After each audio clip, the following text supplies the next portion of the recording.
And that, my friends, was a track called Haunt by the artist known as Saki.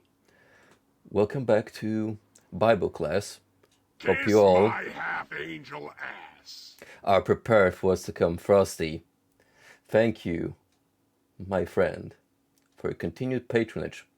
That's been going on for over, well, a year now. 13 months. Also, speaking of emotes, we have a new one in tow.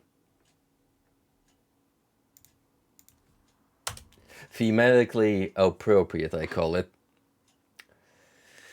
Once more, my good old pal, Buzzer Zero, I have commissioned the fella to use his artistic vision into proper use.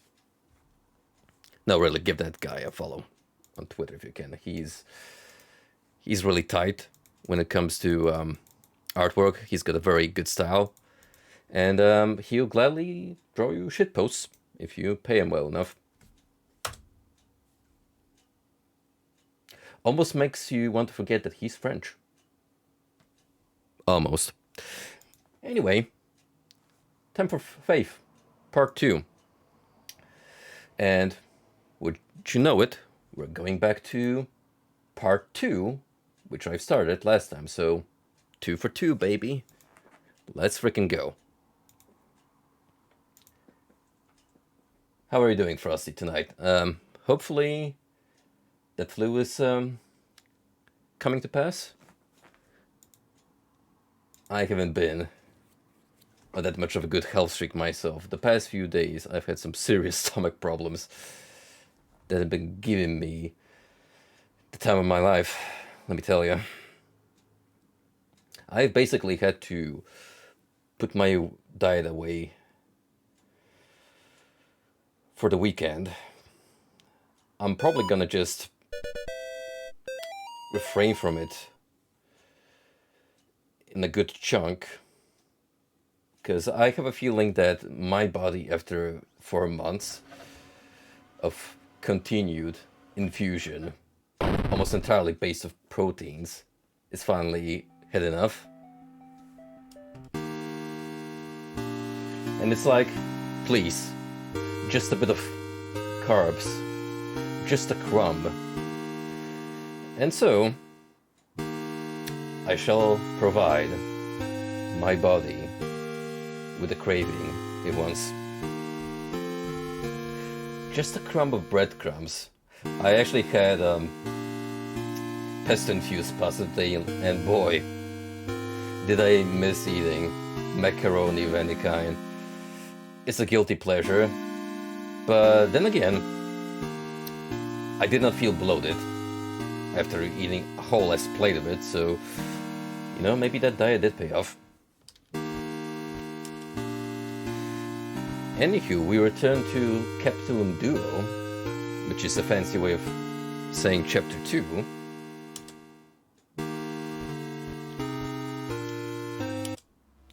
And we have left off in the sewers. Ooh. Turns out I got COVID. Oh, dude. I'm so sorry. I hope at the very least you got a mild strain of it, like... Ooh, man. Ooh, boy. I think I went through COVID during a brief phase, but it still felt like a very, very bad case of cold. And I would not wish it upon my worst enemy. Anyway, how about that Atari core?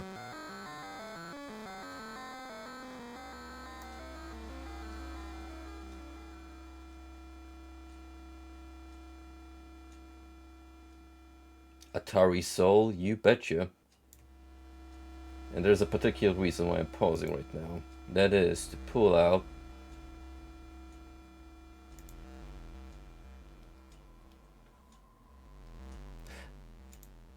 listen. It's a proper mood. The eye. The ever watchful eye. Gazing into your soul.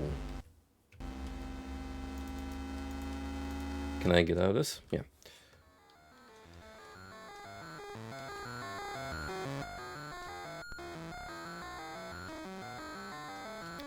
So compared to the first chapter of Faith, which we managed to 100% given that it's a pretty short affair, Chapter 2 has seen Father John Ward, our main protagonist, slowly yet surely diving into insanity. Like, he is beginning to fall apart. I don't think continued exposure to the Beyond has been particularly, healthy for his stability.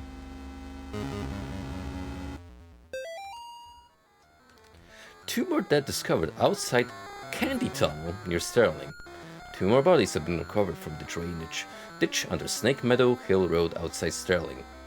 The notorious Candy Tunnel, known the area to be a home to addicts, gangs, runaways, and the indigent, has been the site of several grisly discoveries over the past 3 months. Since May, 5 bodies have been recovered from the drainage ditch leading to the tunnels. Authorities are being pressured by concerned citizens to search the tunnels amid fears of a possible connection to Joe Bauman, aka the Candy Store Killer, who has claimed 8 victims in Connecticut and Rhode Island over the past year. You know, I've heard this notion before, but if we stop giving serial killers cool monikers, maybe foolish people would not praise them so much. What if Joe Bauman here was known instead as the, I don't know,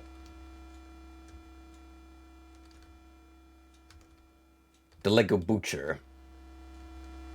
It doesn't quite have the same ring as the Candy Store Killer, now does it?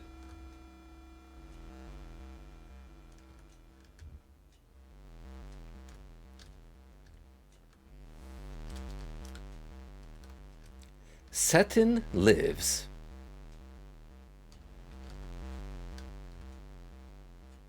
I mean, you don't know. Maybe someone just really likes satin.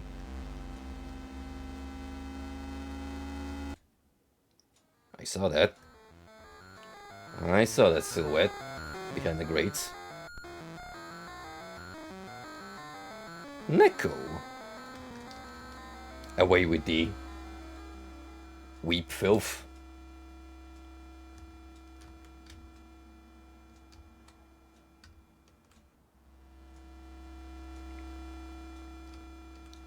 Read.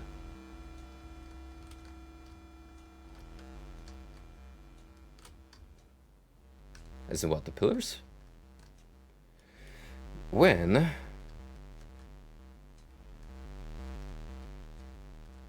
you or it stated down there don't move. When you don't move,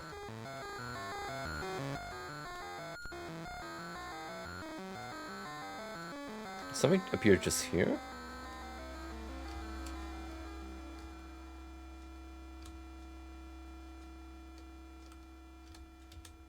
Well, apparently being idle is the trick.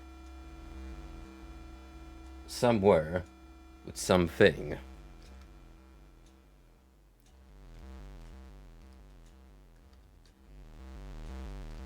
I knew it. Deep down, should have known the Illuminati had a hand in this.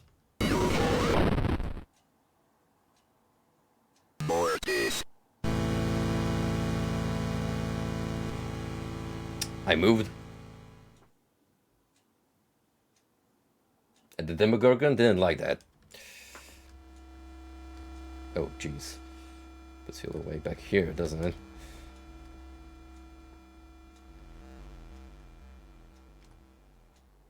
Oh, that's fine. I'm just gonna grab my piece of paper and carry on. Whoa. Okay, that's a whole different ass part of the sewer system.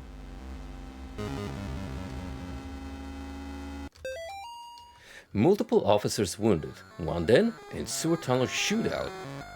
Law enforcement officials are reporting multiple officers down, including one deputy who was fatally wounded, after an exchange of gunfire in the sewer tunnels near Snake Meadow Hill Road, also known as the Candy Tunnel. Yo, Snake Meadow Hill can't catch a breath. Jesus. Ain't a slow day down this corner of the world. Witnesses say they heard the shots approximately 10 minutes after police raided the tunnels, where suspected murderer Joe Bowman, aka the Candy Store Killer, was alleged to be hiding. At this time, it is not known how many officers have been wounded, although it has been confirmed that one officer has been killed. Officials are not saying if Bowman was wounded in the exchange, and efforts are being made to recover the casualties from the tunnels.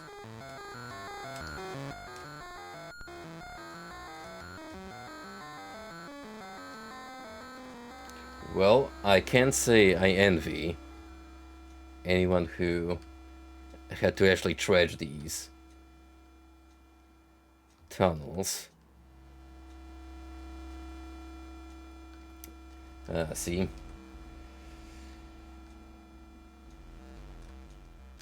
We are looping. And the red demon is following me. Yeah, what's up, Ronan?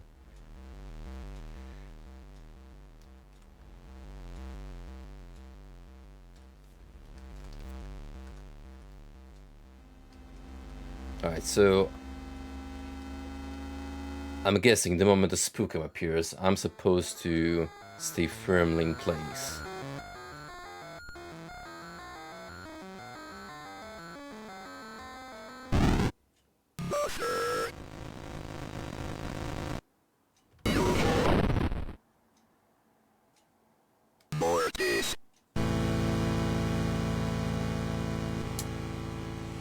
I mean, that was purely a reaction.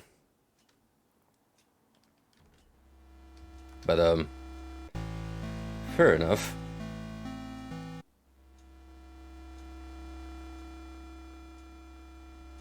No, Running. We are not discussing Grandler rollback here in the chat room. Please save that emote for another occasion. God, that game is like the one outcast. The one uncool guy in the clique who refuses to self-improve.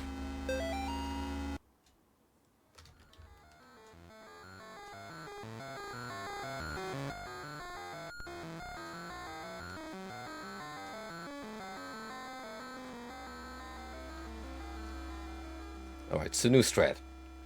We're gonna let this lad just mosey on towards us.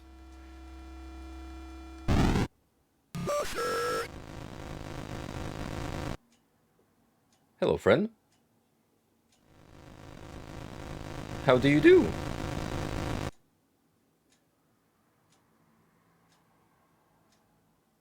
I see.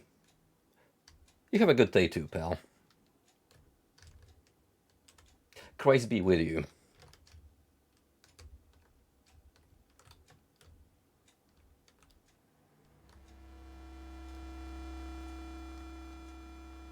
And again, with spilling the ketchup. Good lord, look at all that Heinz. All that wasted Heinz.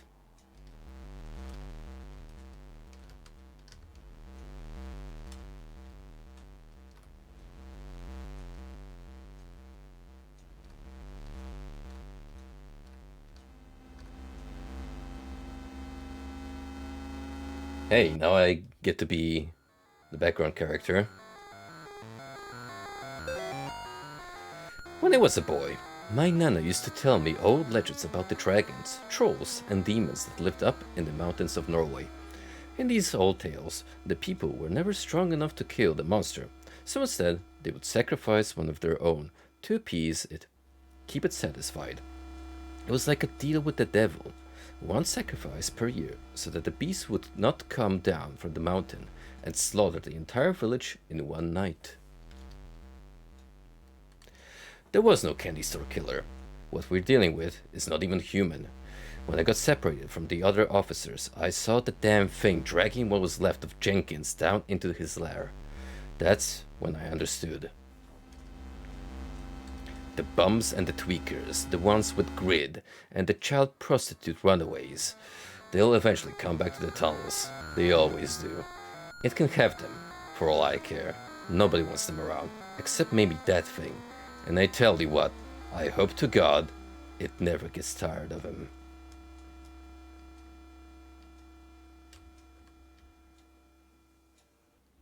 Yep, just a chasm leading to the abyss. Nothing unusual.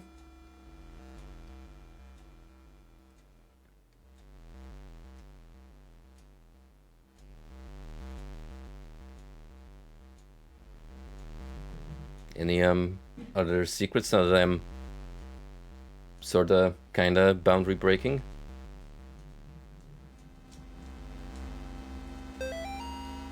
Yep, a hidden note. This is as far as I'll go to hide my stash. Nobody goes past the first pipe. Who's gonna tell him? Nobody except those strange people with their bodies painted red and their eyes like animals. Twice a month, they come and pass right through into the deeper tunnels. Sometimes I can hear them yelling or chanting.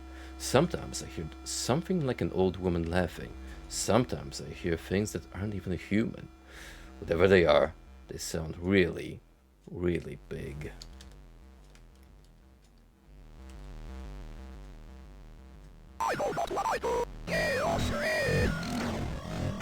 Jesus Christ!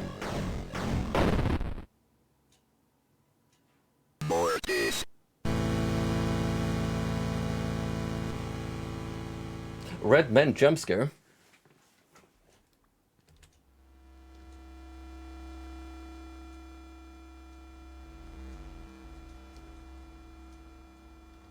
Well, thankfully, I hit a checkpoint right here. Would have been a little salty if it maybe go back from the very beginning. But that's the thing I like about the trilogy so far. It's pretty lenient with the checkpoints if you make some good progress. Now, let's make a study. Let's conduct some research on the spot. Can a standard issue Christian cross beat a knife in close combat?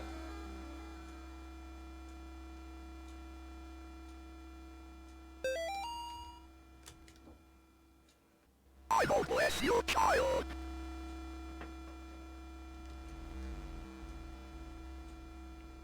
Yep.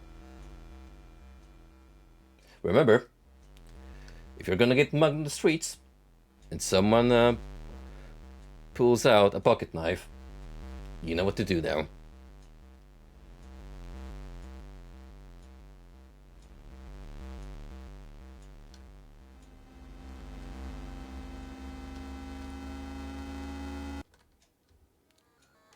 So how do I get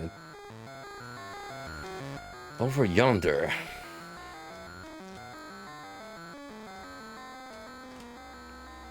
I do not see an easily accessible solution.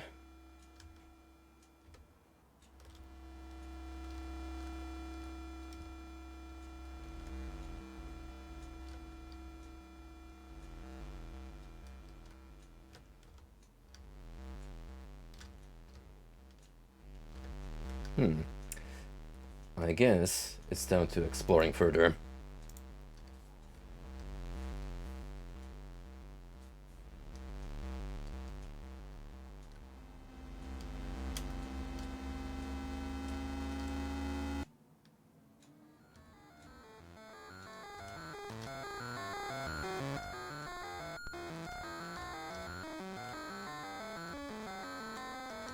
These beeps and boops have no business going in that hard.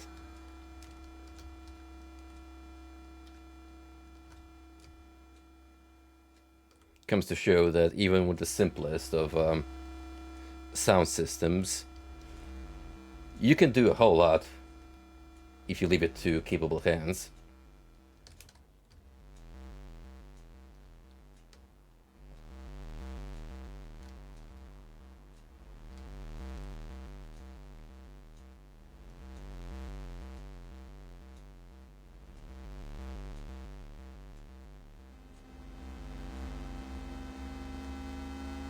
Can someone tell me what the fuck is going on with The Witcher? Because a while ago, I've read some juicy bit of information, apparently coming from Henry Cavill himself, that he was kind of sort of talking shit behind the director's back of the Witcher series, and openly admitting that they have been deviating significantly from the source material, and he's not a fan of it. And lo and behold, today, he is passing the reins of Geralt to Liam Hemsworth for the upcoming season 4, which, in my eyes, it's a clear sign that something is amiss. Like, I don't know, maybe me stopping at season 1 was a good decision after all, even if unintended.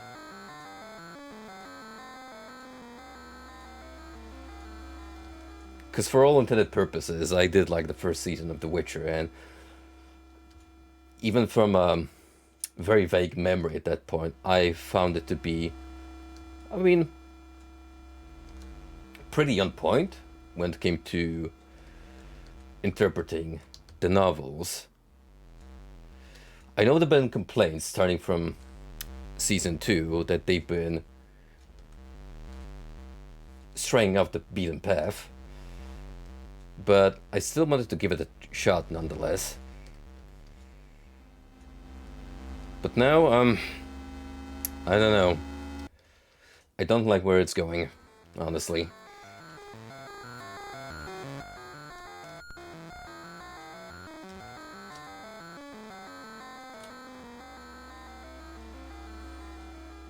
Knowing me, I'm probably gonna end up watching it anyway, because, I mean, this is coming from a guy who has gone through the entire first season of Rings of Power, which was fine, but I give it a big meh. Like, listen, I've been watching the Hobbit trilogy alongside it. I still have one more movie to go through, and something about that Peter Jackson magic that he was able to pour onto his interpretations of Tolkien's works, that feel is entirely missing from the show.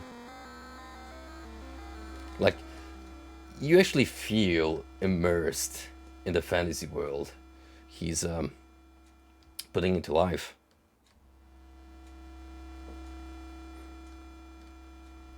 Friendly reminder, same dude that directed Braindead. Yes, that Braindead. The goriest horror movie of all time.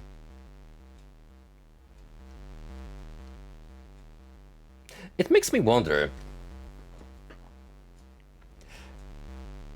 who at Warner Brothers, when they were perusing through the cast of directors, went through Peter Jackson's previous filmography, because surely they had to, and was like, yo, is this the guy who made the flick with a zombie baby being stuck inside a blender?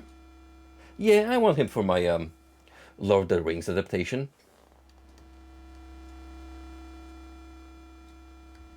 Also, what's up, Dine? Hope you're doing well tonight, partner.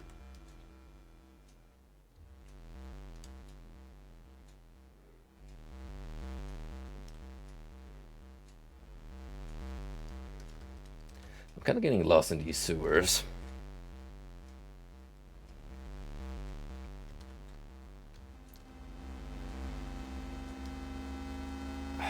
Something tells me that I have to drop down that pit, but I haven't got the faintest clue on how to reach that area.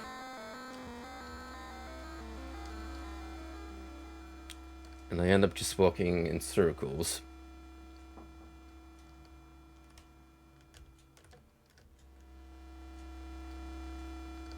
You do have hints peppered across the chambers, like all of this text, which some kind soul left for whoever dared to venture inside.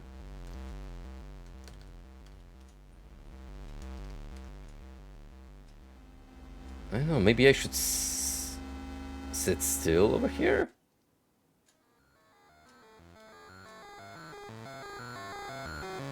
And that will cause a reaction?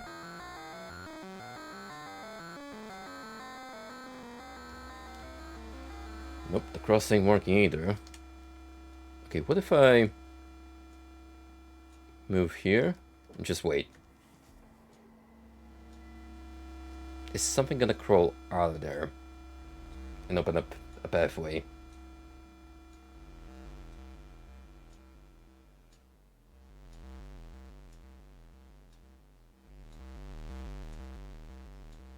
Doesn't look like it.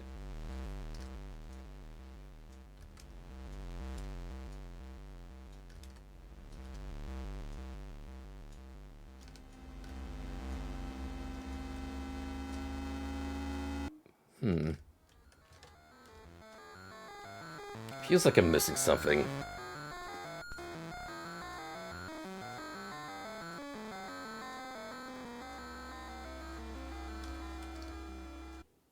Oh, there you go.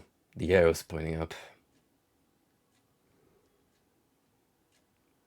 Sneaky.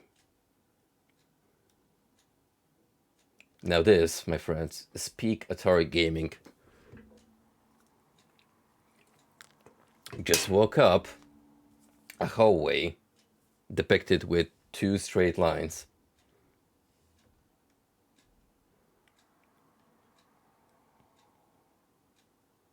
Which sometimes go horizontally.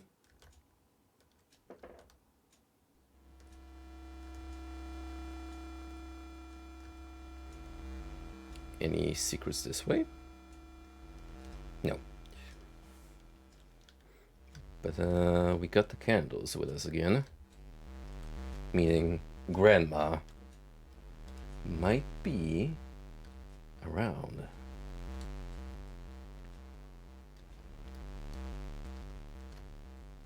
I'm sorry, God. Please save me.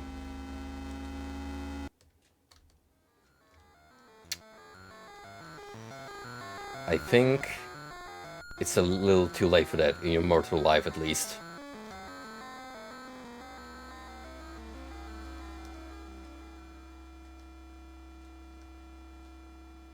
Well, that looks evil. But then again, so does the ketchup trail leading south.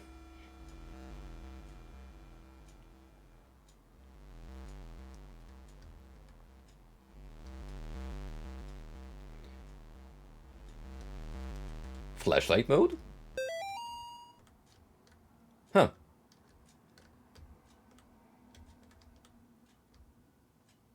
And I didn't even have to toggle it in the menu.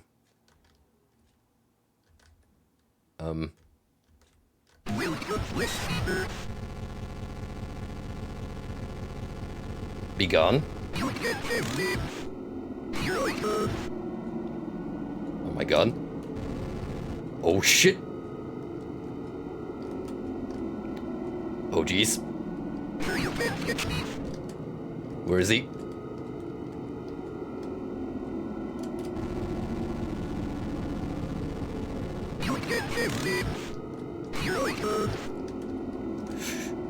Ooh. The way he slowly ashes on.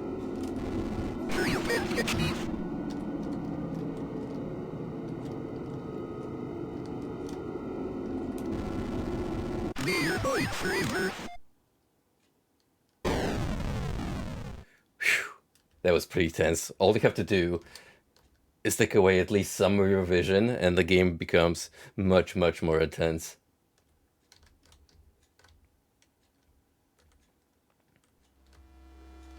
I think at this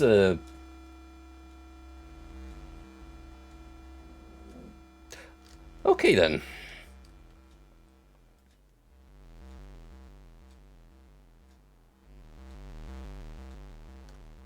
As I was saying, at this point, I think I could take on Faith 1 in either of the two extra modes, be it Lantern or Flashlight, for a little self-imposed challenge.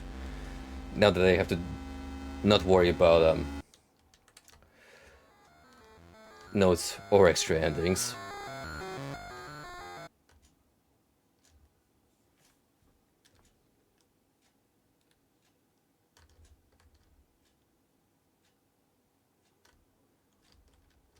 I like how when you point the cone upwards, you kind of look like a slime without the legs, just shambling through.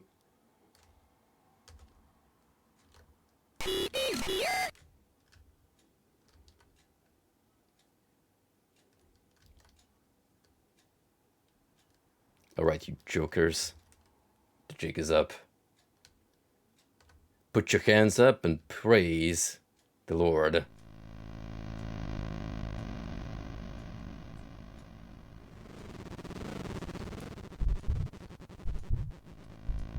Do you hear that? That faint yet stern heartbeat? Also, it looks like we have a very rudimentary depiction of good old Satan over here.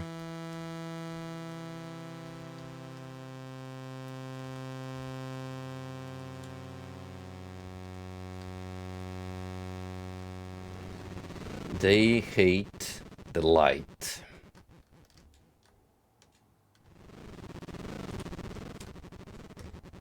You know what also they hate? The good word.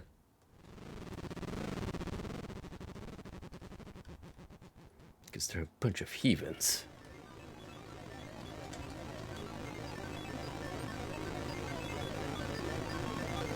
Yeah, suck on that.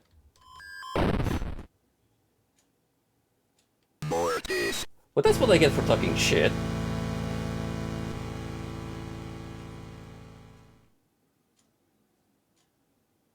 Just casually ganged up on.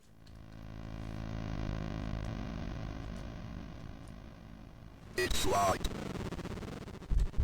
Need a key.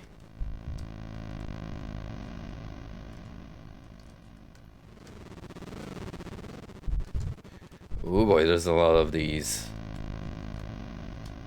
fellas.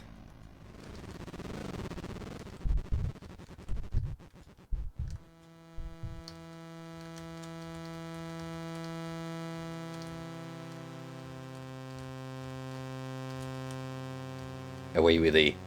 Shoo.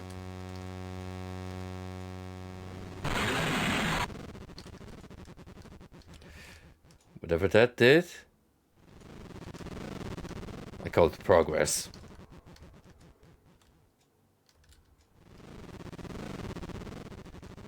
Ah, the gate has been lowered. Good.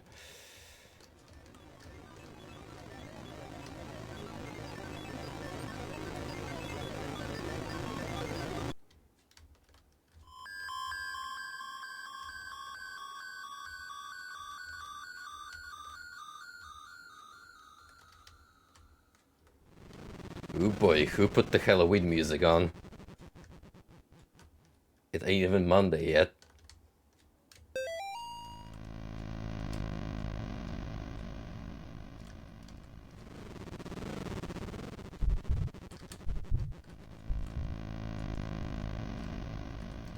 I have to say though, this is some on-point sound design. Like, holy shit. Achieving so much with so little, I am astounded. So we got a note there, but it's blocked by 3 symbols. One depicts a pentagram, one a small child, and one demon. there might be some prerequisites to obtaining it.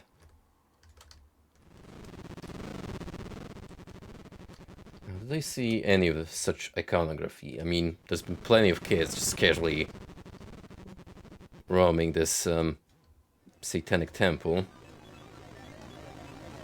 Like so.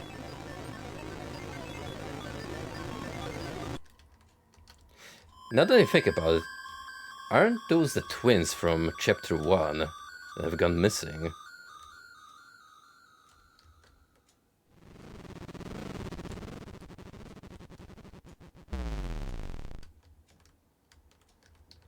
Oh, I like that sound. That right there brought back memories of LSD.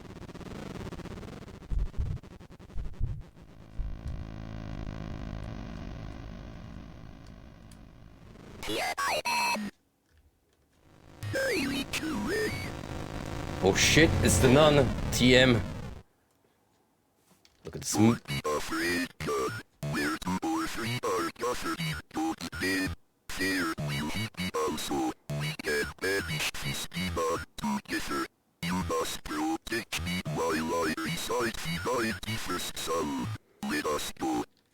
Yo, it's Father Garcia from the beginning.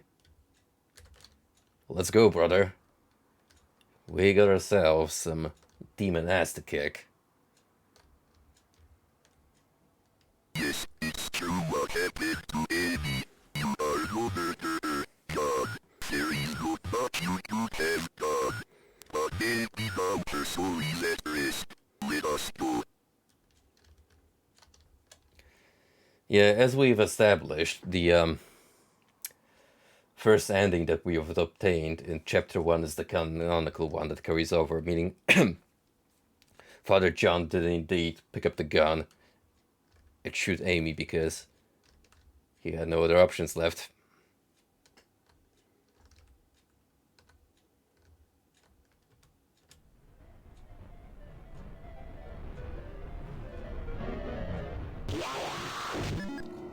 Ooh.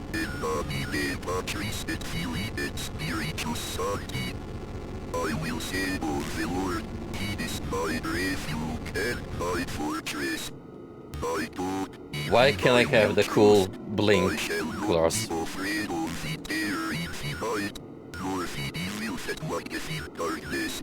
I shall behold the reward of the wicked, because I have made the Lord my refuge. Away with the Atari fiends. For he shall give his angels charge over me. They shall bear me up in their hands, and I shall tread upon the serpent. Because I have set my love upon him, therefore will he deliver me. He will deliver me in She's trouble. turning into an octopus. He will deliver It's working. me and honor me. Latebus mitsachana exodi domine Patri. Latebus mitsachana exodi domine Patri. Latebus mi satana, exodi domine patri. Whoops. I'm sorry, I got carried over. Mortis. Let's try that again.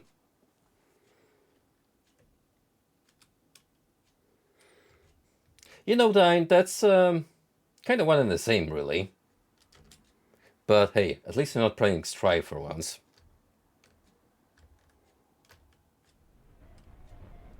You're already making progress, pal.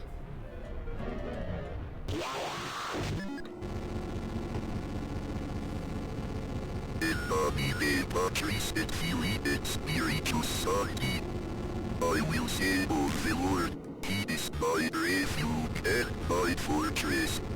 My God, in Him I will trust. I shall not be afraid of the terror in the night, nor the evil that walketh in darkness. I shall behold the reward of the wicked, because I have made the Lord my refuge. Oh, you gotta be really close to Father Garcia. Mortis.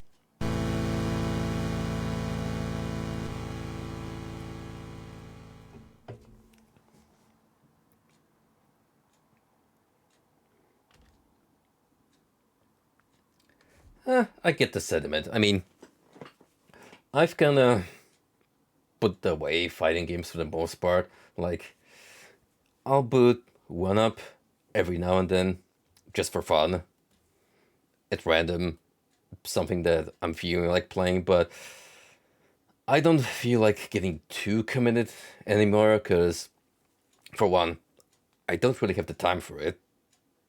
I'm like that.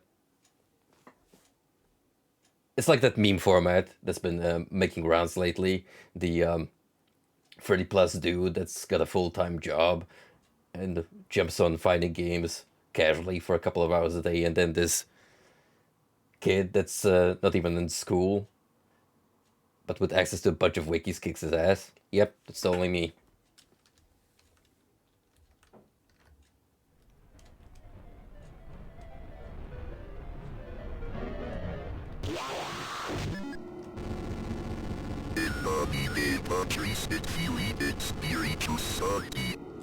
I will say of the Lord, he is my refuge and my fortress.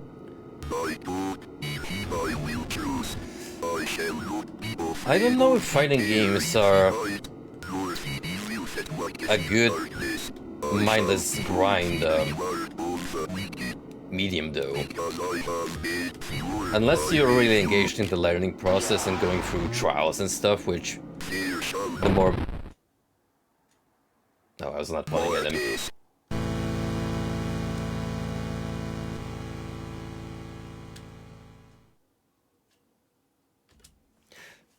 No, it's fine. Don't worry. I brought it upon myself. But, I guess everyone's got their way of, just passing the time. Should you not want to commit yourself fully to the experience? I mean, one dude will play an MMO, which is basically work-at-home simulator, and another person would just enjoy trying to learn fighting games. Everyone's got their unique style, in that sense.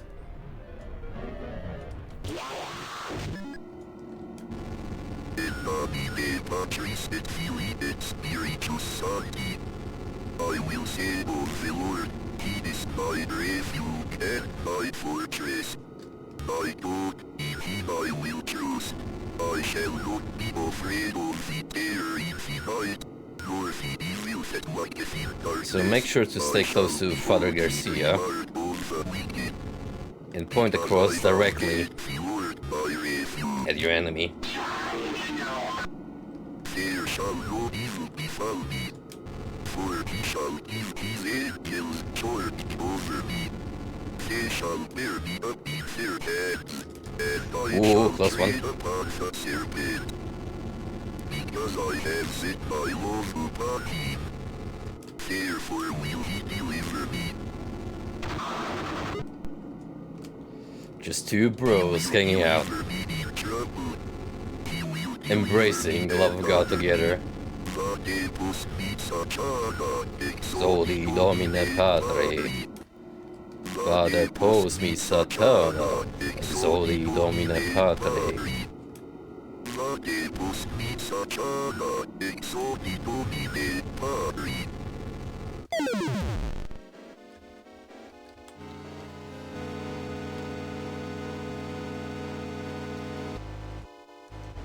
Looks like we're not done.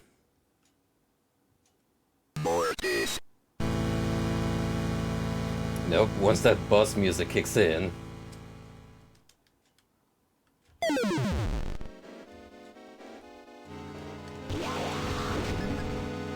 Oh, you sneaky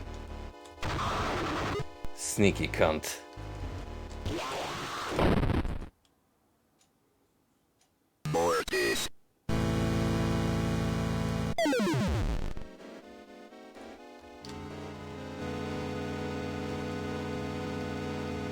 If I ever go back to Faith 1 and trying to do that flashlight mode challenge, the fight with Amy is definitely gonna be an interesting one.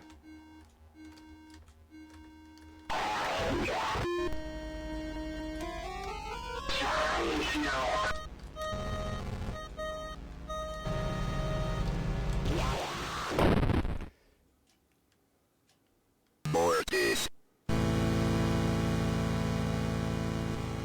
I don't think it matters so long as you're pointing the cross in the right direction and tapping the button in time.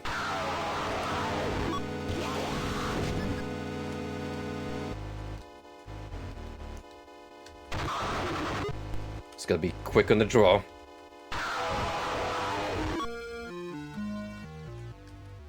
And keep the grumpy old lady at bay.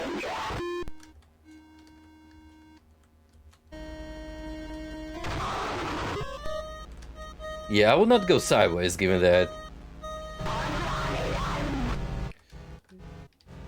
every now and then she just swooses by.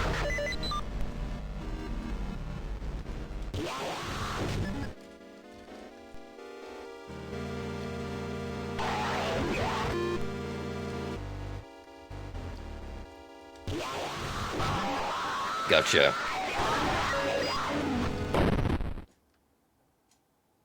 Where the fuck were you, Father Garcia?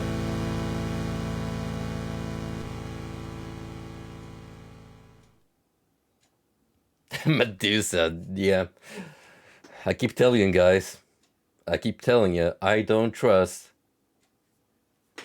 that bodiless head in Hades for a good reason.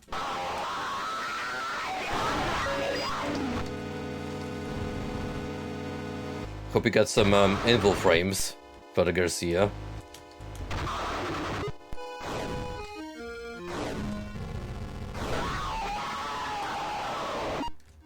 She's all over the place. Up. Help.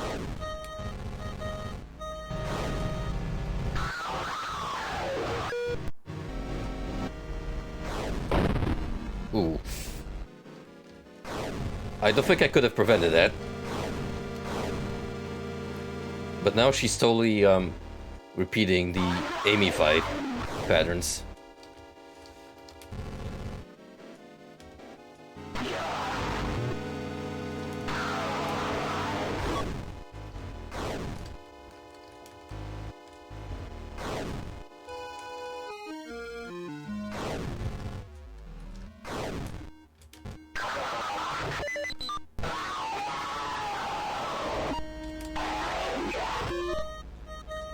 Damn. She is a persistent one.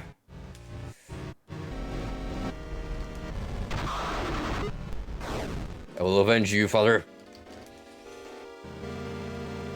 Your death will not be in vain.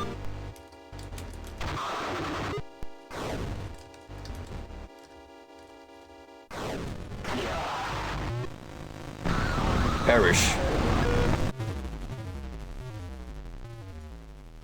But it was all just a dream. The morning breaks.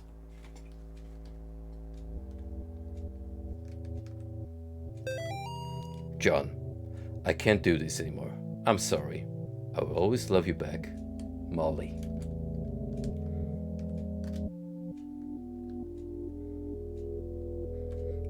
The life of an exorcist is not an easy one.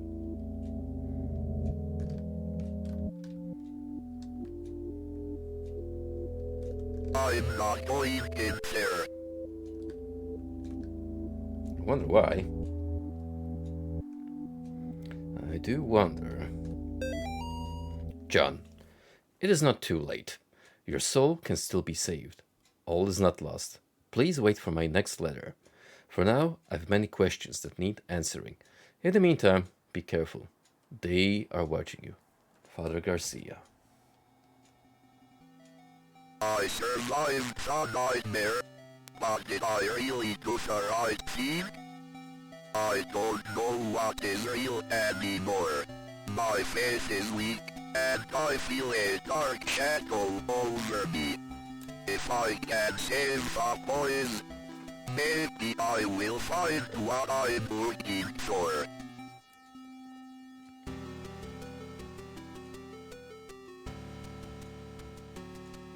Oh.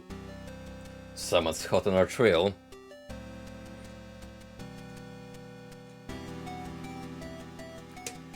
Ending 2. Road to Redemption.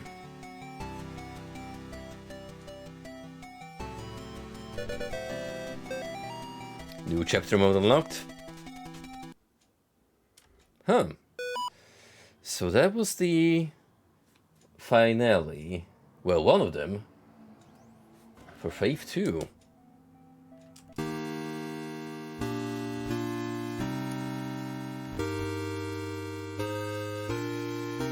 We still got a good chunk of notes left to find. Now, where does the continue point leave us? I wonder. Ah, this makes me wonder, can we save Father Garcia?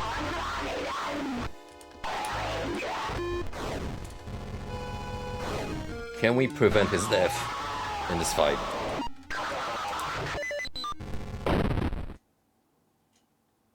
Well, only if I save myself first.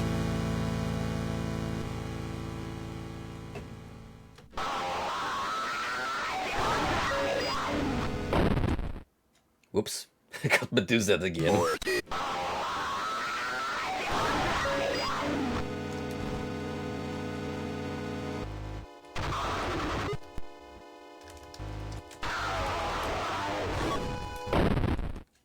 Oh, I like that. I like suddenly being jumped from the sidelines.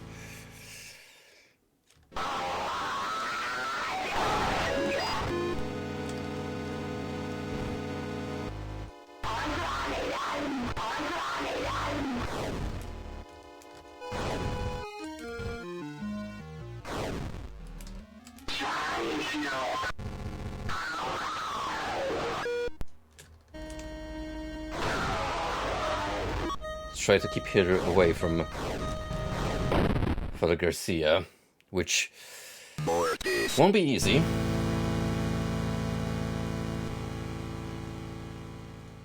I wonder if he follows you during the fight. Does he just reach a specific point and then... No? He kinda... What's with you?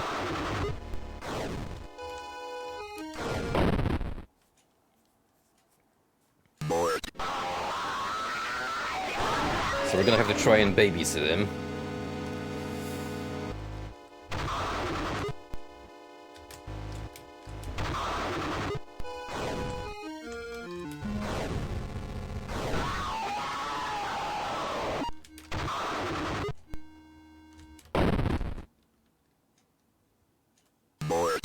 The cross didn't work for some reason this time.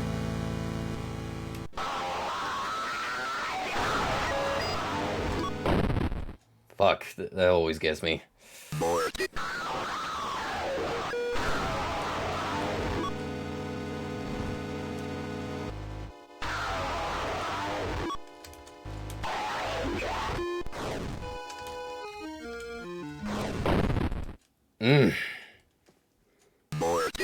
Seems because I'm trying to concentrate too much on our partner here.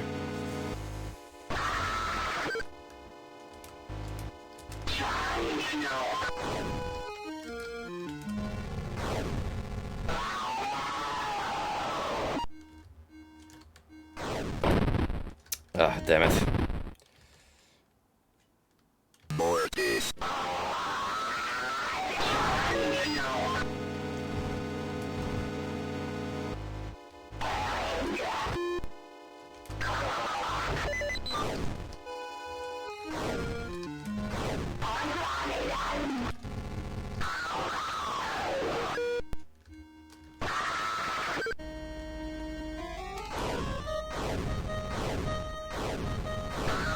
There's points where he is invulnerable.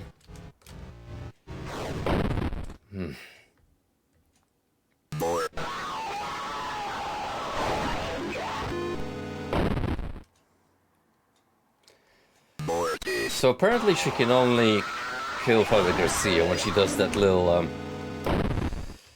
slight dash in up close, which you can prevent by Fuck. Playing mind games with me.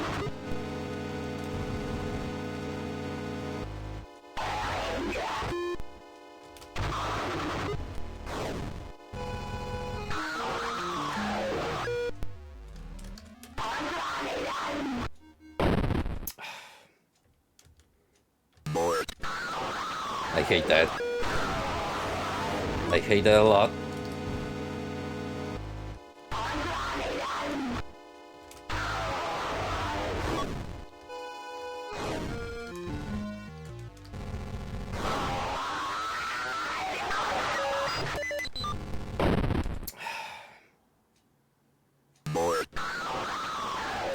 I think you kind of have to walk away a little bit once you know that's coming. Just to avoid...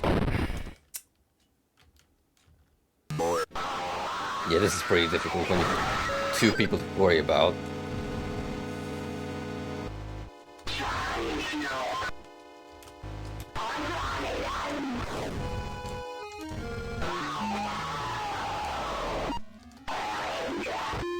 Come on. Come on, come on, come on, come on, come on, come on!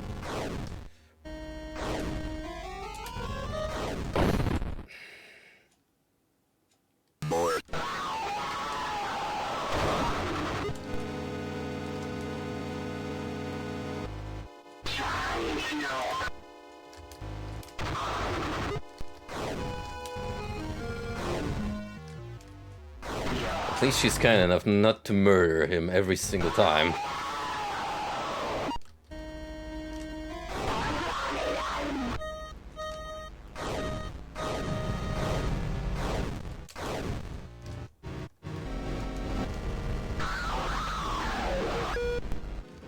Come on, father, let's go.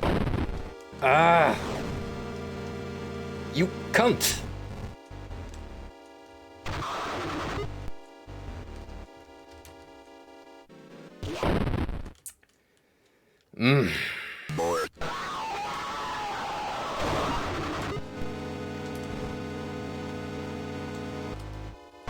I hope this ending sequence is worth it.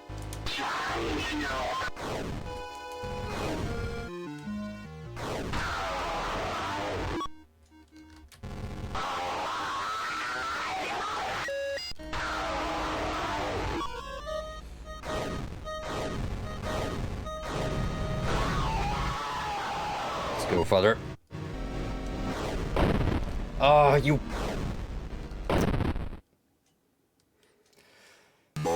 He stops to try and exercise her. That sucks, because it's ineffective.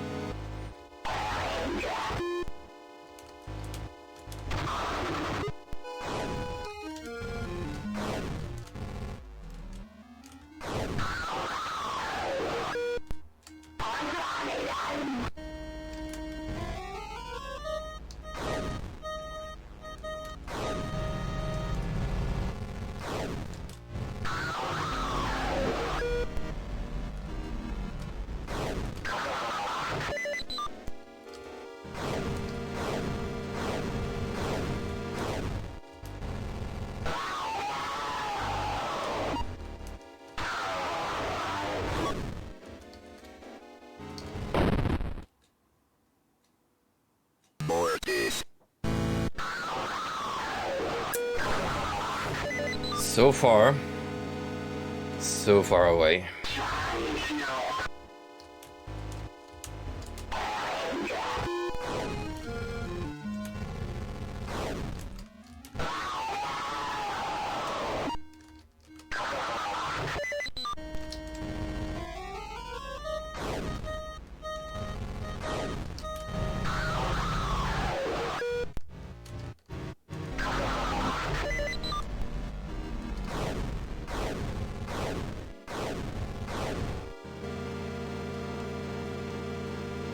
Come on.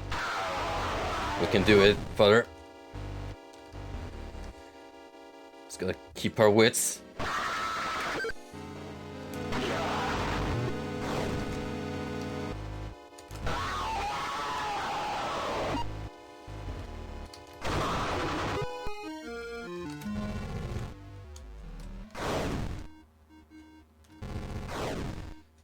on, perish! You foul beast! Well, we got her. And this time Father Garcia was saved in her sleep. What did that change though, if anything? Because this door is still inaccessible. I'm not going in there. For some reason, we cannot reach it, but we haven't explored this part of the house yet. We have another envelope. Release form. Subject: John Thomas Ward. 31st October 1986. This form certifies that the subject is hereby released from my care after having completed their required counseling and treatment to my satisfaction, with confidence that they are ready to resume their normal daily activities as a mentally stable member of society. Dr. James Spinell, PhD. Existing conditions: mild anxiety, acute coulrophobia.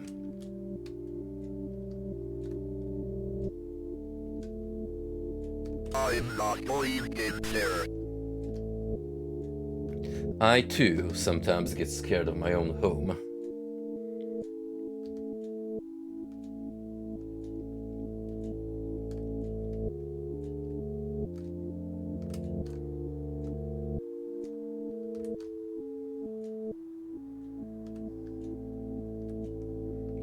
How about we just go to sleep, but then nothing happened.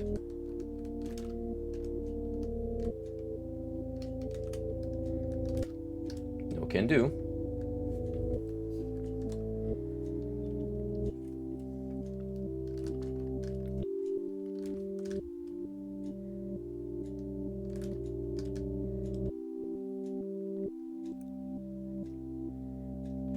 A pretty cozy house here, John. Does the plant need Jesus? No. It is already infused with Christ. Ah, the text now is different. John, we don't have much time. The profane Sabbath is almost upon us. If they find Nate and Jason, they will perform a ritual on them to call forth a demon of unspeakable power. The name of the demon is Malphas. I am in the process of discovering their whereabouts. I will contact you again soon. We must not let them do to the boys what they did to Amy. Father Garcia. My nightmares are getting worse. Ever since I left that house, I am haunted by visions of demons. I finished my work with Amy, but now the boys are in danger. This time I must not fail. Malphas must be stopped. As the profane Sabbath draws closer, the workers of darkness grow stronger. This will be my greatest test of faith yet. Tile drop. God have mercy on my soul.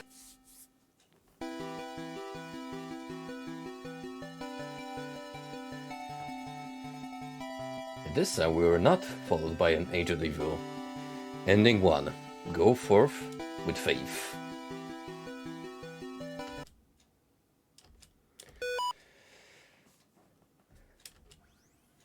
Now, are there any more endings? And how tricky it is to get them? I'm actually gonna check, just to see how far I would have to go into the game potentially.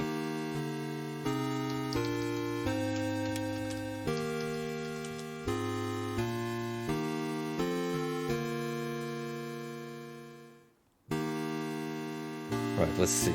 Chapter 2 Wiki.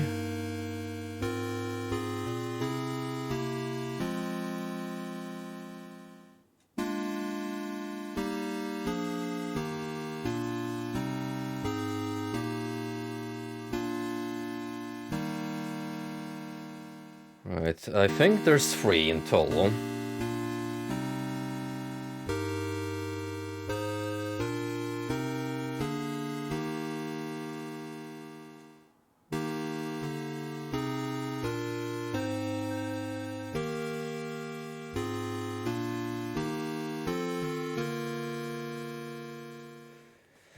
Actually, no. There's apparently much more to this game, but you do have to go a little out of your way.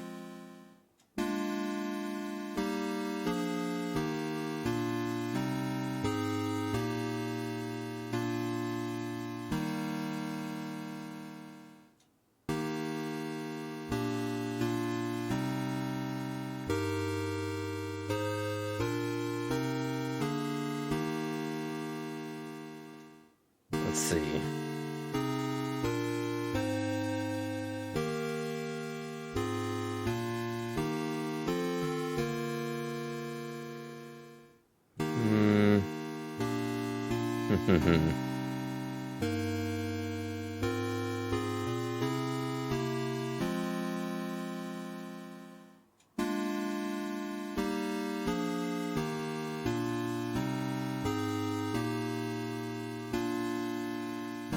Alright, we're gonna have to replay this one. But I think it will be worth it.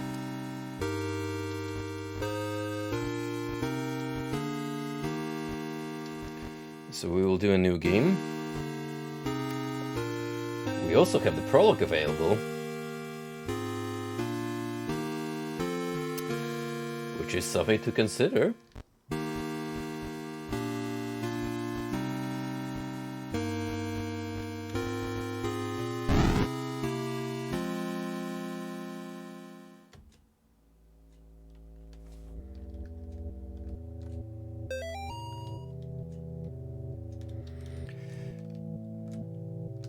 Right, so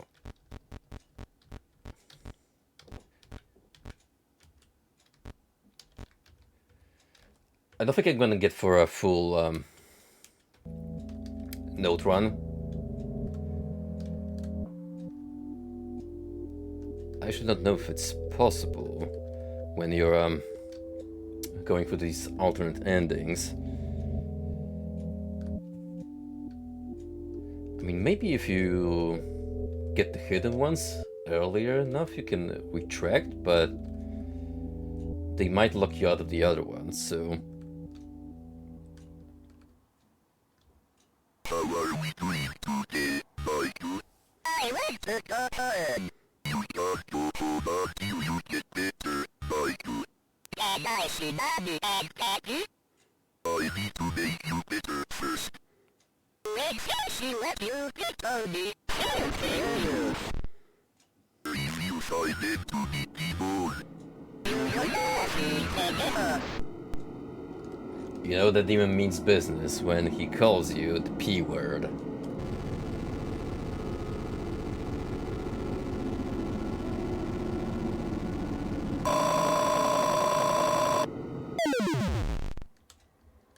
And then he became the spindly spider that we know from chapter 1.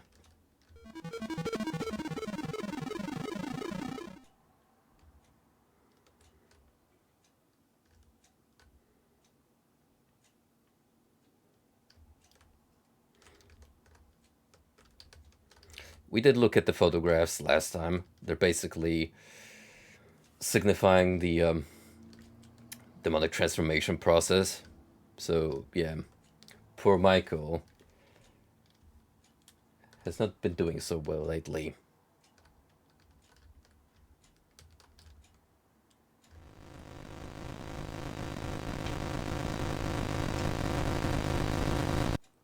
Dios mío, what have you done? I have somebody as a pig. You can't hide from God, evil. You shall bring the wrath of the Almighty.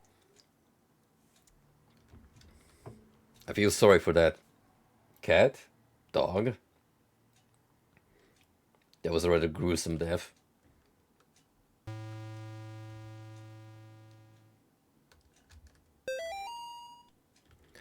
So I'm not gonna be reading the bits that we already gone through.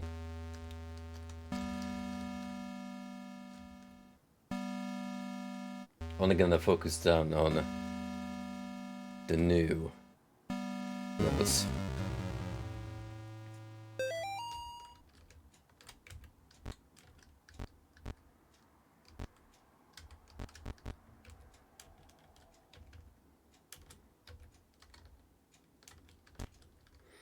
you're of course free to pause if you want to refresh your memory from the past stream.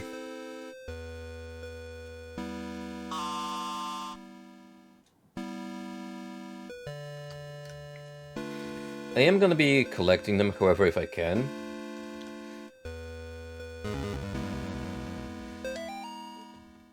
Just to entertain the notion that maybe I'll be able to get all 35 of them somehow.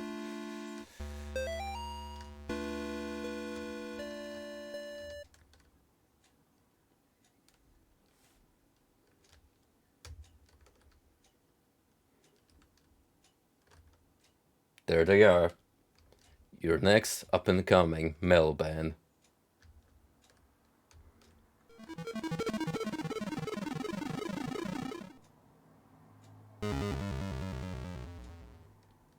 And it's our job to exorcise the demons that have left their mortal coils in order to acquire the key.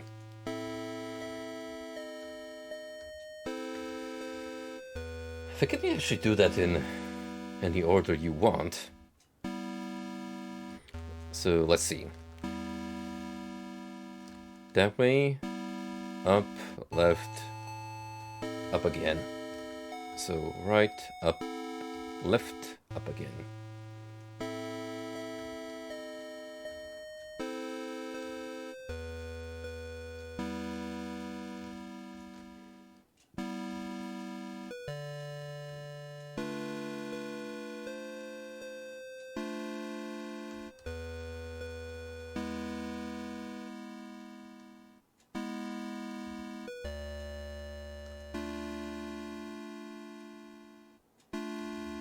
There you are, you squid freak.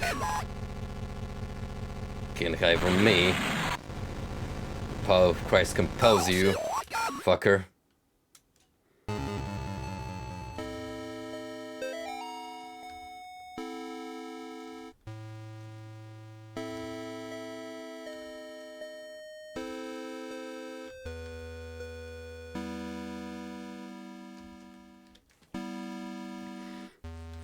Also, thank you boys for joining me early on this week for Stalker. I've been meaning to check out that movie for a very, very long time now. I did not expect it to go for 3 hours total. Then again, it was split into 2 thematic parts, the build-up and the actual journey through the zone. So definitely a very ambitious project for the time, because mind you, it's 1979 when the movie came out, and it's a Soviet era production, so obviously they were more limited with what they could do and what they had access to. It was definitely something different coming from the video game adaptations. Much more philosophical and existential nature, but you know, I actually thought that the themes were easy enough to understand. The writer and the professor, in my eyes, depict the rationale side of human thought, while the Stalker himself is this typical archetype of a romantic figure who uses his heart more and tries to be like an inspiration figure for others. And these two mindsets clash with each other in the age-old debate on how to achieve happiness. With the zone being like this deus ex machina that's supposed to be an easy solution, but it's not, because it can mean so many different things for other people.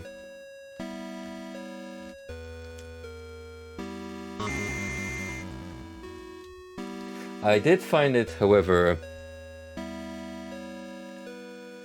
pretty neat how much the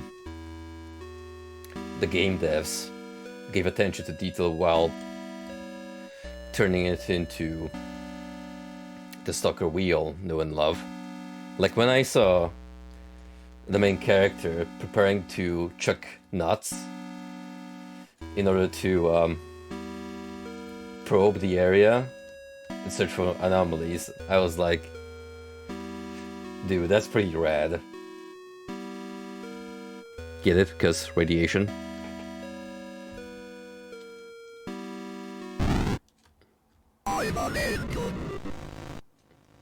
Actually, no, there was probably very little radiation involved because it was 1979, so about 7 years before the Chernobyl disaster. So in a sense, the boys from the Stalker team had a much more relatable topic later on to tie in into the game's events. It's certainly a much more, shall we say, tangible reason behind the zone existing, rather than just, oh, this meteor fell, and people started vanishing. Even though I do have a penchant for sci-fi mystery.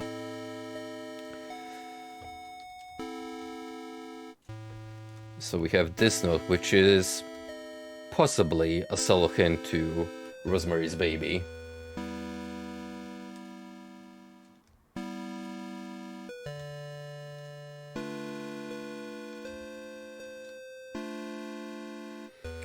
Now, where was the last of you?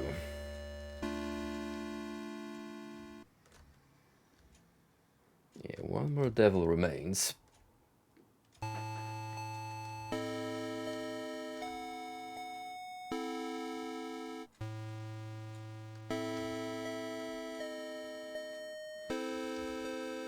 Ah, right here. It is the baby. The baby in the mist.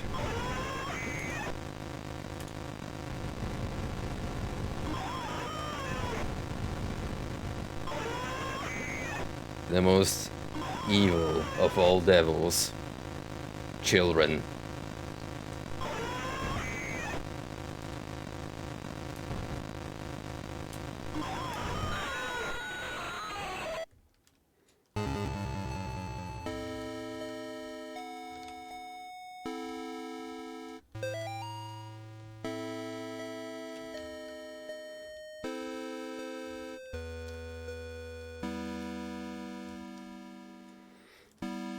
I do want to check out some of other Tarkovsky's movies at some point. I did read that Solaris, one of his earlier works, which is inspired by a sci-fi novel by Polish writer Stanisław Lem, is really good.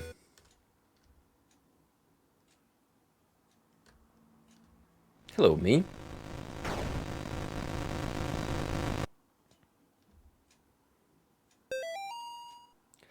Okay, so here's where things apparently get a little funky. Now that we're bleeding, we are supposed to backtrack to the starting area.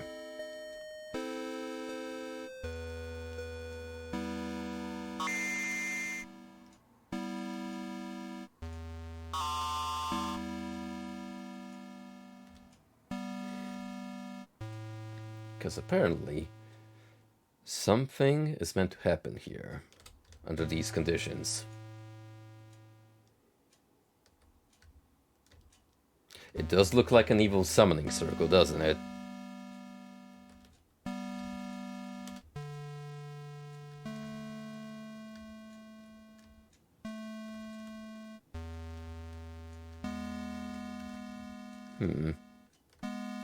Oh. Something's going on.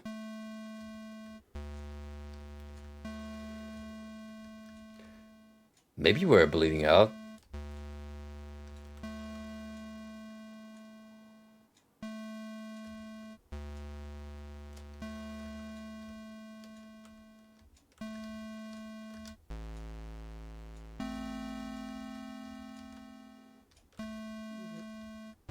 It's kind of back to normal.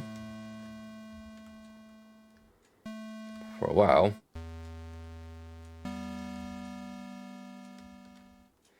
Ah, look at that. It gets blurry as I approach this rock. Maybe I meant to draw something? Here, in my blood? Like an evil symbol?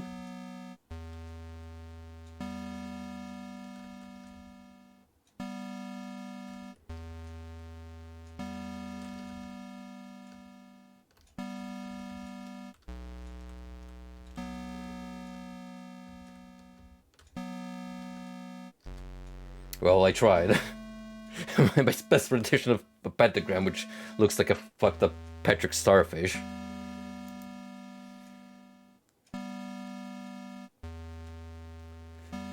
Let's see.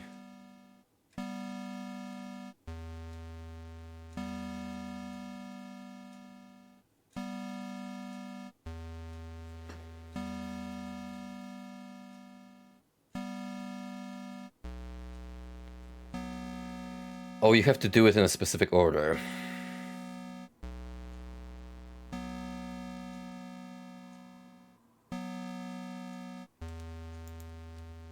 So I do have the right idea. It's just a matter of getting it correctly. If I get something like this.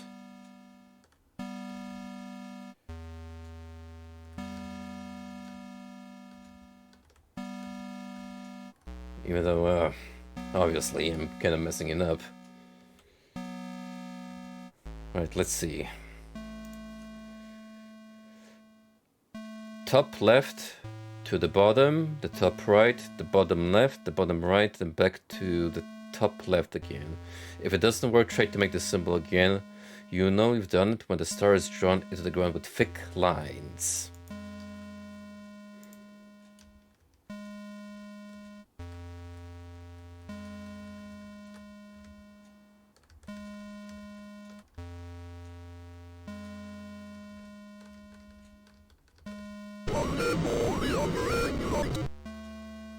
Holy shit.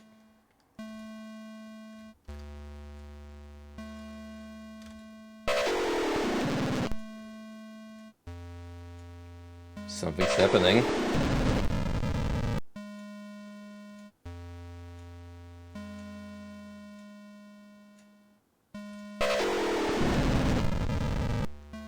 He is coming.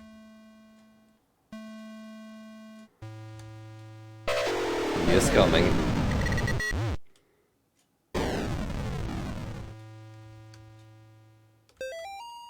Notes. New patient, initial consultation. Subject. John Thomas Ward. Present. Dr. James Spinal, PhD, and 2 orderlies.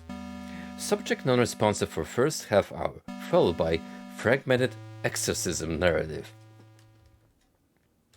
Subject unable to maintain consistency in story. For example, stating that Amy was in the basement and them saying she was in the attic. Subject insists incident was the result of demonic possession. Cannot declare subject of sound mind. Will require several more sessions to fully understand subject's mental state. Will advise Martin family attorneys.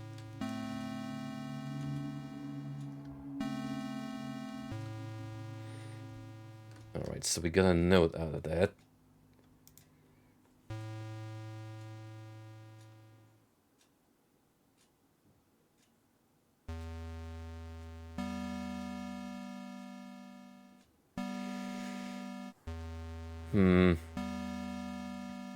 So now...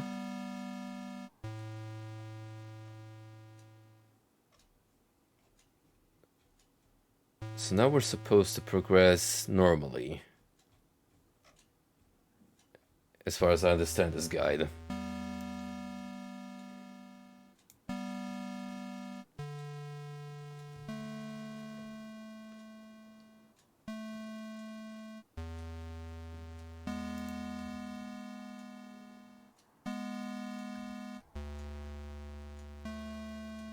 So we gotta move on to the church.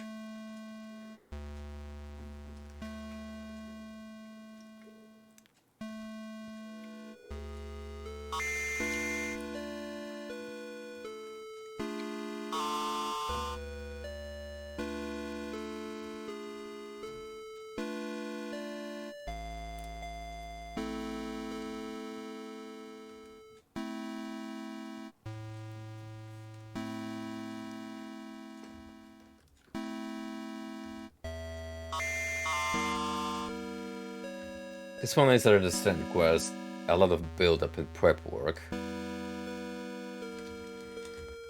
But hey, it might be worth the payoff.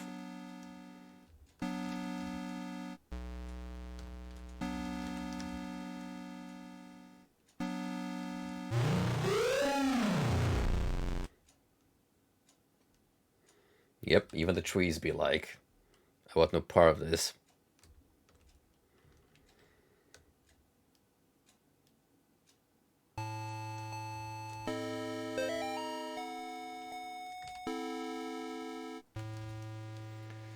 Actually, have I ever tried going away from the church instead of just entering it? I don't think I have.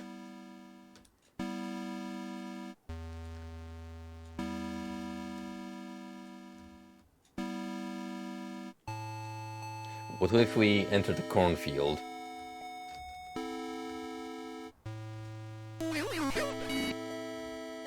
Hello?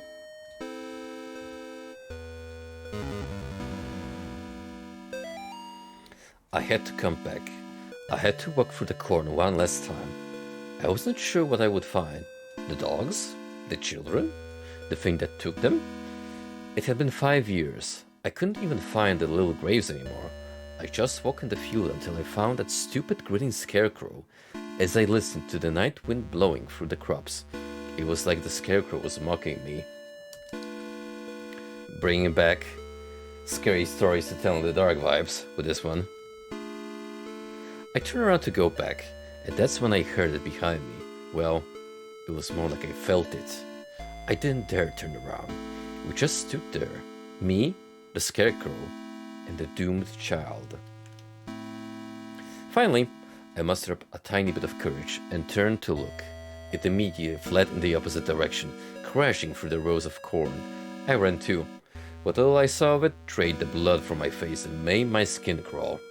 I say it, because whatever I was looking at didn't have a face, just a bloody, gaping hole.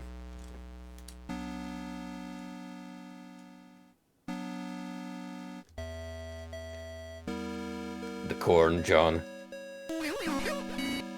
It beckons.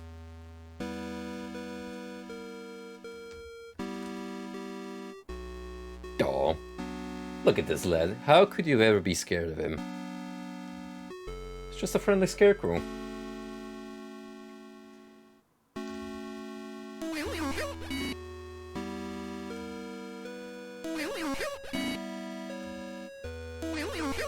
Will you help me leave this godforsaken cornfield?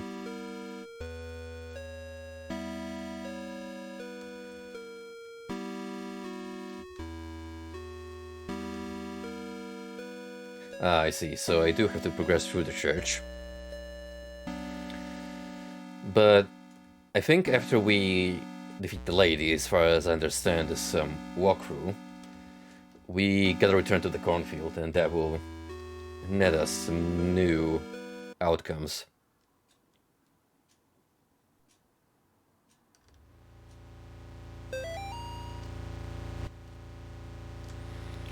Right, so this camera crew, as we recall, came in to check out the church, and they regretted it, because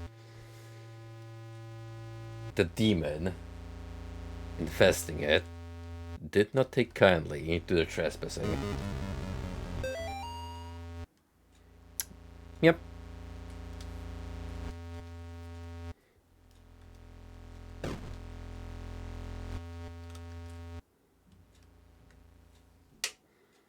Pray for me, Father, for I have sinned. What sins have you done to your face? I tried to save a girl from evil, but my fears overcame me. I turned my back on the ministry and broke my vows to God. A year later, the girl reached out to me again, but in the end, I couldn't save her. I left her to die. I am sorry for me and my past sins. Thou hast said will. Here is my penance. Bring the child to me. Perform the sanctification, and thou shalt have the peace thou seekest. Give thanks to the Lord for his good. for his mercy and yours forever. That might be a hint, actually, as to what I meant to perform in order to unlock a potential secret.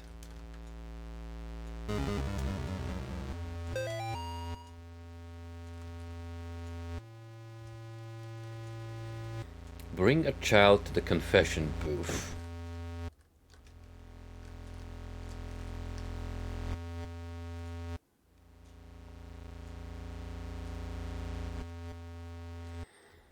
First things first, we gotta find this old lady. This cranky old crone. And give her a piece of our mind.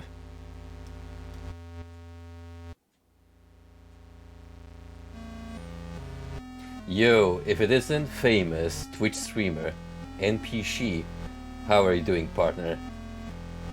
I saw you going at it with Pokemon earlier. Hope all came well. Watch the candles. Alright, where are you hiding? You hag. Flush is flush!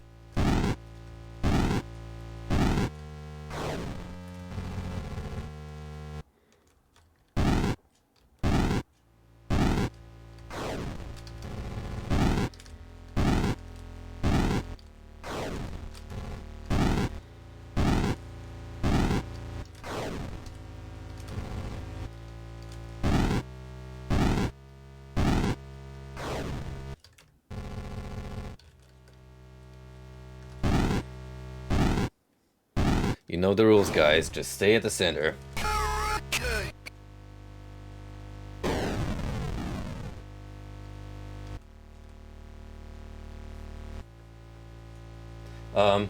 Can you hear the stream just fine?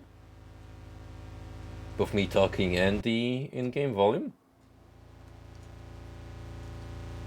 Because yeah, I can see the icon too, and it's a little confusing.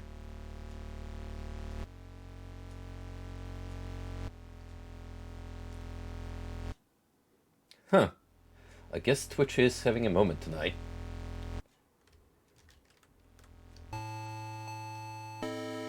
Right, so now that we're outside, let's see. By the way, Shishi, I've got 2 endings from chapter 2 so far, and now I'm trying to hunt for whatever remains, which apparently involves some digging deeper, which I would have trouble figuring out on my own, so I'm just using a walkthrough on standby to determine the correct pathway from now.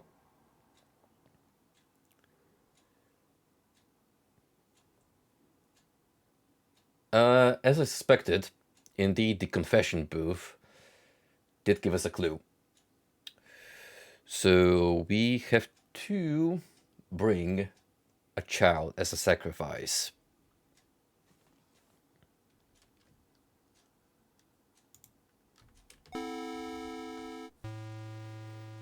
Yes, the big boy ending. Because we already got the good boy endings. Will you help me? You're a bad man! The way he says it. Will you help me?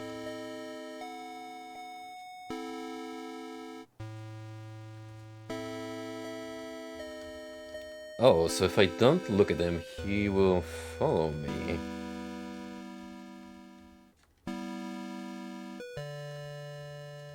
Where are you taking me? The way he does that little spindly walk. Like an ET.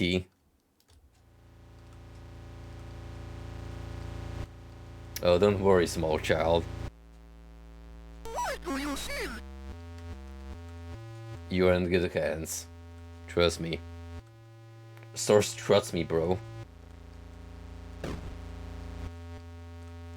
Come on. Yikes. Oh shit! Is the Demogorgon again?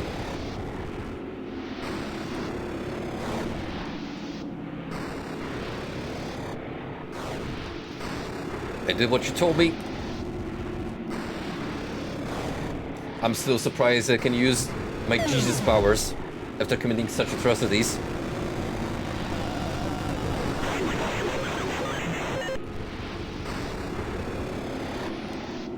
But as Father John said, God's mercy endures forever.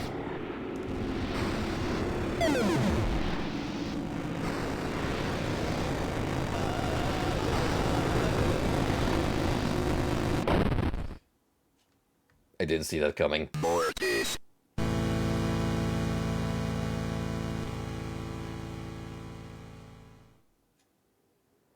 I don't know if I mentioned this, but I did a while back watch Vinny of Vinesauce fame play through Chapter 1 and then 2. He did do Chapter 3 this year, which I haven't checked out for obvious reasons, but at this point, given the release span between all 3 episodes, I have very vague memories of what is going on in Chapter 1 and 2, so this is basically a blind playthrough. Oh wow. Looks like I have to go back for the lad again.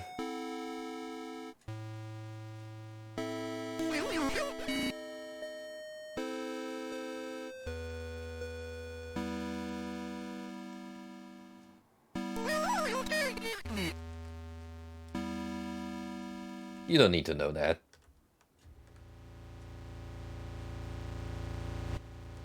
Oh, so there goes Amy. Just swoosing by. I'm scared. As you should.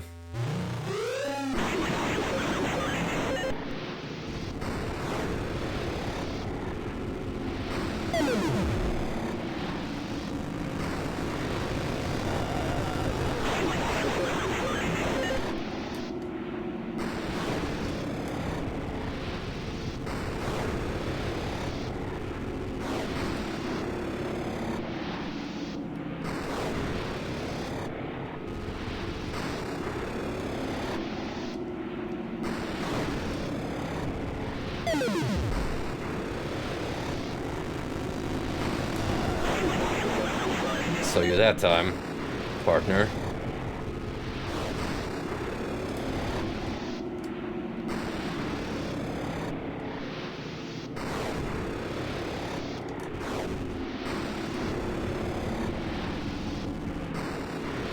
Ooh.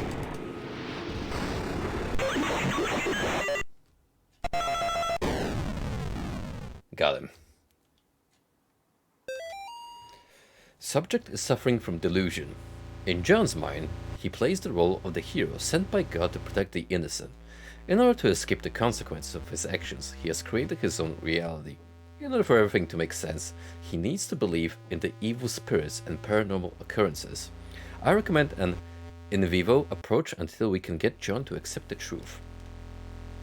And for the love of God, please have Mrs. Martin transferred to another facility. Somehow, John knows that she is in here with him.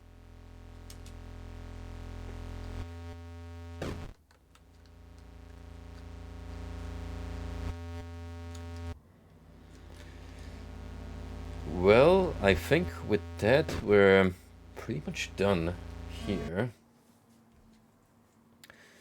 How are we doing notes-wise?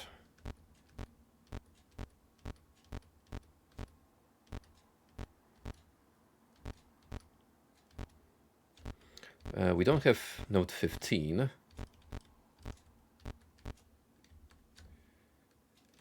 But still, it is going pretty smoothly, I would say.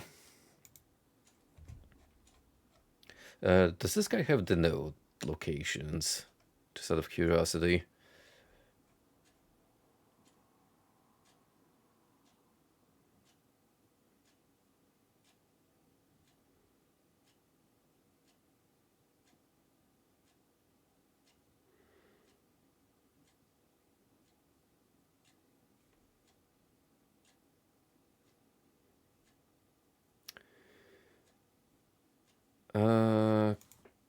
Have I ever gotten this one? It seems unfamiliar.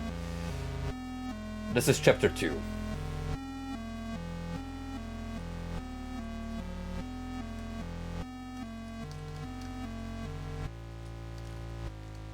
Oh, I remember now. I think you can exercise one of these windows. Yep. The corrupted one.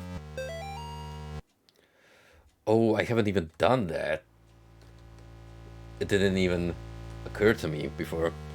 Night 2. We're gonna be rich. We've got supernatural stuff on camera before. Sure. Doors opening on their own, things falling off shelves, but nothing like this. Tonight, while we were trying the spindly lady game again, one of the candles on the floor lit up by itself as soon as Lars walked into the room. It was nuts. We got it all on film. We're gonna make a fortune selling this to the TV stations.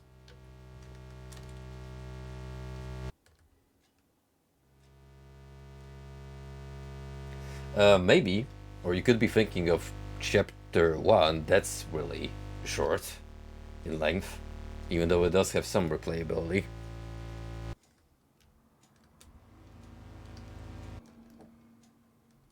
Darkness surrounds thee.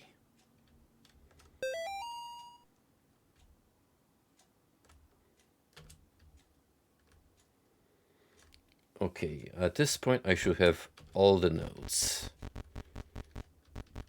Up to 17, so a little over the halfway mark. Pretty good. Pretty good.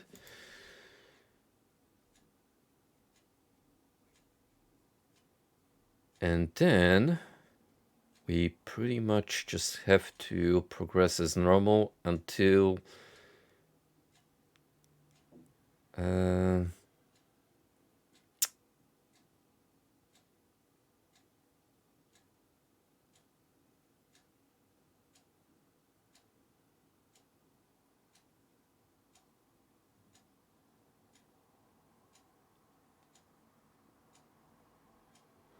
we just have to progress as normal from now on, and we'll know it when it comes up.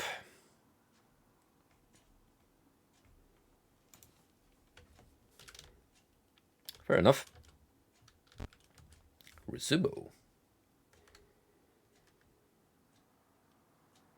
One location that wasn't a house. Well, that's a very vague description, friend, because there's plenty of those around.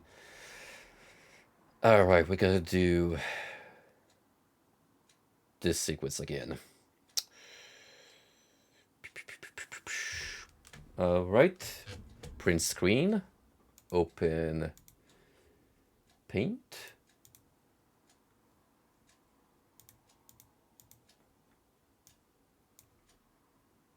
I'm gonna have to do this in a clockwise sequence. There we go. Makes it a lot easier for me to keep track. Now we can leave, and then we basically have to interact with the symbols in the order as presented on that graph.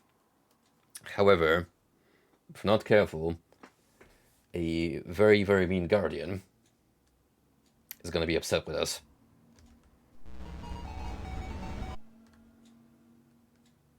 Yeah.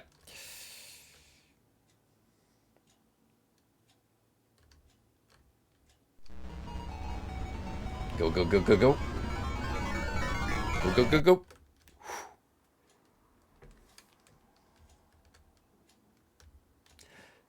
Oh, thank you, my dude. I appreciate any kind of support, so you're one of the good ones.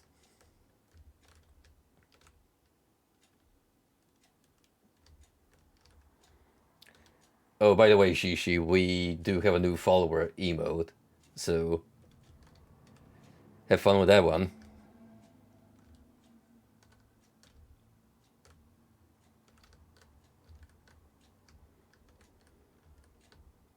Then we walk up here. Here.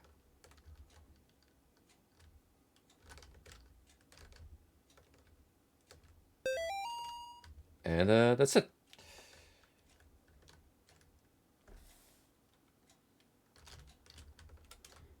Any of you lads got any notes?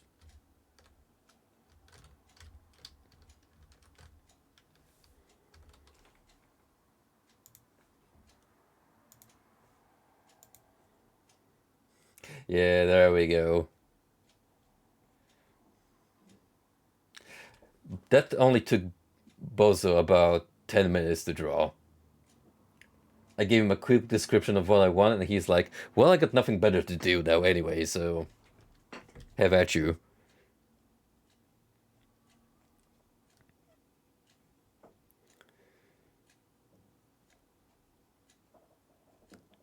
Let's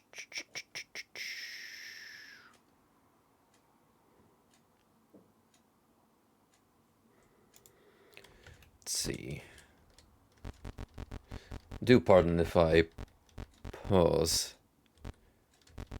every now and then, but I'm just trying to keep track of these notes.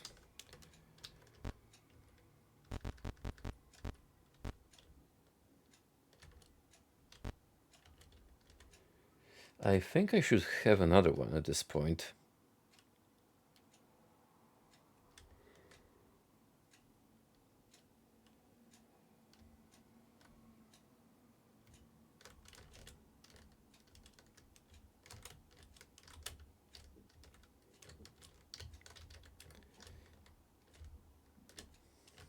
Maybe?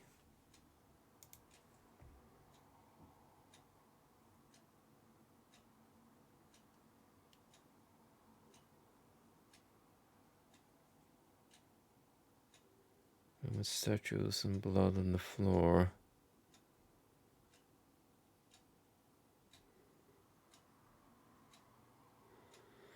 No, it might be later on.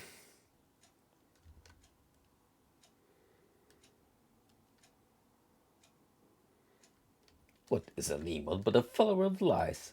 Enough talk. Have at you. That is one of those moments that I'm pretty sure they did not anticipate that was going to become super iconic and memed upon for all eternity.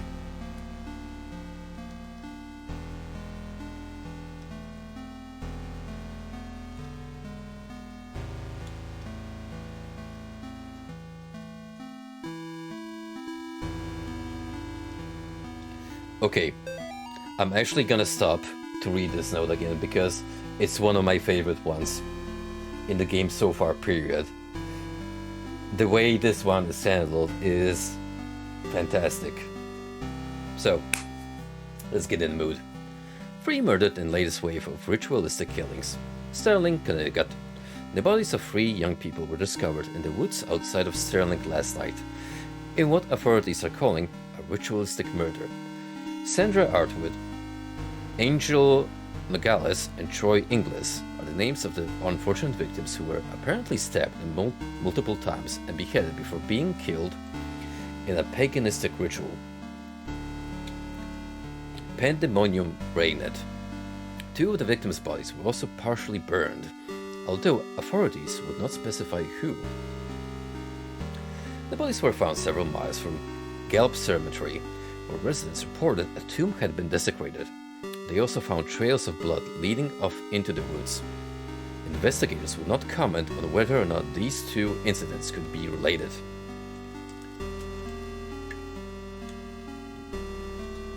The arrangements of the bodies in a ritualistic pattern, as well as the writing of certain symbols in blood, matches the style of several murders that have occurred in the Sterling area since 1986.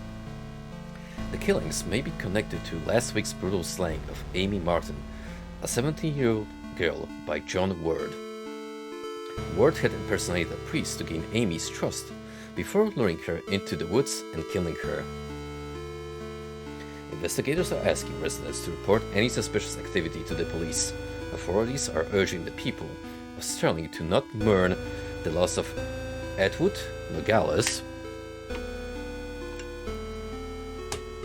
and Inglis because, after all, they were degenerate devil-worshipping thugs who were hooked on crack cocaine and hated their parents. Why even conduct an investigation at all? That's what you would like them to think, wouldn't you, John? They were just three pathetic outcasts who got what they deserved. You actually did the community a favor when you found them getting high in that tomb. You stalked them through the graves and killed them one by one. You ignored their cries for help, their pleas for mercy. You put holes in their ruined drug addict bodies, and then you chopped off their heads because everybody knows that removing the head is the only way to kill a snake. Well, guess what? You didn't kill the snake, John. You cannot kill what cannot be killed. Thou shalt not raise up what thou canst not put down again. Thou couldst not kill Amy. Thou shalt not destroy my works, for they are the works of the eternal dragon. Even now she is at thy door. Her hand is at thy throat, yet you see her not. I will have thy soul, for I am the god of this world. Pandemonium regnat satani vita, pandemonium regnat satani vita, pandemonium regnat satani vita, pandemonium regnat satani vita, etc., etc., etc., etc., etc., etc., etc.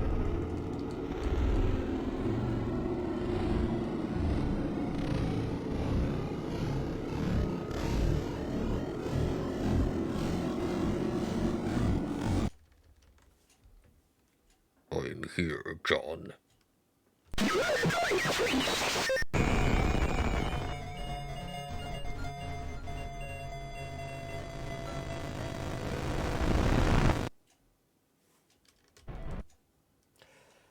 Yeah. I would say there was a prime video game moment right there.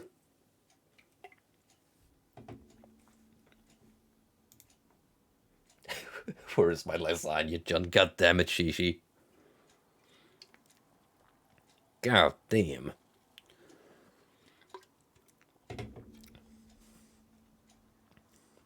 Anyway, now that we're the spindly lad,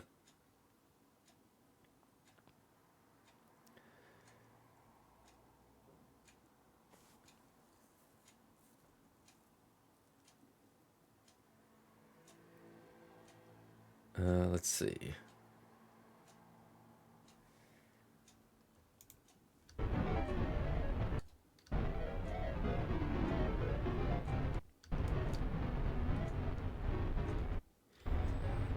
Apparently,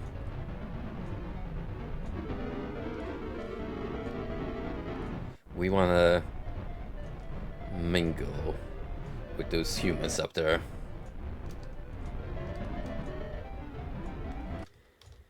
How do we do that exactly? The guide is a little vague in this sense.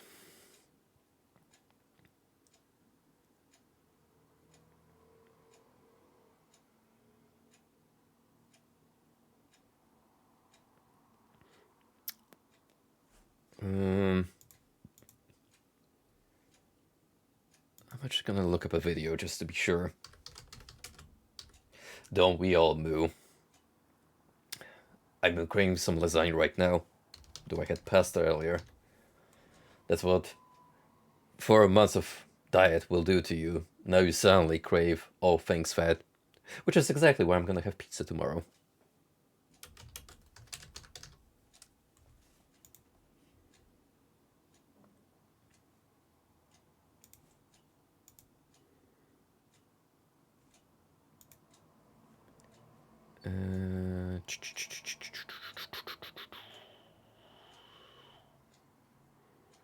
I would rather not check a whole as playthrough.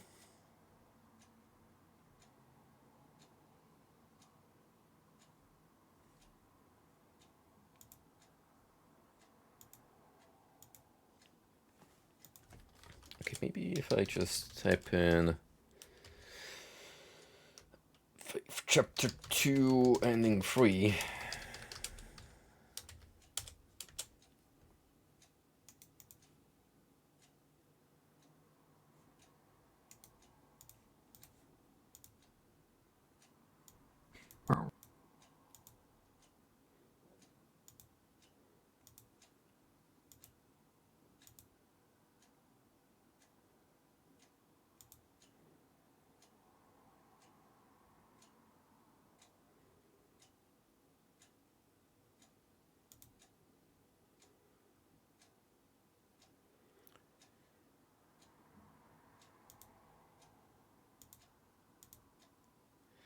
Oh, okay. I see how to do it.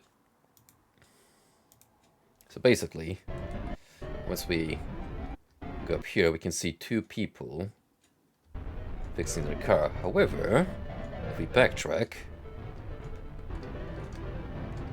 we now should be able to climb up here.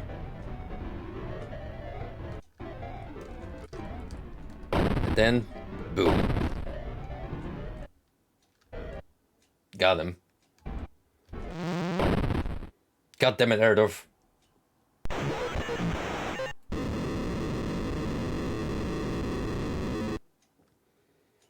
That was the most fucked up mortis I've seen.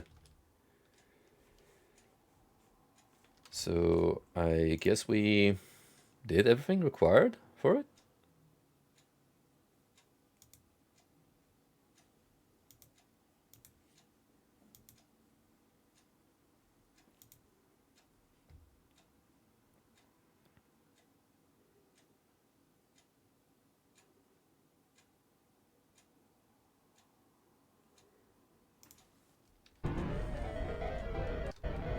Oh, actually no.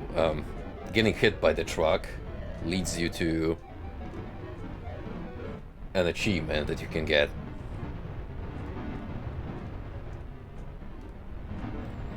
However, I gotta slay those two and then get away. John, you'll never kill the snake.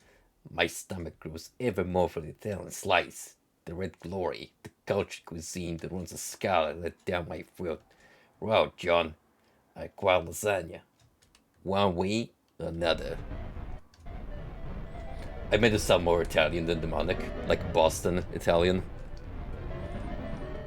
But it works.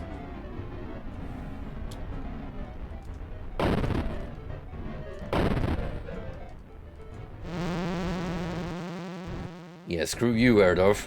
Not this time.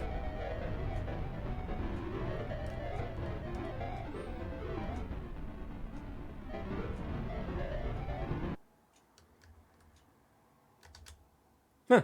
I wonder what that was about. Yo, Candy?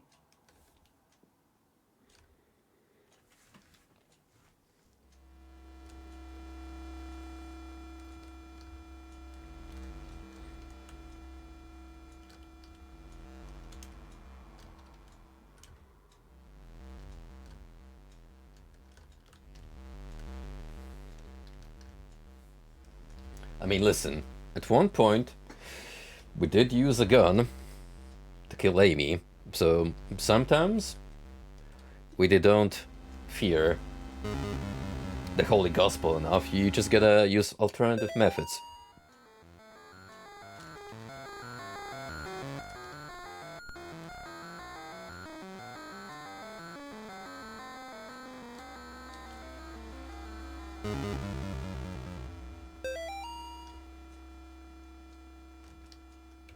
How are we doing on the note hunt? You can't seem to remember this note.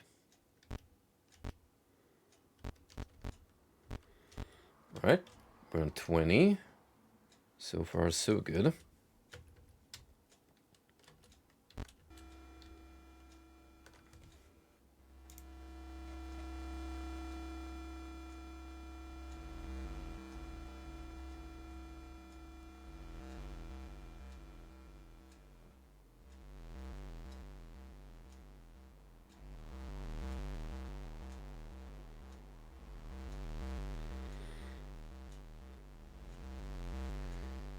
And then we just proceed as normal.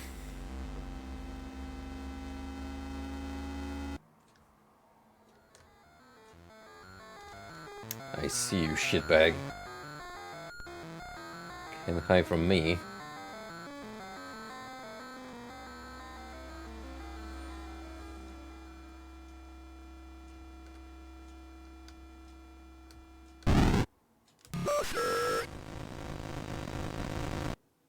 It's fine. He just came out to say hi. See?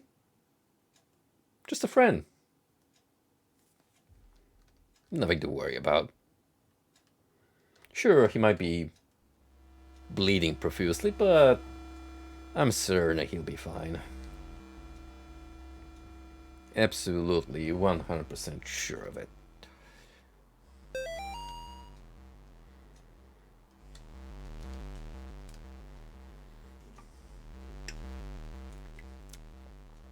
Absolutely nothing, Shishi. 100% nada.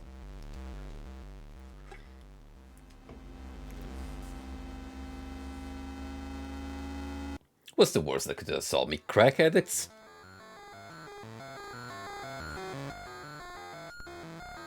I mean, that is pretty awful. You don't want to get stabbed with one of those dirty needles. I will bless your child. That wasn't here, partner. I'll be doing the blessing, cause I am the priest.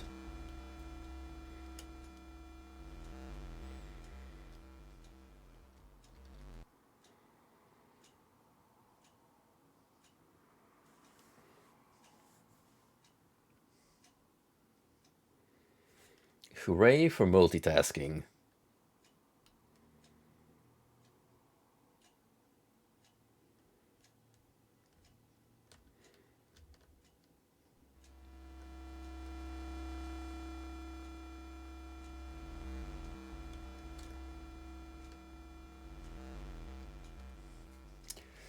Okay, we're here.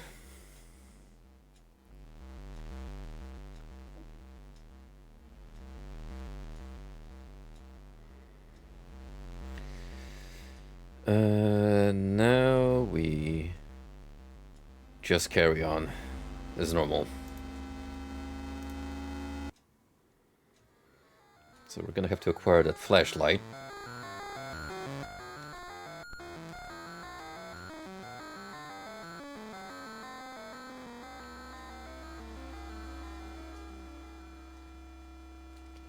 Yeah, I have a walkthrough in another tab just because I'm trying to get this extra ending, and like I said, it takes a couple of hoops that are easy to miss to jump through in order to acquire the prerequisites. Apparently the hint to them was the stone slabs that we saw before the final confrontation, but you know, they're pretty vague, so not that easy to immediately recognize. Will you listen? You get everything. Here I come.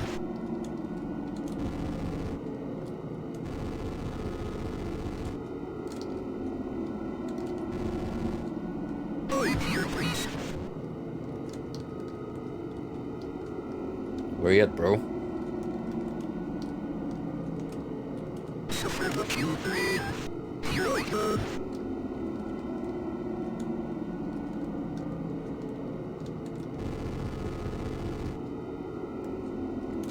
Here you can catch me.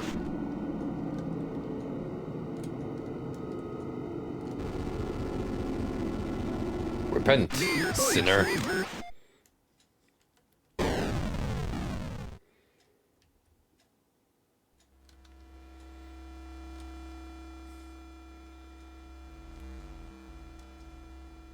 Ah, well, I wouldn't be surprised if Chapter 3 was even more elaborate. Thank you, I will keep my eyes peeled.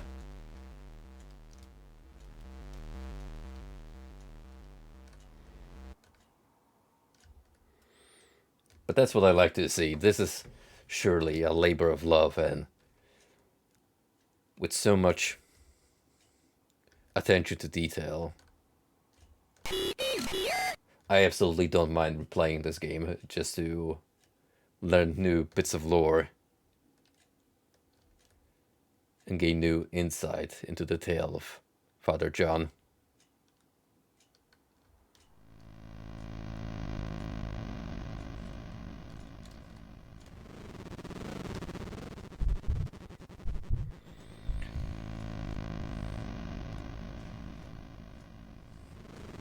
So we need to get past these jokesters, who, as we've established, they do hate the light.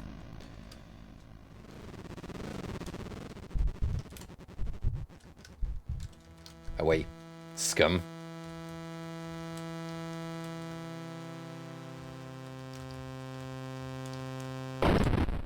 Fuck.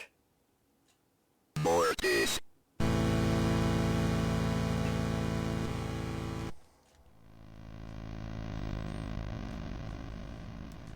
Oh, there is no shred of doubt in my mind that Chapter 3 will be a feast for the eyes. If anything, this retro kind of art style is complementing the whole work instead of being detrimental. Like, Erdov just knows how to make it work. That's the beauty of it.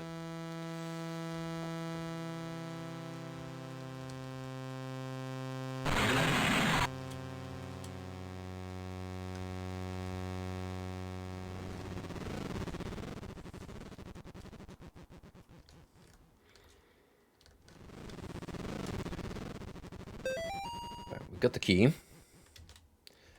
However, now we should be able to progress through here.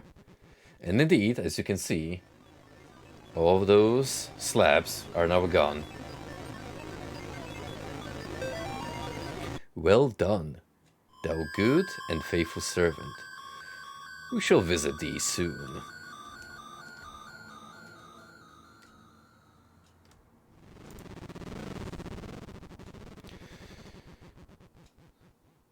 So now...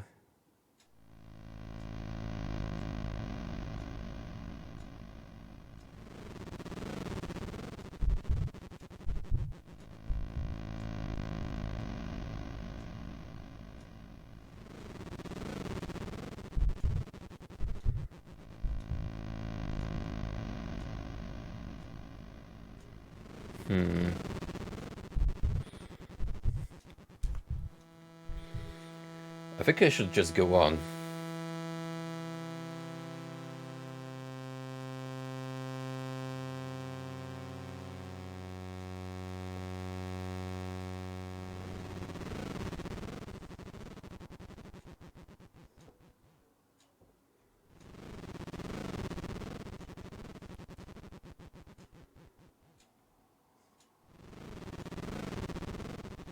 Yep, doesn't say they should be doing anything else.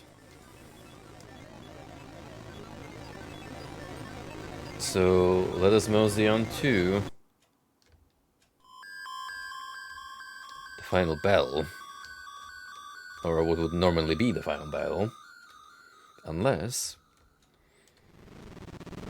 there's more.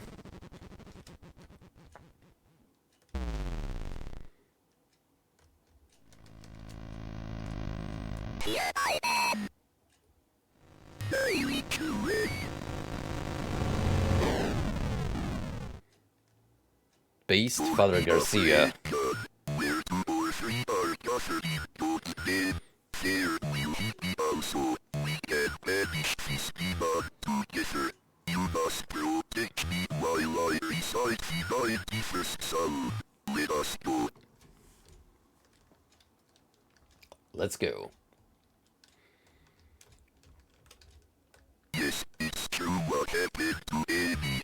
You are no murderer, God. There is not much you could have done. But maybe now her soul is at rest. Let us go. I mean, technically I did murder her. I did put a bullet through her head. But, you know, she was possessed, so... It's a very delicate subject.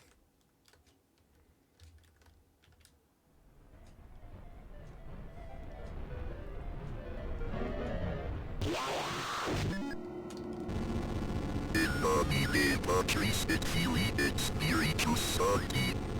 I will say of the Lord, He is my refuge and my fortress. Whoops. I fucked up. Lord,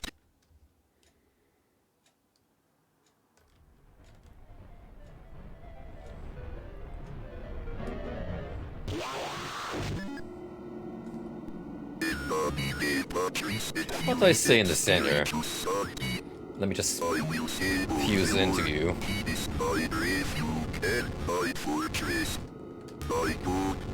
I will choose. I shall not be afraid of the terror in the night, nor the evil that walketh in darkness. I shall behold the reward of the wicked, because I have made the Lord my refuge. There shall no evil befall me, for he shall give his angels charge over me. They shall bear me up in their hands, and I shall tread upon the serpent, because I have set my love upon him. Therefore will he deliver me. He will deliver me in trouble. He will deliver me and honor me. Vadebus mi satana exalti domine Patri. Pos mi satana, exodi domine Patri. Vadebus mi satana, exodi domine Patri.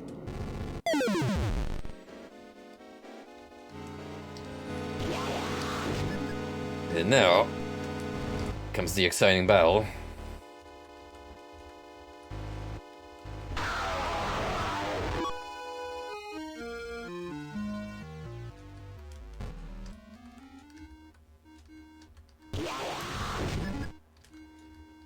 We would just shine a flashlight directly into her face. Its.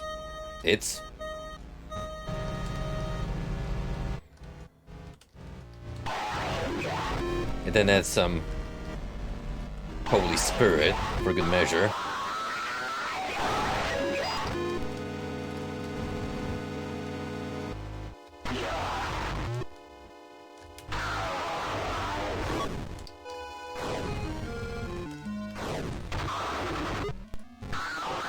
I don't believe we particularly care for Father Garcia's well-being this time.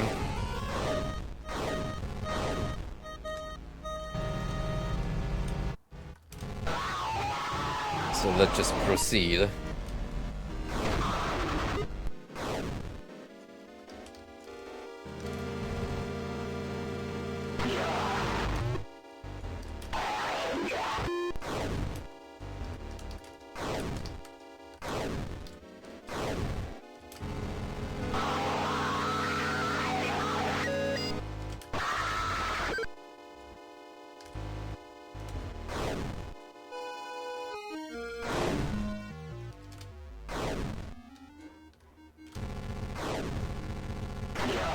Gotcha. First try. I don't know yet. Beyond what I've gone through, I haven't had much of the direction, so maybe I did this right. We did see a locked room in the house.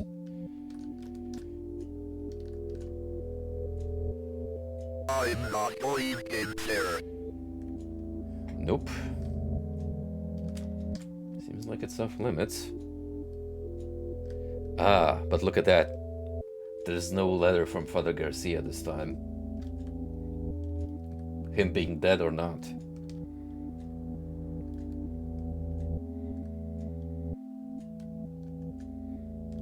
And the door outside is open.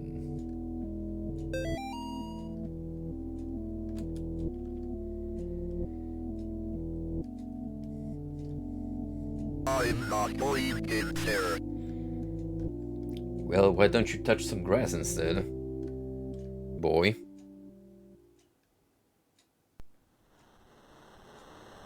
Maranax Pollax.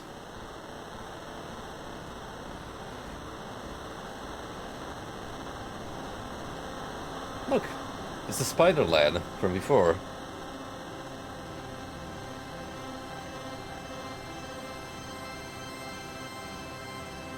Feels like I'm watching the ending to Hereditary again. Now that was a horror movie. Ending 3. Initiation. We became the very evil that we sought to destroy.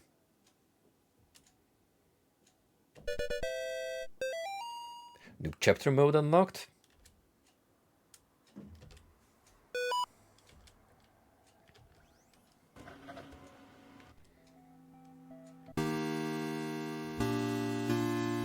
Actually, though, what kind of new cool things do I have at my disposal? Yo! The cornfield! Aw, shit. Let's frickin' go. Toilet colors! Alright, everybody, welcome back to my playthrough of Dusk.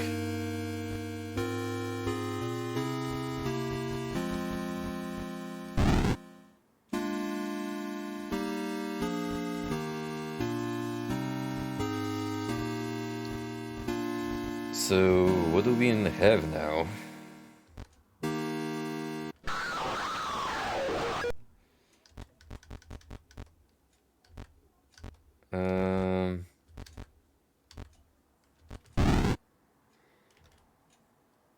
I mean, I got all the notes, so I assume I have to move on to the prologue now?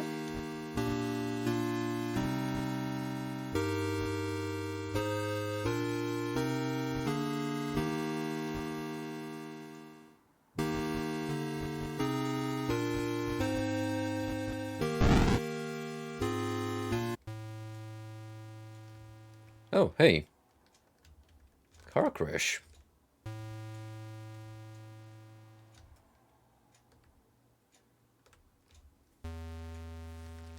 And right by the cornfield, too.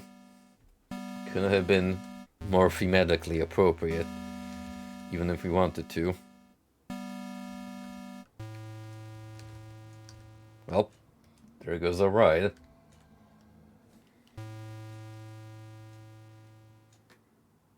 But someone else didn't make it too. Well, it's one way of going out. With a smile.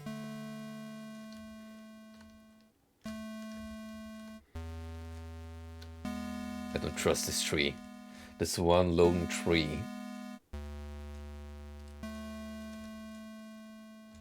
It's out for blood. And wouldn't you know?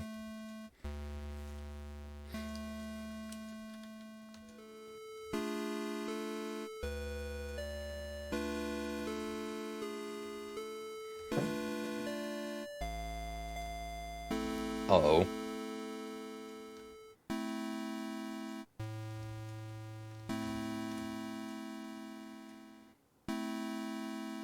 Huh. It appears I cannot exercise the scarecrow because he is not possessed.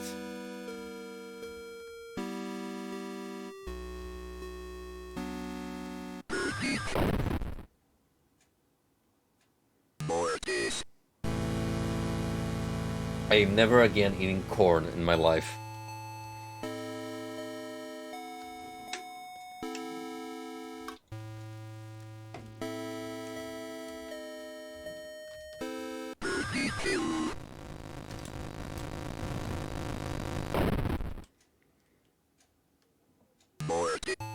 Now that is evil.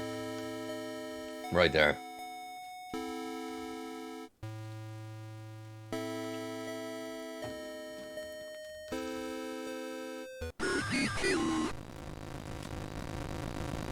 Swear by him.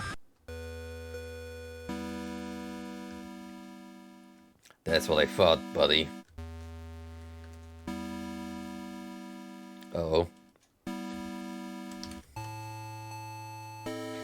He is becoming more unhinged.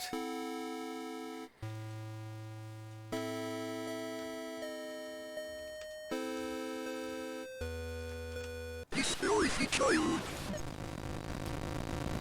My faith is weak.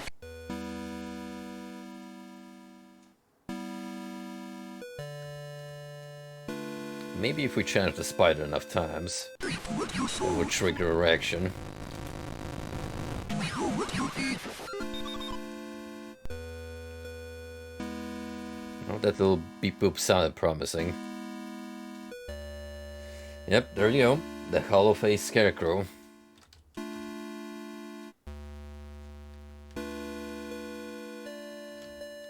Still nothing though. Oh. Oh no. The doggo. You fiends. About a week ago, we started hearing those awful noises coming from the adjacent fields. After 3 nights, the children were getting pretty scared. I told them it was just coyotes. The 3rd night, the noises seemed closer than ever. The dogs were panicking. I could hardly approach them. Then Greta, the last of that old line brought over by the German missionaries, broke loose and tore off into the corn. We all listened, too scared to go after her, as her barks faded away into the distance. After that, we had 2 nights of silence besides the endless whispering of the wind blowing through the crops. But then, this morning, I stepped outside to see this fresh horror left at the edge of the field. There's something out there.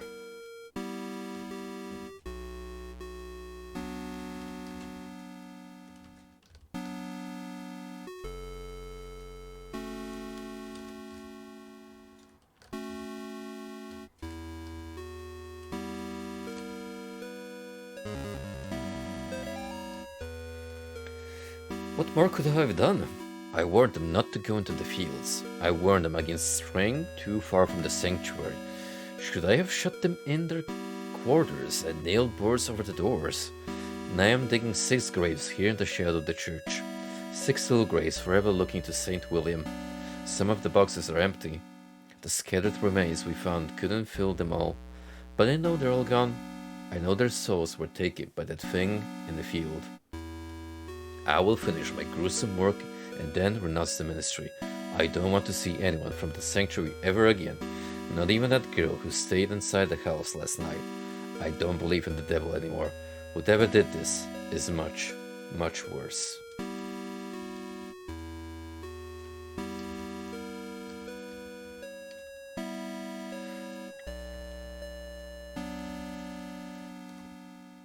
Back into the church, are we?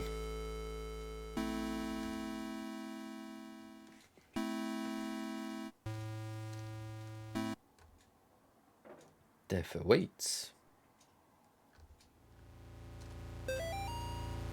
We have a new volunteer to look after the children and take care of things around the sanctuary, Sister Bell. She came highly recommended by the main office in Hartford. Bringing her in marks the completion of staffing the church after all these years. The church has been very careful about letting out what happened to those children. As far as I can tell, I'm the only one left who knows about it. Soon I'll be gone, and the sanctuary will be able to go back into service, having finally let those dark times behind. We've even received clearance to move into a new group of children. 3 next week and another 3 sometime next month.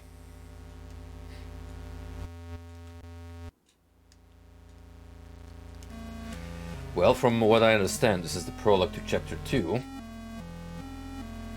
which would make sense because it takes place after a car crash once we left the woods from chapter 1. So in a way this is our first venture into this church. Not shall kill thou.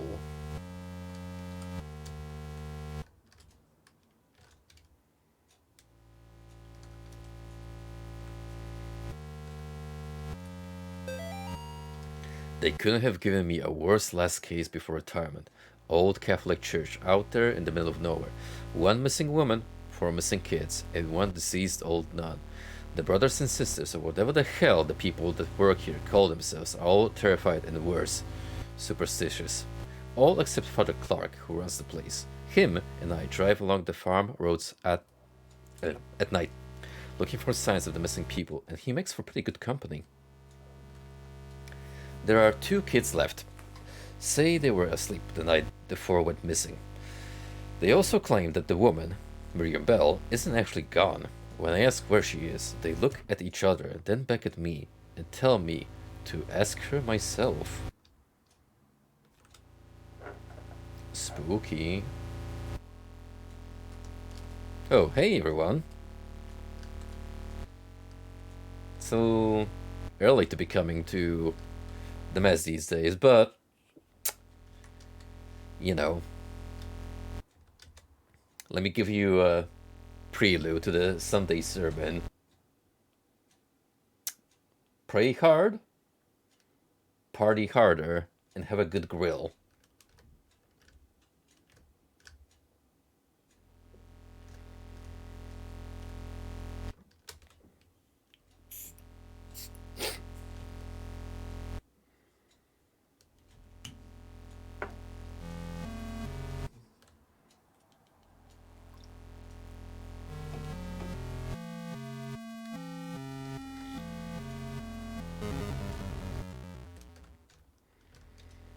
Interestingly, I know not what I bless you, child.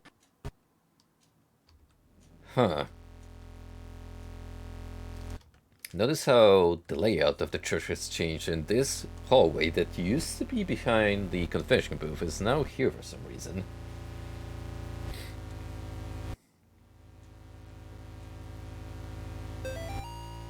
This morning we found these very odd objects around the church. The best way I can describe them would be large life-size dolls made of sticks and dead-free branches. Someone must have placed them there while we were sleeping. Hoodlums maybe, or a group of weirdos. The kids seem fixated on these doll things. They stare out the window at them all the day. I even heard them shout that they saw Miriam standing around them, but when I looked, there was nobody there. Maybe it's the strange behavior of the kids, or the hours of driving these farm roads at night, but this place is getting to me. I keep having the same nightmare where I'm standing outside the church looking out into the fields. I can see people looking back at me through the rows of corn. Their bodies are painted red.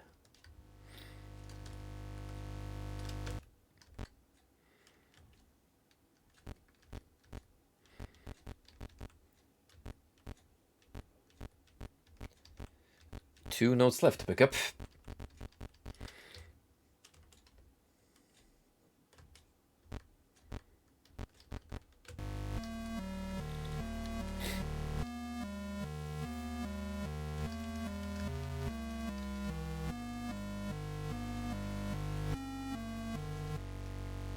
Guessing they might be in the church before we head down to the basement. Oh, so this skull ain't purple anymore. Some reason. And we cannot actually enter the confession booth.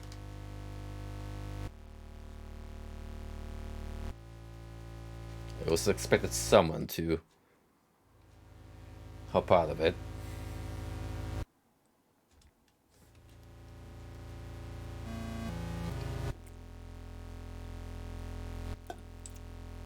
Anything down this way?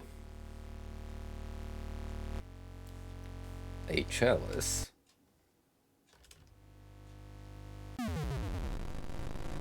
Oh boy.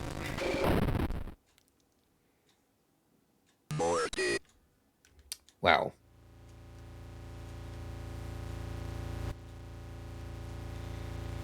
Talk about a nasty surprise.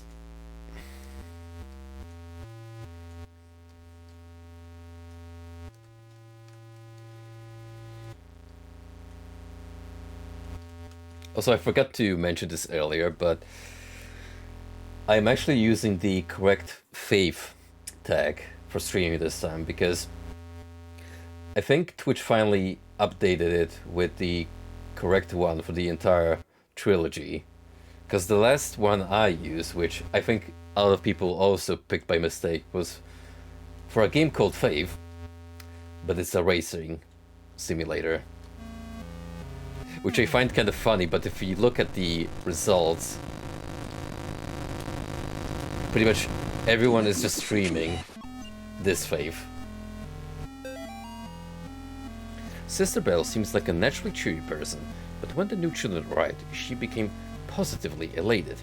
She dotes over them constantly, takes them on walks, and tells them stories long into the night.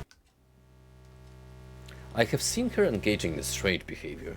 We don't teach the children much dancing or singing besides what is found in the hymns, but I've seen the children dancing around Sister Belle in a circle from time to time.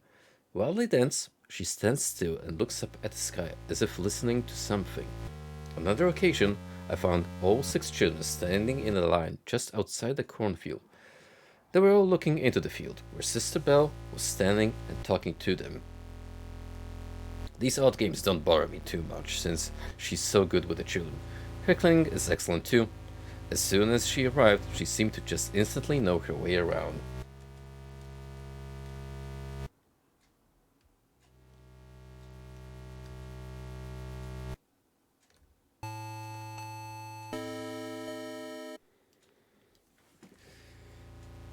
Well, one final note remains. I assume it's gonna be in the basement area.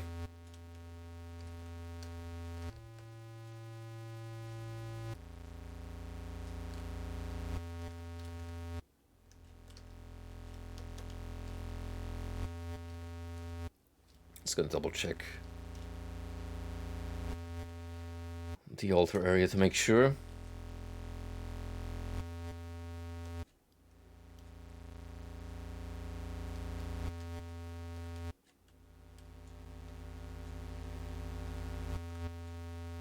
No, not really. I've never gone out for like a Halloween party or anything of the sort. I'm just gonna go to work as usual, finish a little early because I have an appointment in the afternoon for the eye doctor, and probably just chill and watch a good horror flick in the evening. Might even stream something on Discord for the occasion.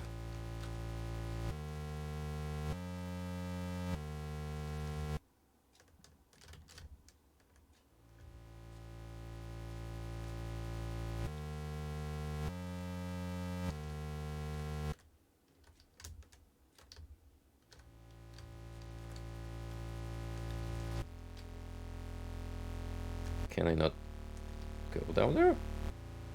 Oh, it's being locked away. Just like last time. Interesting. Well, I exercise the spookum once more. Ah, and now it's half open. Oh, look at that. The skull turned purple.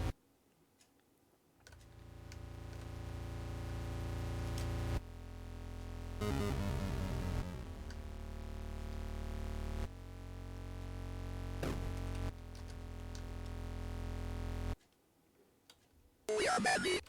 I had no choice. You thought you were gonna get me, huh? Fat chance, bucko.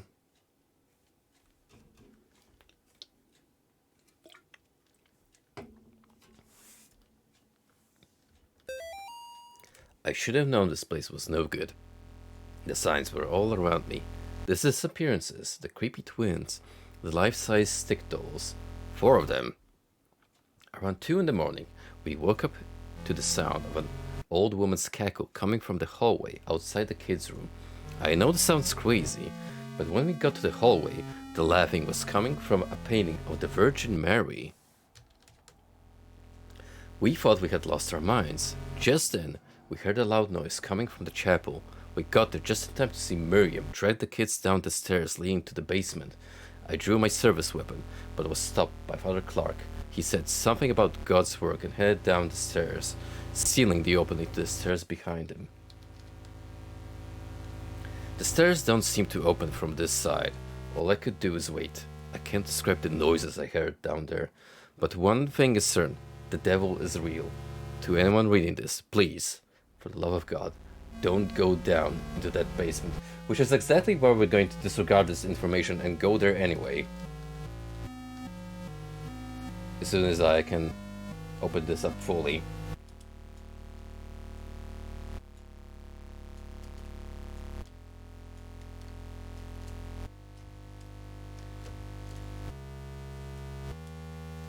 Well, looky here.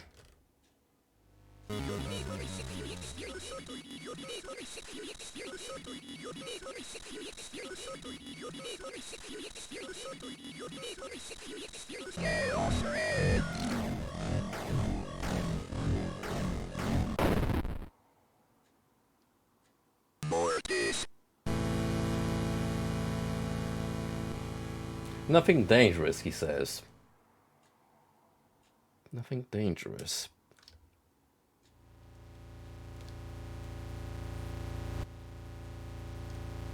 Oh, bummer, now I have to do that all over again.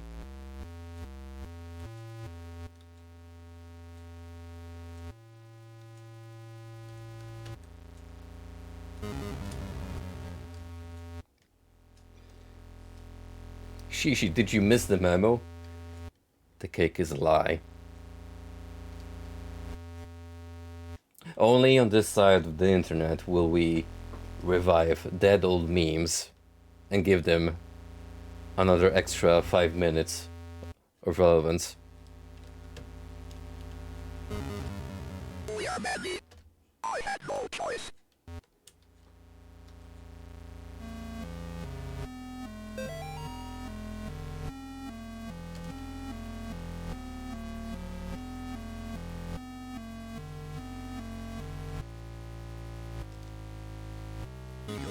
Alright, so clearly, do not approach these freaks.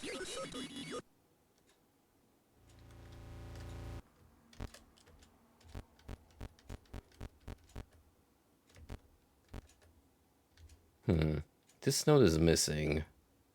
I thought I had all of them. Which one did I not pick up?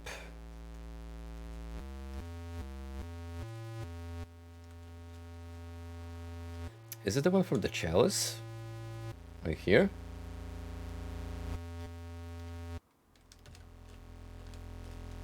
Nope. I did obtain that one. Unless there's one more inside the basement.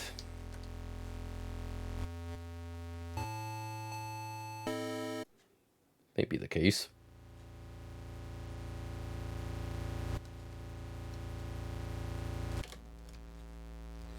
Yeah, birthday cake. I get what you're saying. I think it's that mixture of specific sweets and toppings they use on cakes that is one of a kind, and you cannot replicate that same feeling for eating, like, say, a brownie or even velvet cake, which I absolutely love, and just talking about it makes me crave a slice right now. Oh. The Virgin Mary is gone.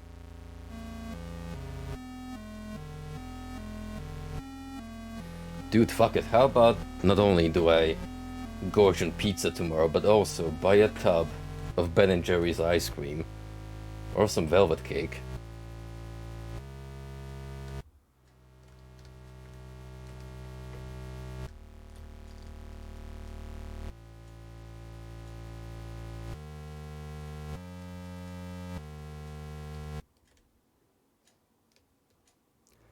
I'm still gonna be abstaining from sweets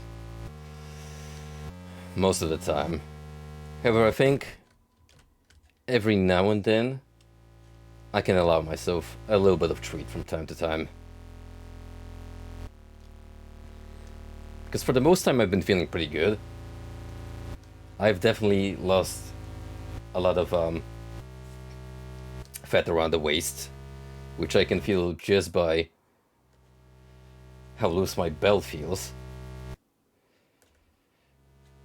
But yeah, long-term, heavily protein-stacked diets, they will do a number on your intestines. So I think I need to dial it down a little bit and eat more solid foods now. Throw in some carbs too.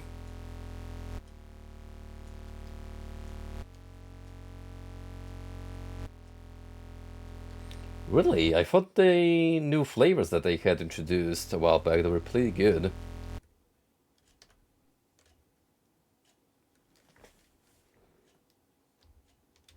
I kind of like them more than Haagen-Dazs, to be fair, in terms of flavors.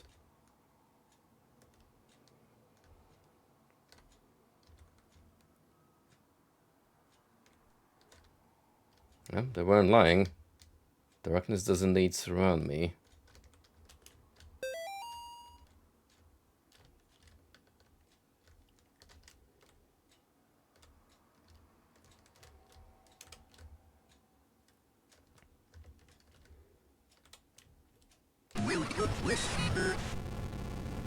Hello, lad. I see we meet again. Oh shit. Who was this Enderman? Just out of nowhere.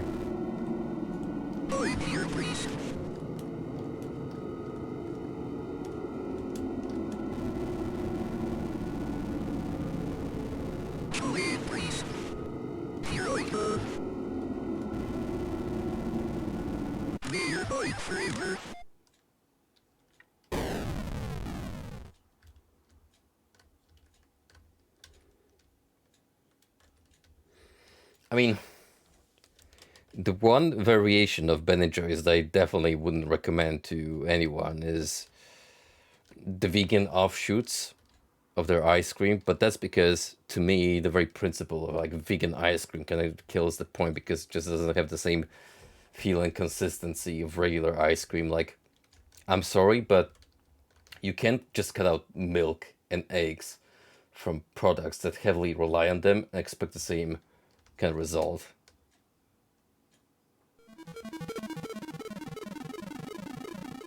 It is her, the nun. But not the movie nun, which apparently sucks. This is the cooler nun. Here is the ritual of the door to hell. Let no brother or sister utter it. He that is master of spirits. Let 3 spirits that follow the dragon be put into the effigy of the accursed. Only then can it be purified. You will know it is time when its eyes glow red. To enter the unseen world, destroy the purified effigy with fire. Then shall the door to hell be opened. This is the ritual of the door to hell. Let no brother or sister utter it.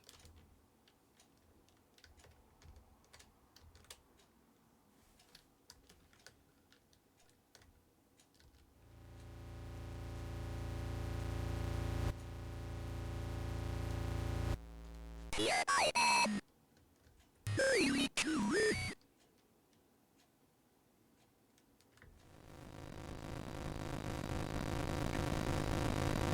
And that was the prologue. What I am about to do has not been approved by the Vatican. Score 660 out of 666. I don't know what's that based on.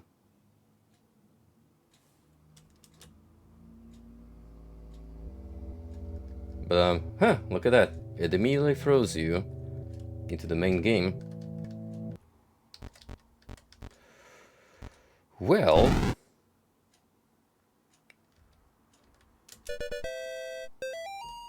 New background unlocked. I think that we've pretty much got out of Chapter 2 what we wanted.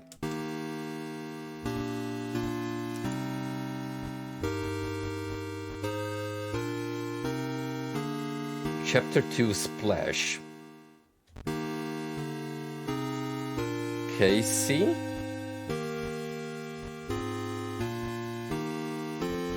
Sure, let's go with this one.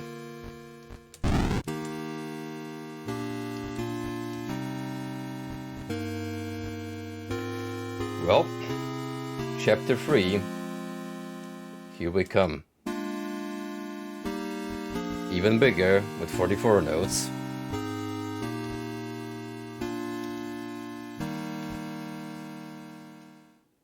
For Dinah. I almost read it as for Dine, and it was like, What the hell? How did you manage to get your name inside of the game?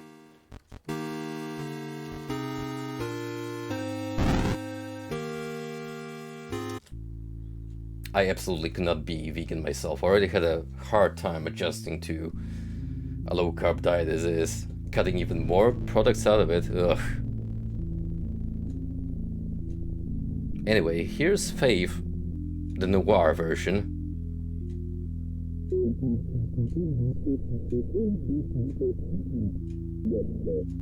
Hello? Can you speak up, please?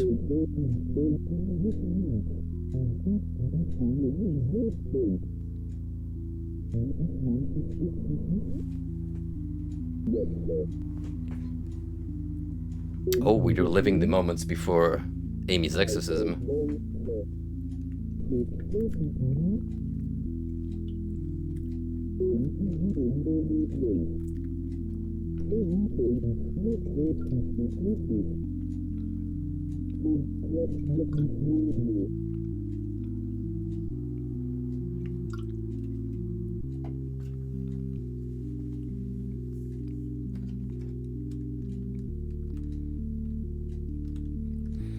Ah, I see. We're going for a flashback effect, which is why it's so fuzzy.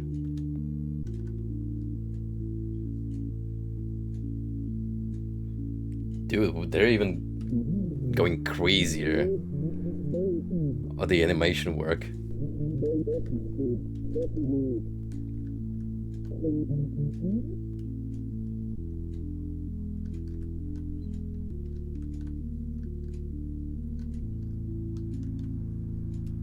Oh, same painting we saw. We don't have our cross equipped yet. Oh, cool. I could just raid these people's house without them suspecting a single thing.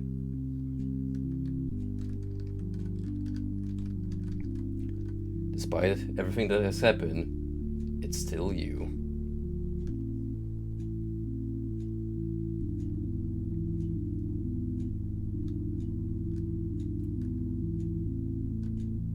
I should join Father Allred. Listen, I got potential secrets to find first. I don't remember anything further.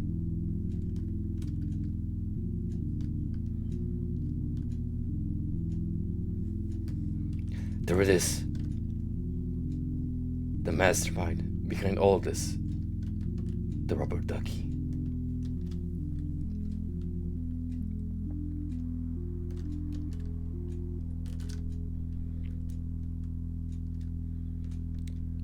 I don't remember anything further, so interestingly, the children's bedroom is the one missing element. Besides the attic, which is locked.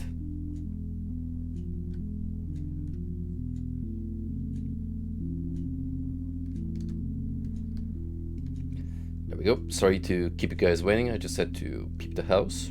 Make sure everything is a-okay.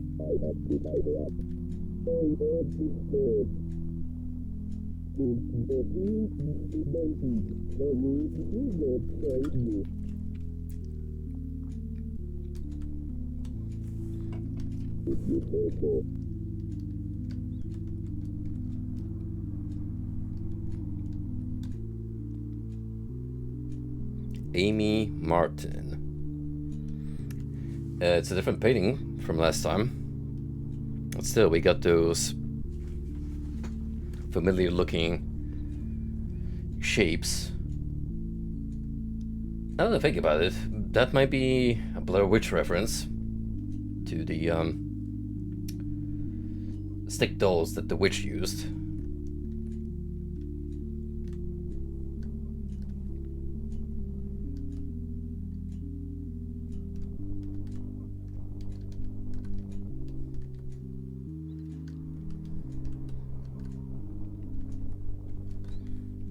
Give me a sec. I got like 4 notifications on Discord at this point.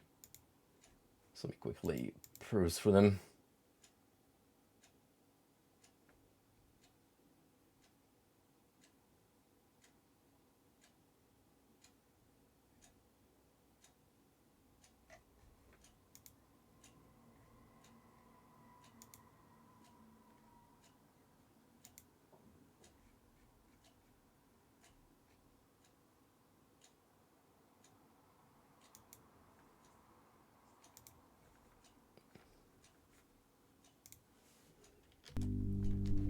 let us proceed.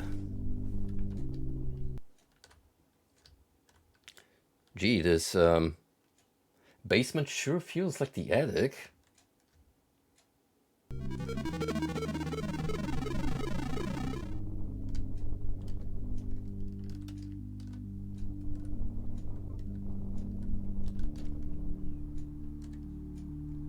She's messing with my head. I just know it.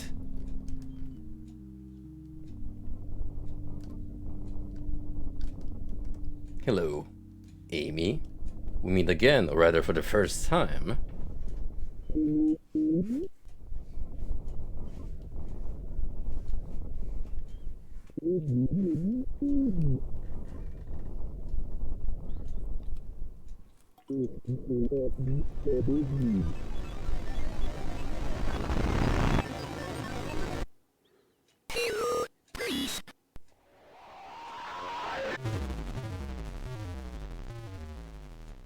Man,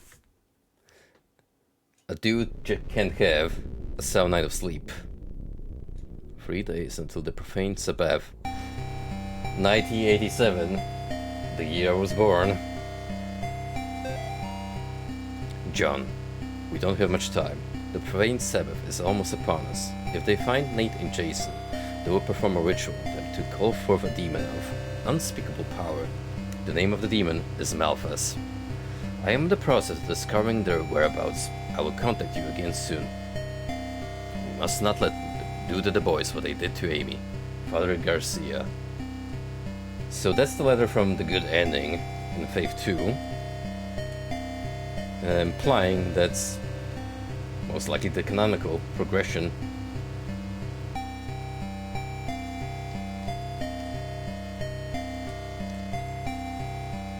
I'm not going in there.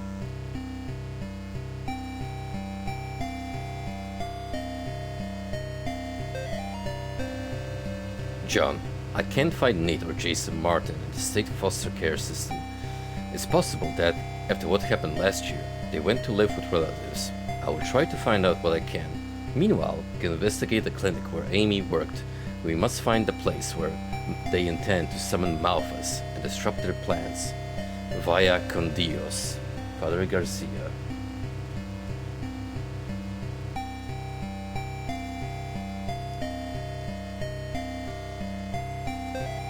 That's exactly what it is, Shishi.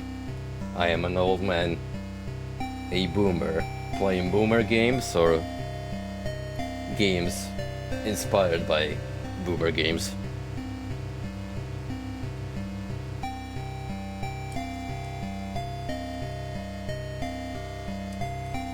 Anything evil going on in the basement, which now we can access.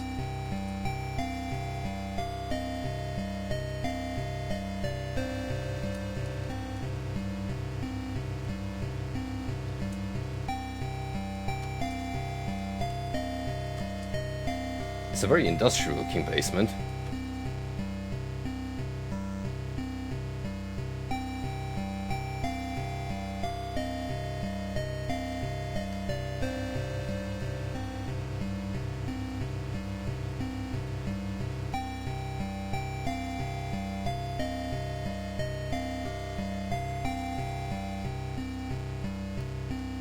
I'm not going in there.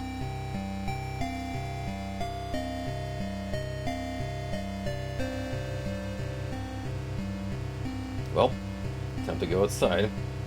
I'm not going in there.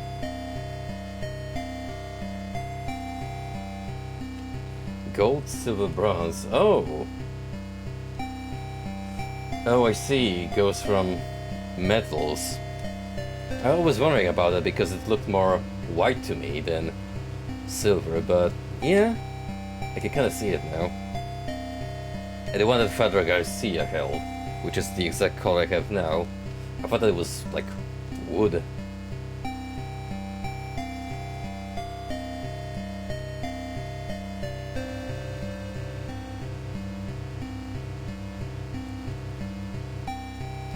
Don't mind me, just a friendly priest roaming the streets on Halloween night.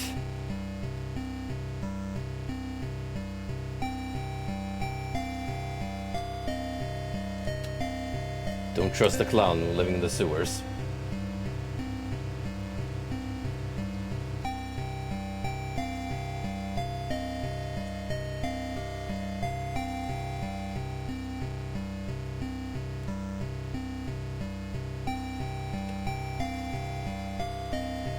Hello, would you like to talk about Jesus, our Lord and Savior?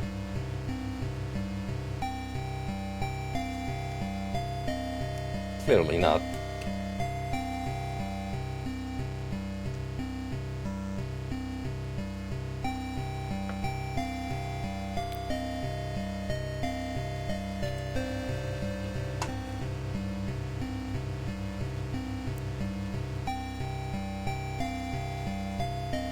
Can I peep into the windows of other houses while I'm at it?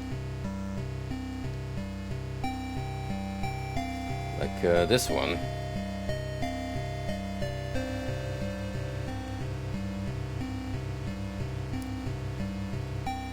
Huh.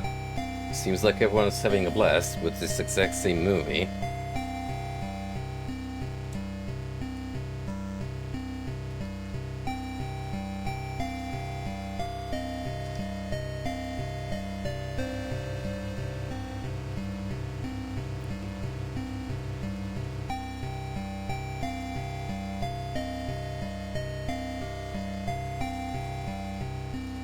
Orange Monkey doing a dance too. That's my favorite Cartoon Network production.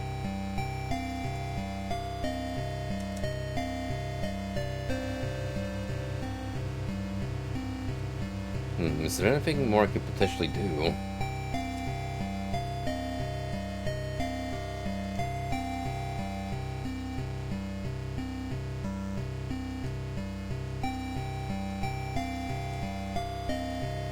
I'm a little surprised there's nothing going on in the basement now that I can access it.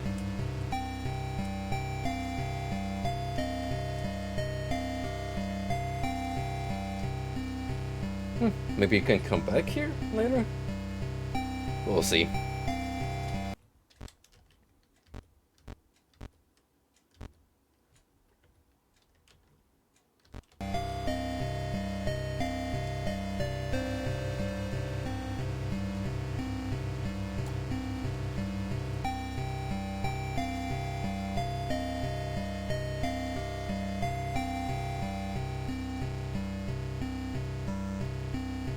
Alright everyone, with cross in hand, it is time to leave and kick some demon butt again.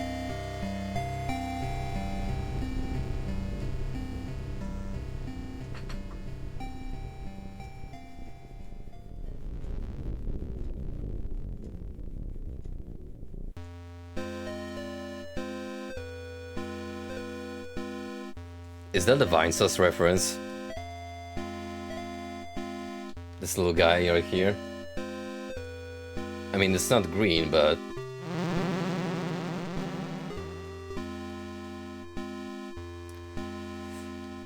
I miss the airdrop truck.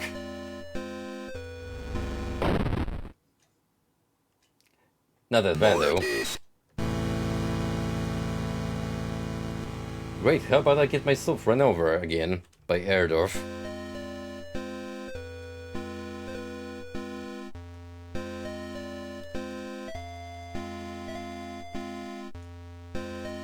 Come at me, coward. I dare you. That was not the Erdorf truck.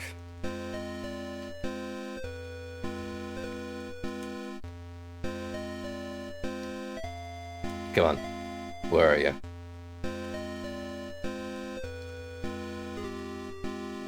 I dare you. I double dare you. I triple dare you. Come here.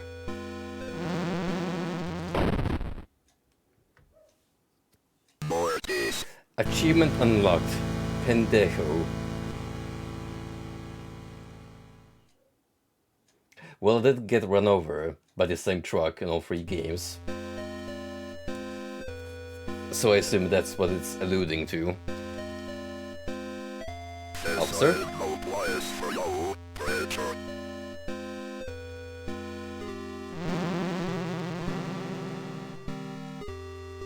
How about I steal his ride GTA style?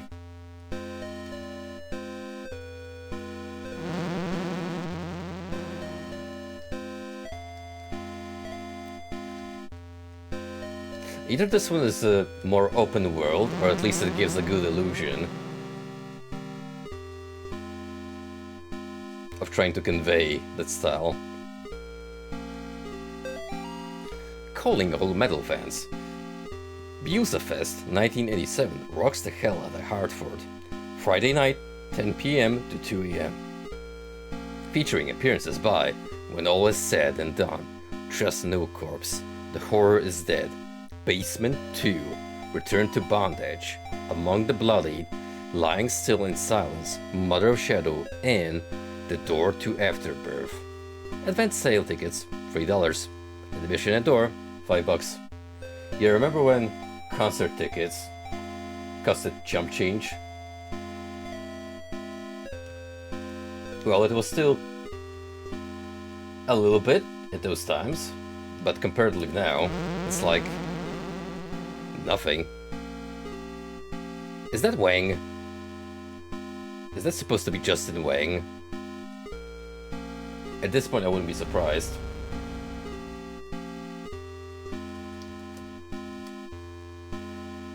This game already has a lot of references as is. You feel watched.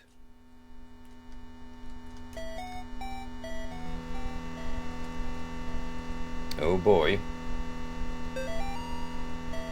Thanks to Rhonda Erickson from Gary Miller.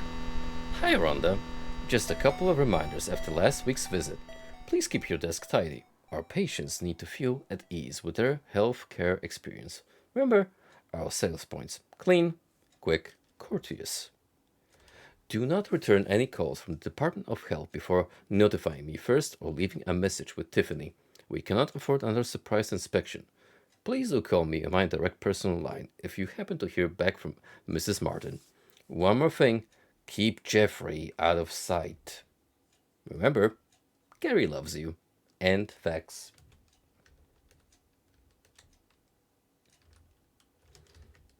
I have recently been to Deep Purple and Blue Oyster Cult, and trust me, Shishi, when I say ticket prices compared to what we've just seen have hiked up considerably.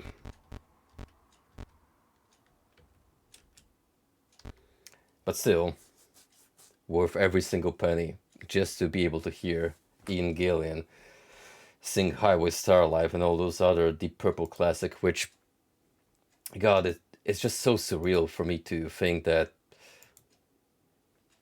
my father was first exposed to this kind of music. He had to basically listen to it through audio broadcasts, which you have to pick up on your own, like actively look for radio stations abroad that would be able to reach the wavelengths in communist era Poland, because, well, they wouldn't play that kind of music still at those times legally at the official radio stations. So going back to now, I grew up secondhand with that music because of my father's deep interest. Get it? Deep interest in Deep Purple. And now I got to see those guys live. Well, the remaining old men that are still going at it, but still. It's just a surreal thought. Like, how many generations of people actively embrace these old bands.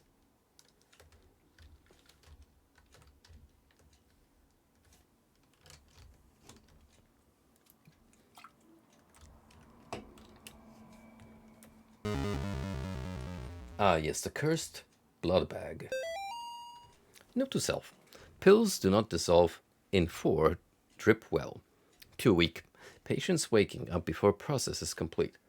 Sooner or later, they will realize they are having the same hallucinations. Suggest concentrated ejectable version. Well, something is going on at this clinic, and it's not good.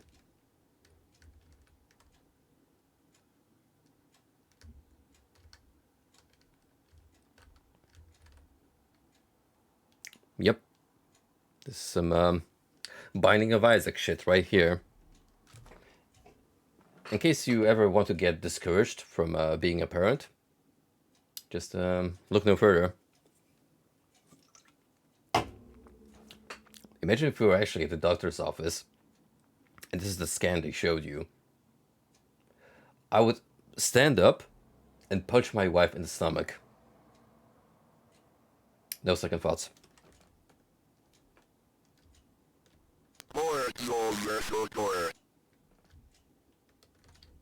Looks like I'll need a crowbar, Gordon Freeman style, for this one.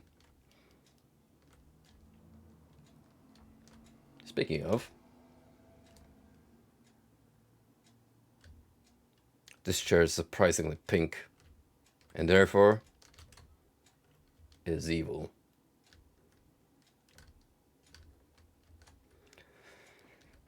I know this has become a bit every single time I encounter a crowbar in game, but come on. Come on now.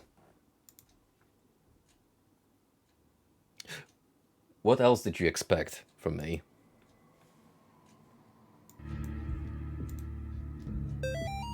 Someone drop a crowbar here.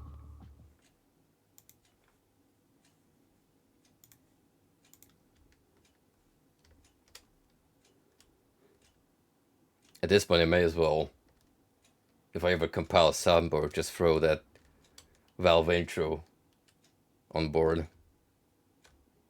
Speaking of boards, there's some down.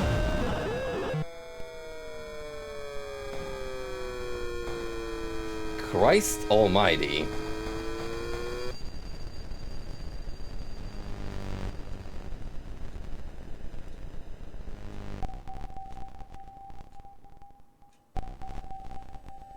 It's okay, John. Soon, you'll feel nothing. I need to hide. Oh, I can actually ride on the hospital bed. Fuck, where do you even hide from that thing? I guess behind the curtain?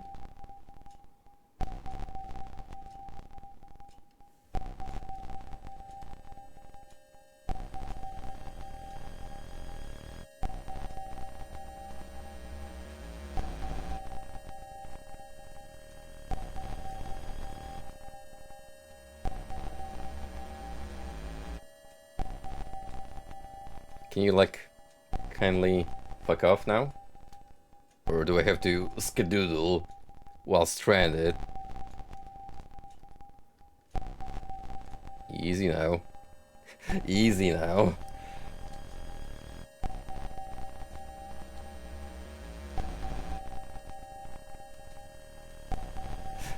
I'm not gonna lie. This shit is kind of fucked up. Where? Where the fuck do you even hide? Oh shit, he's coming. Up the stairs.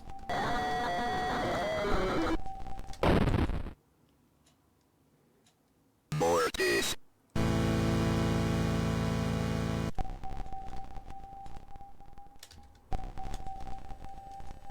Okay, yeah, it's gonna be behind the beds. I need to hide. Well, I certainly didn't expect a stealth section, but here comes Erdov. Mixing it up.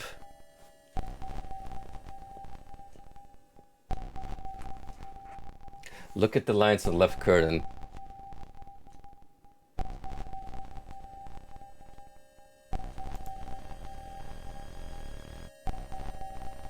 Fuck you, Erdorf.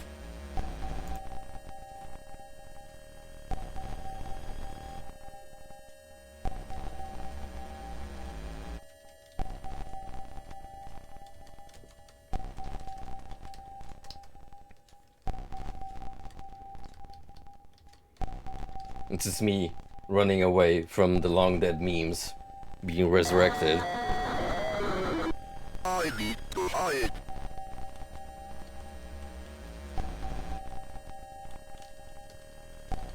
Is that good enough?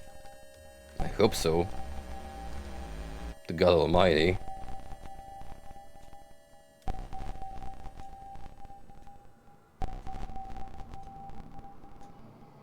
Boy, I sure hope he doesn't come this way.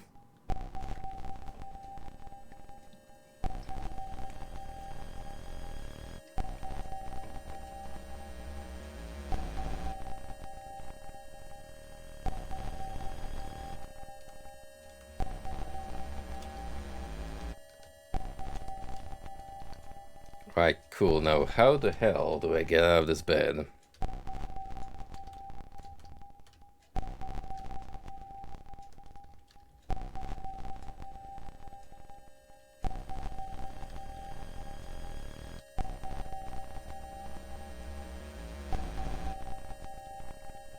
Police? What the hell is going on here? You don't want to know. You're coming with me, preacher.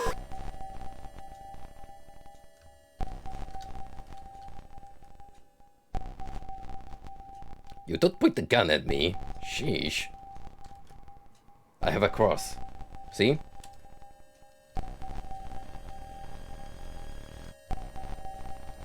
Yo, what if I just skedaddle for the window instead?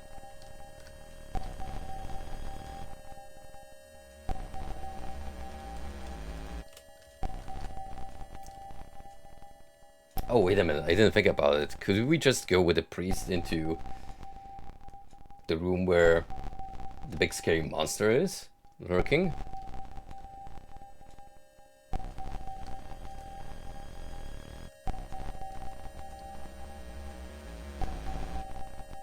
What if it's there?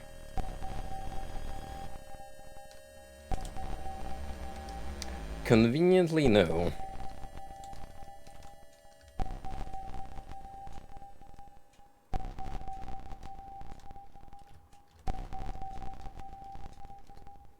Nice of the scup to just let me do whatever I please.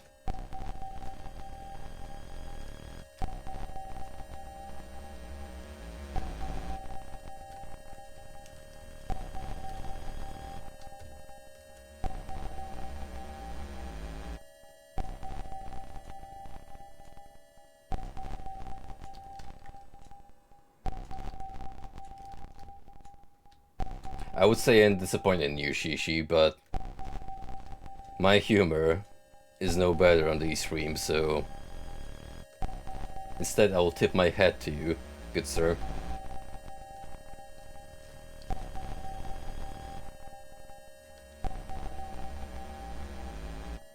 I too pick I'm gonna need your crowbar, preacher. the low-hanging fruit. Shit! Jesus Christ, what is that thing? That, my friend, was Satan incarnate.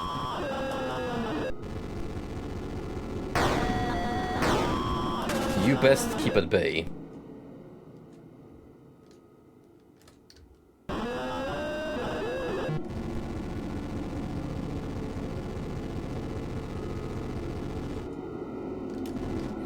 Thankfully, it does not like neither guns nor Jesus. Those are the only two that can stop it.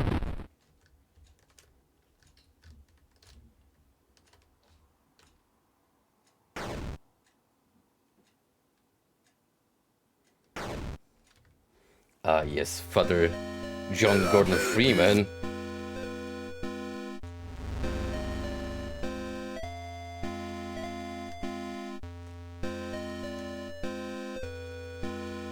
Oh shit.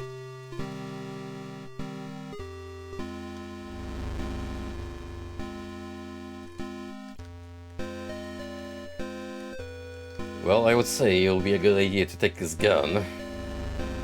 Just in case.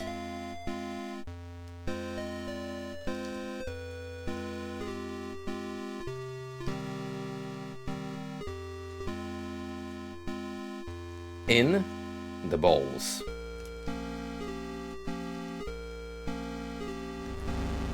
T?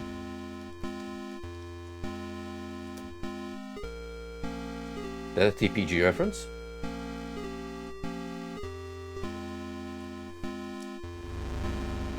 Even in my streams, does the T-headed man stalk me?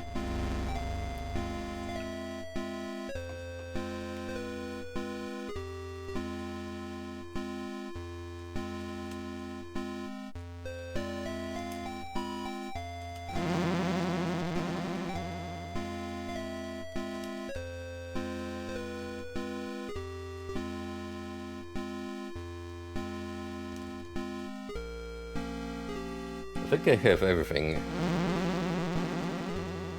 I want, since I am looping again.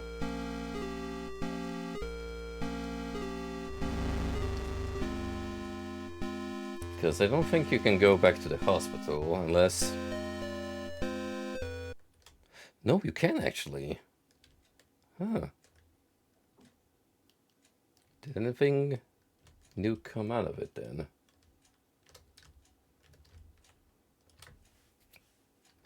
I don't know how far I'll be going tonight. Might not even end one run of this game, depending how deep it gets. But yeah, I'll go for all endings for a follow-up, which I'll probably do tomorrow.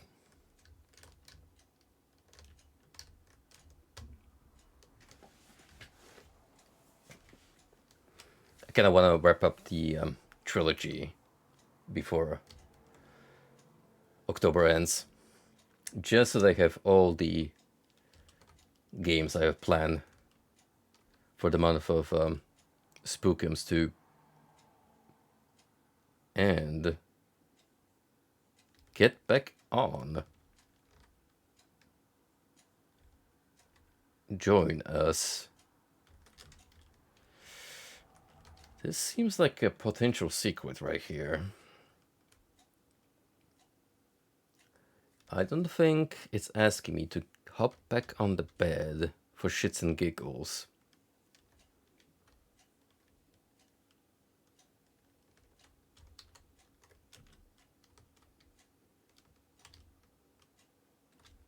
I mean, why else would I get the prompt?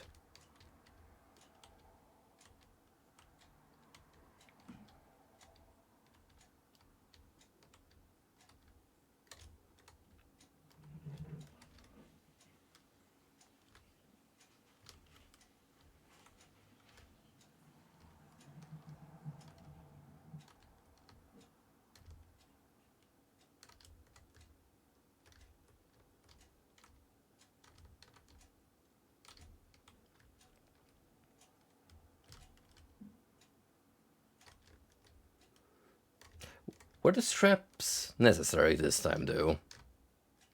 I mean, if I want to get off, then it's not happening without help, now is it?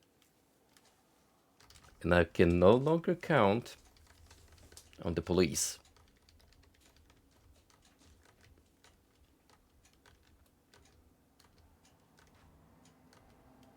So do we just return to my starting point?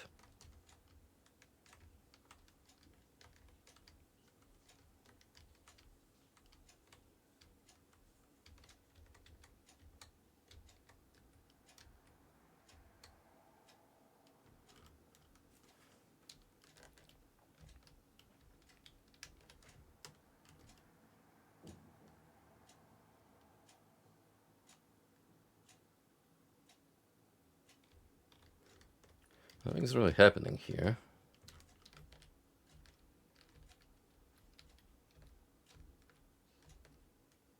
Even if I stay still.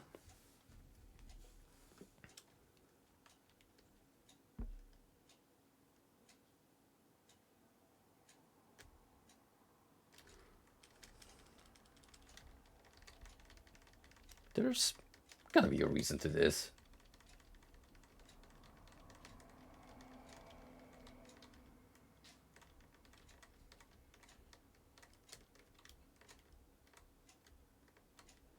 Sure. Throw me one.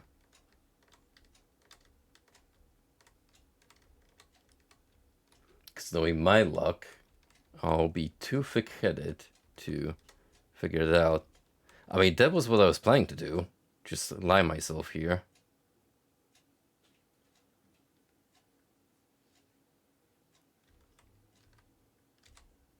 Like this?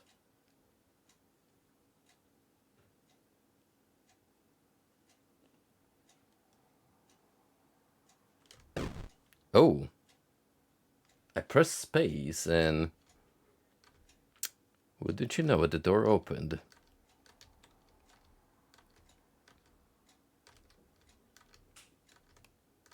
Oh.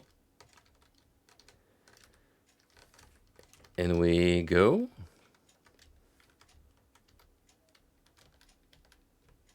I'm trying to, but I'm too freaking fat to go into the door.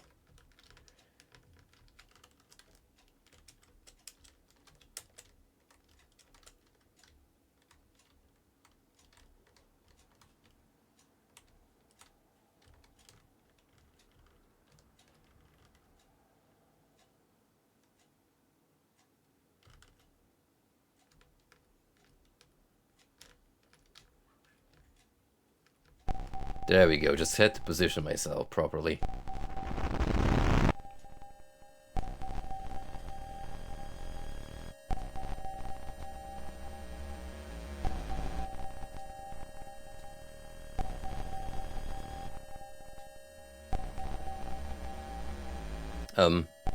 Hi.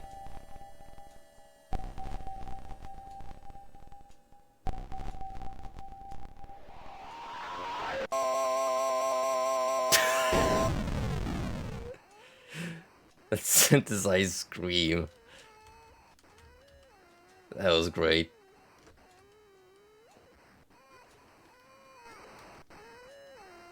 Oh boy. You know shit's getting real. When you hear low quality child screams. Yo! Is that a Binding of Isaac reference? Brimstone! Gimme. I'll take the devil deal.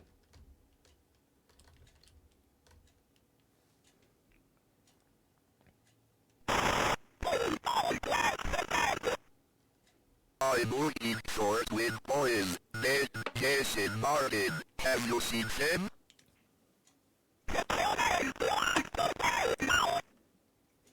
Who's Gary? Oh. Well, I don't know about the normal part, lady. I'm leaving now. Yeah. My thoughts exactly.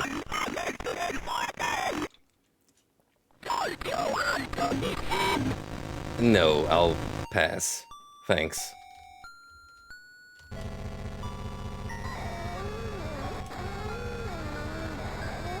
Oh boy.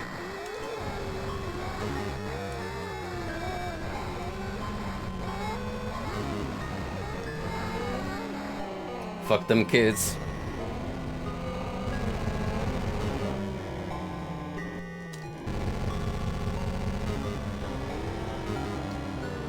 Power of Christ compels you.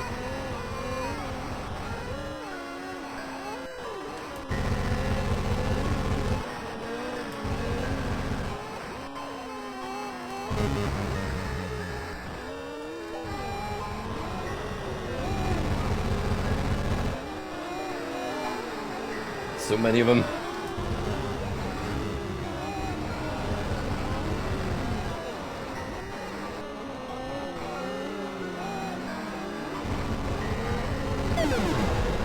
Oh shit. They're taking over.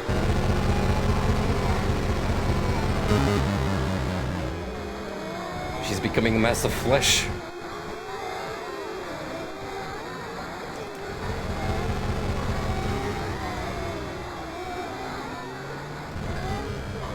They're going into new dangerous shapes. Holy shit. I don't like this. I don't like this. Mortis.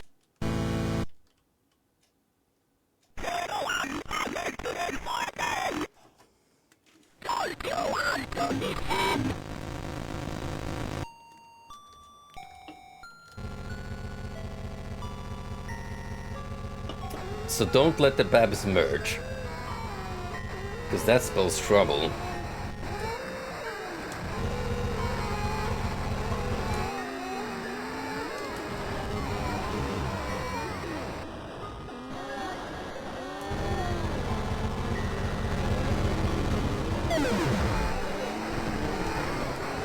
Can get a pretty good head start. If you keep them in your line of sight together with the caretaker lady.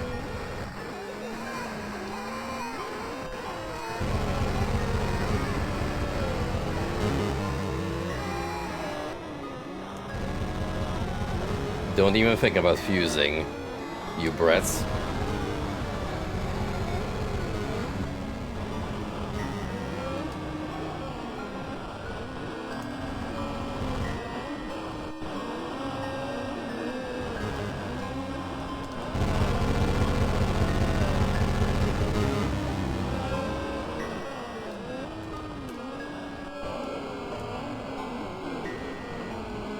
Stop right there, criminal scum.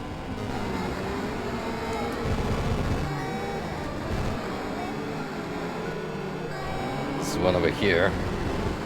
No, no, no, no, no, no, no, no, buddy. Fuck you.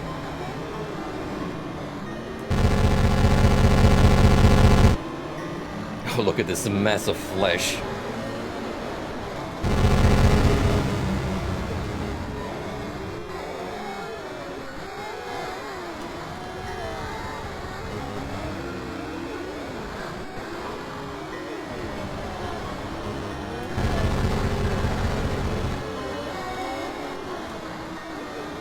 Christ on the cross, there's so many of these kids, the baboos.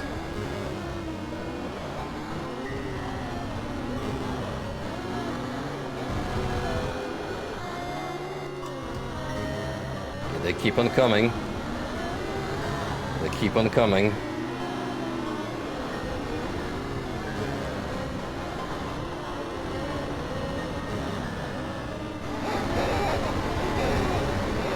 Just gotta go for the kill.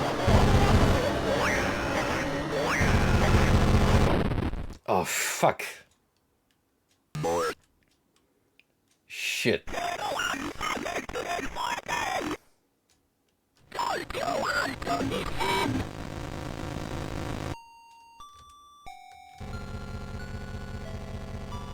So many of them coming out at one point, it doesn't even pay off to try and tackle them.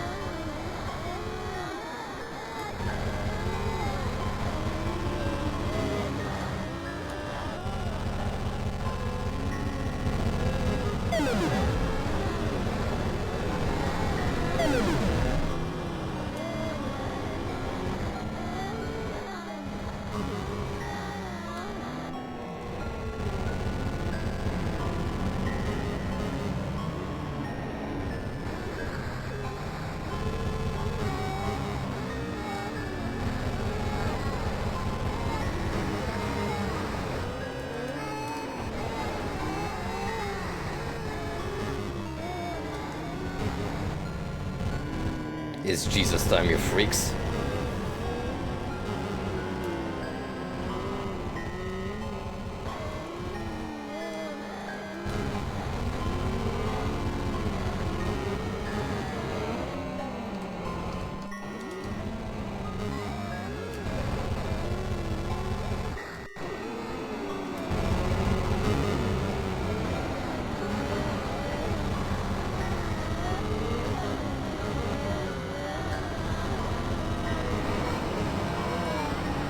Alright, here we go. Descent to madness.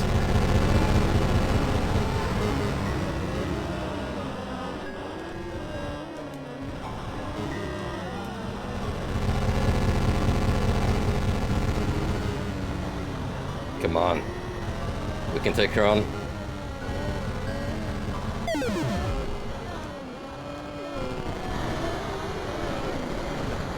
They're merging in.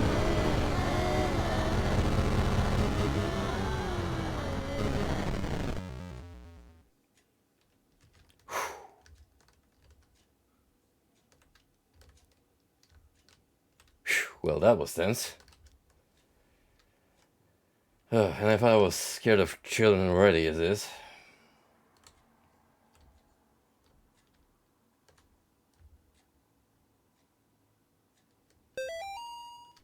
Smooth moves, priest. But twins are not here. Carry out the works of your god while it is yet day. For the night cometh. Remember, Gary loves you.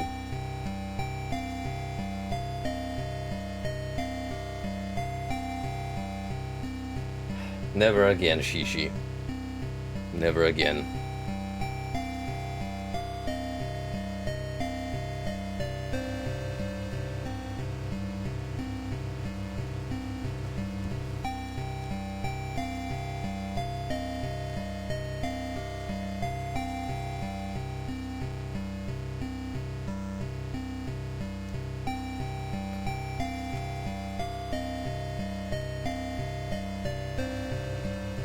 I think it's time to leave and never, ever look back.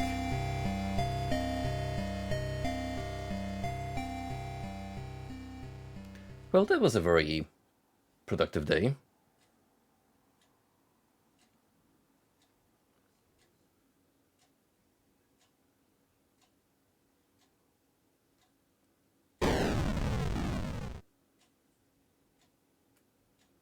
It appears I've broken a seal.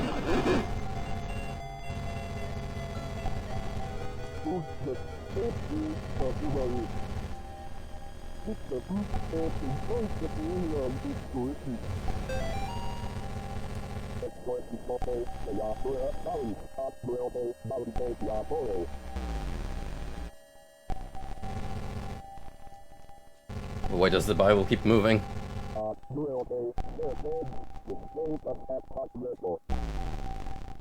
Who keeps knocking the Bible out of my hands? Is it you, Satan?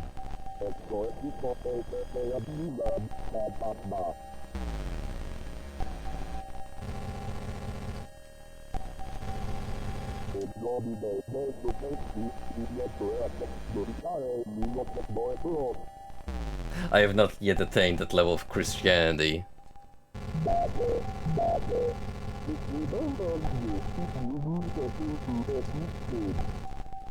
Alright people, move along. You heard the good priest. Nothing to see here.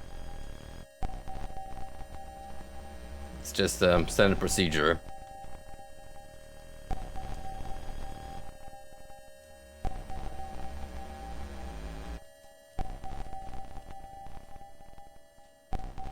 I'm sure nothing bad will happen if I just leave the head priest alone. Well, not at the moment.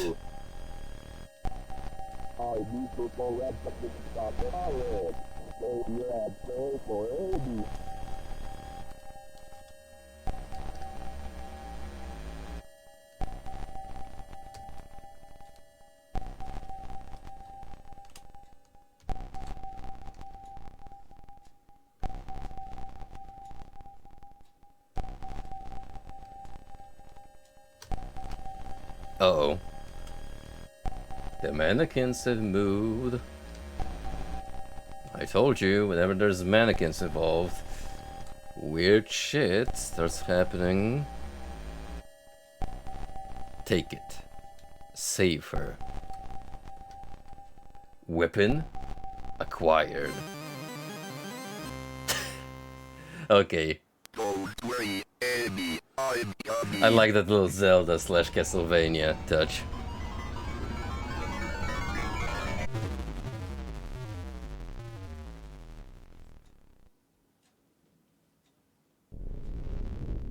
October 29th, 1987. 2 days until the profane Sabbath, so we're following a daily cycle this time.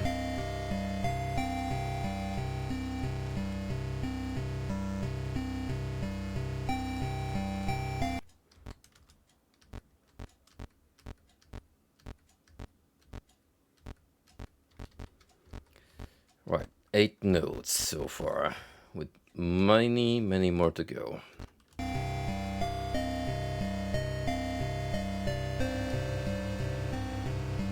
I'm not going in there. Still cursed, apparently. Oh my. It's not a mail. John, for now, this is the only way I can contact you. I think they're watching me. I need you to come over as soon as you can. The situation has gotten much worse. My address is 665 Orange Street, apartment 5A, New Haven, Connecticut. Thank you, Lisa. P.S. If for some reason I don't answer the door, get the spare key from my friend Tiffany. John, there's an apartment building in New Haven where they may be attempting to summon Malphas. I'm not able to go there myself. It's up to you to stop their rituals. Vaya con Dios, Padre Garcia. John, I don't know if you're getting my letters or not, but I hope you'll be here soon. I really need your help. They're in the apartment. I see them all the time now. I can hear them in the darkness. I haven't slept in days. When you get here, just come straight to my place. Tiffany can't be trusted. Don't talk to my neighbors either. They won't let me leave. So much for handing Tiffany the spare key.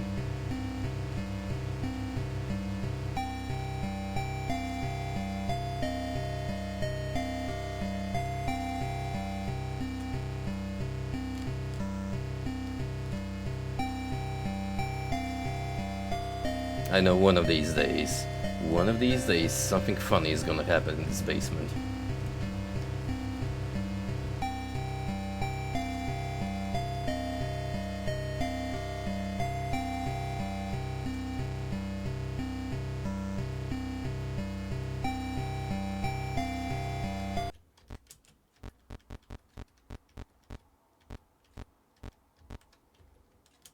I am following the note acquiring progression, though, which is good to know. Now, how about we have a peep at our neighbors before we leave? What's new with them?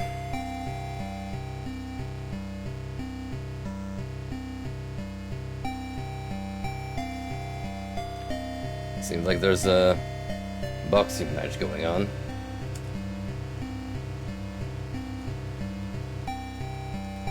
Or it could be Gold Monkey dancing free. The long-awaited installment.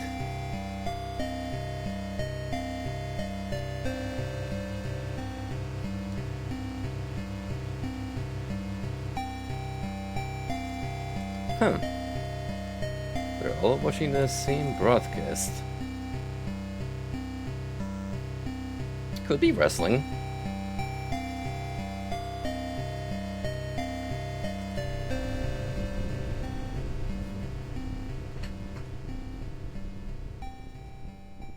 Nope, nothing at all.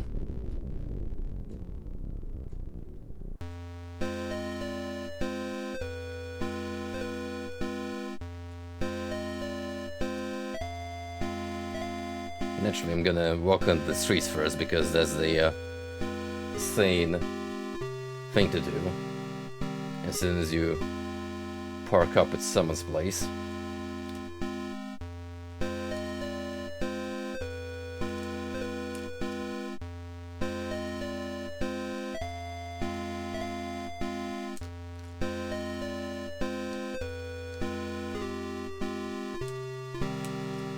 Nothing to imbue with the power of our Lord and Savior here. Among the damned.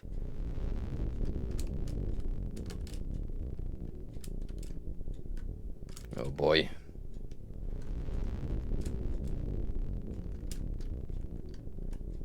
Haunted apartment building, here we go. R. Graham, L. Mitchell, H. Clark, B. Fry, outgoing. Boylan, Boone, Tillman, Montiel, Gonzalez, Shadwick, T. Robertson, D. Gibson, Lisa Shadwick, or it could be Pearson. She did mention a Tiffany, which would be T. Oh, there we go. L. Shadwick, T. Robinson, so probably Lisa Shadwick and Tiffany Robinson. 4P and 3P respectively. Hello, Mr. Ward. I'm sorry to have worried you. I am perfectly fine. I have not been feeling like myself lately. However, I am much better now. Please do not trouble yourself with coming to visit. I have decided to take an extended vacation in the country, so you will not find me at home. Sincerely, Lisa Person. I should check my other notes from Lisa. Oh, so it's a person after all.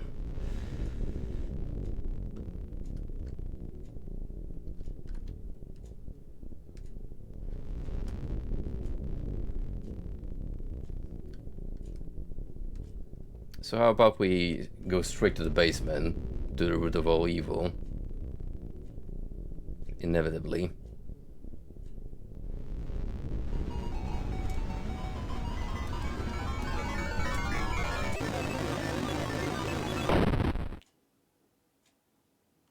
Mortis.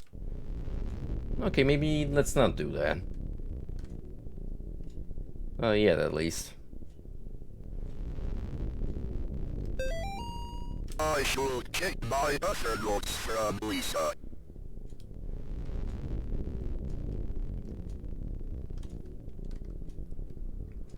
What else is there? This place. There's 1B. What happened here?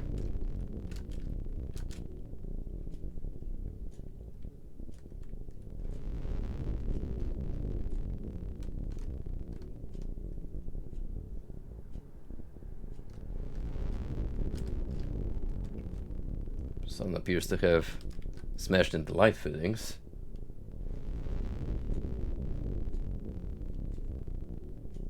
I mean, I could take the lift, but you know, I don't trust him enough in this game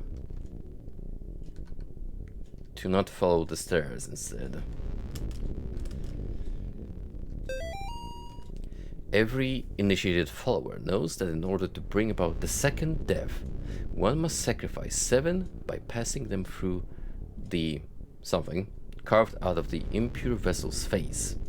Then shall the unspeakable reward thee with the second death. Such was the fate of that war Emmy. My beloved Gary has set his sights far too low. I will surpass her.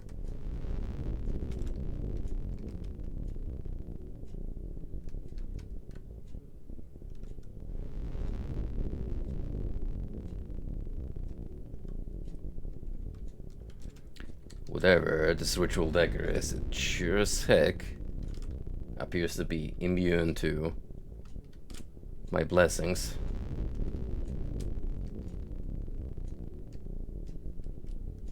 I cannot purify it just yet.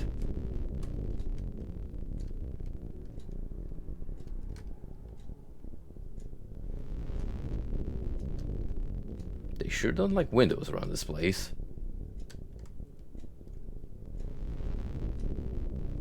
They sure don't.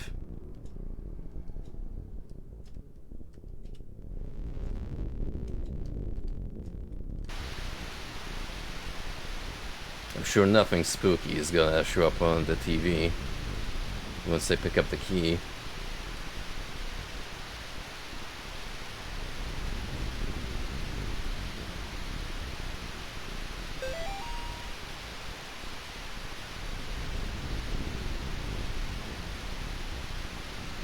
I have my cross at the ready, just so you know.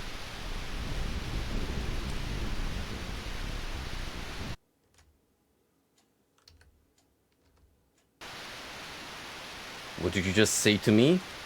Huh? Huh? Yeah, I thought so.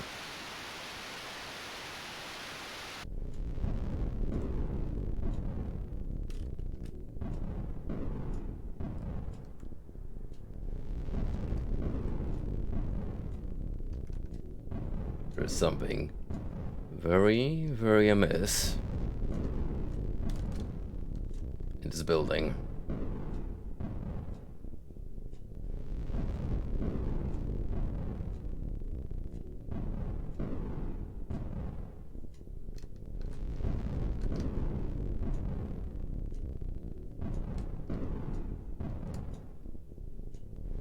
I know I likely have to backtrack to open up the previous apartment that I passed by.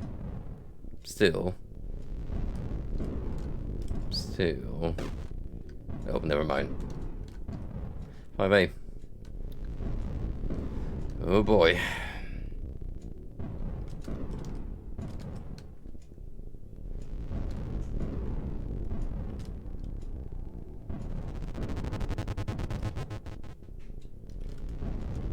Some kind of seal is blocking my way.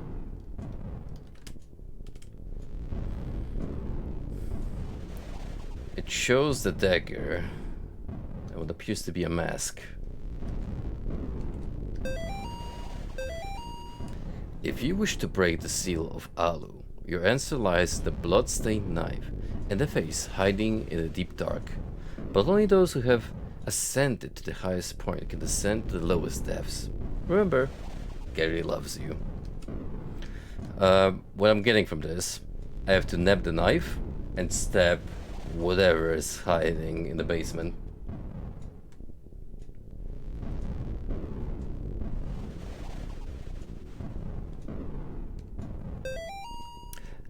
If you like playing games, the first floor is a great place to start over. However, to play the game, you must know the rules. Beware, you have a susceptible soul, you might get pulled in.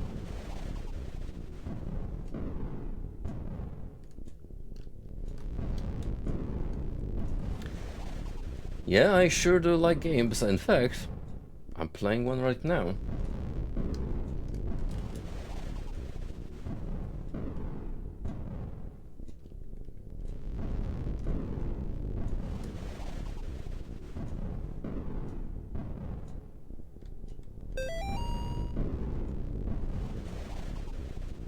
Elevator Friend by Timmy.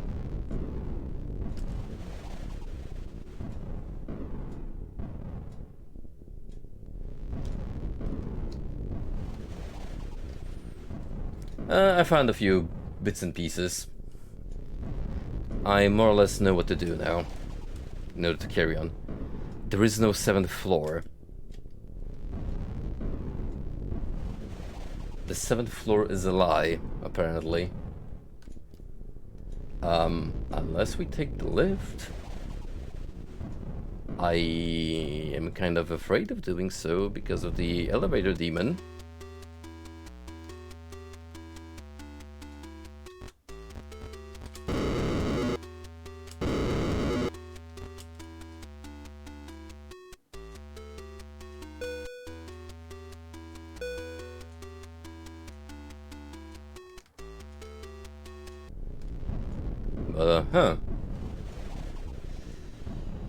We have indeed skipped the 7th floor altogether, just to come here. Those who keep knocking on forbidden doors will be visited by the one who guards them.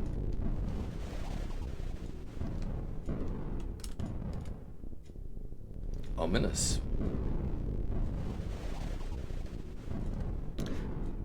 There is a 7th floor. Well, make up your goddamn mind then. Sheesh.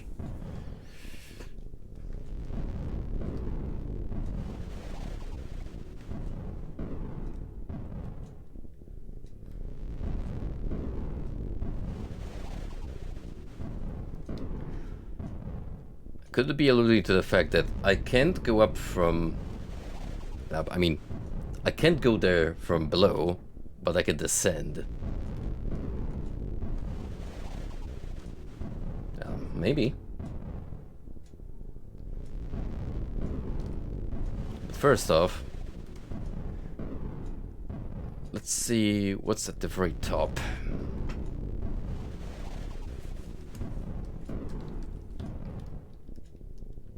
Oh, hey. just in time for Halloween. Williams Family Newsletter, October 1987. If you're reading this, it means you've been invited to the Williams Family Annual Halloween Block Party. It will be held on Halloween starting at 5 p.m. in apartment 9B. Activities will start promptly, so please do not be late. If you plan on bringing a +1, please let me know in advance. Only friends and family, aka those who receive this newsletter, are invited. Also, just a reminder that this is a family-friendly event, so please leave all overly scary costumes and masks at home. Timmy is still traumatized after last year's incident.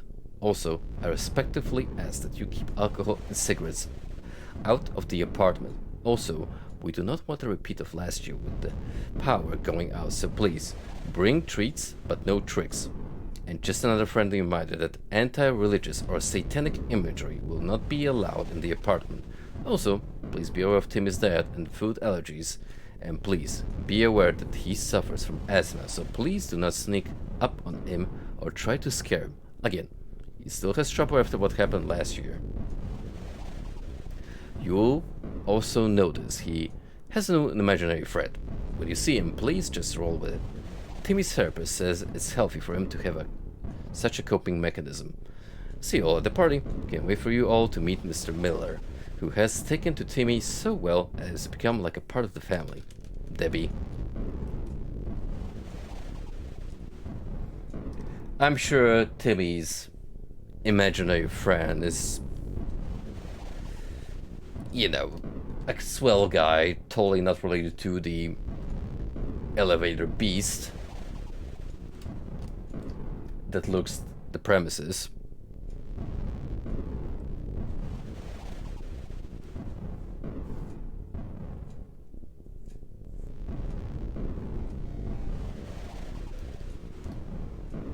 Sacrifice what you cling to.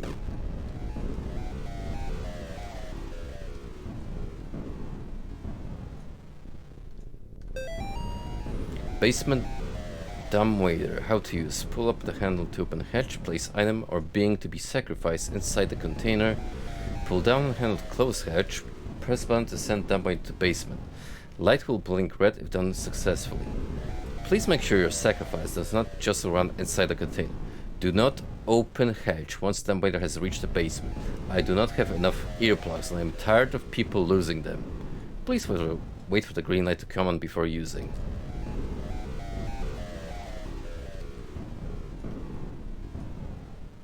Okay. Give up the cross. I don't think so, not yet at least.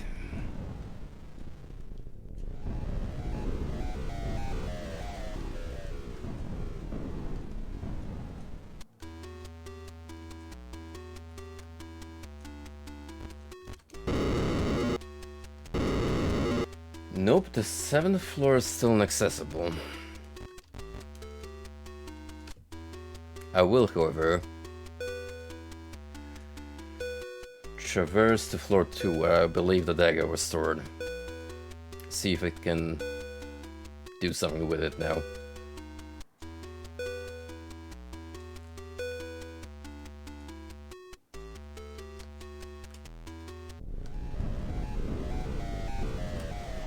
I don't think these candles were here before.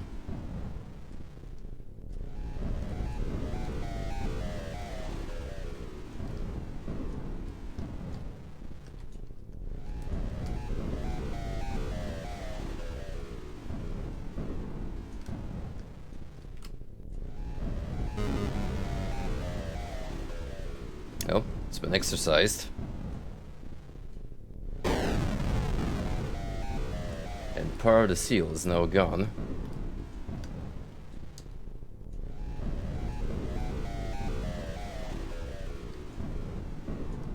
Even more candles.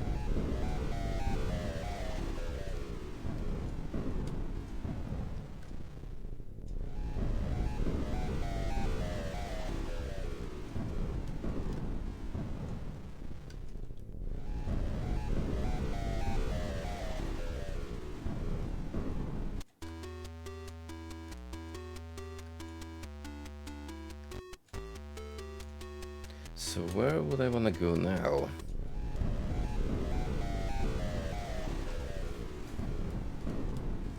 What interests me is, do I have to sacrifice the cross?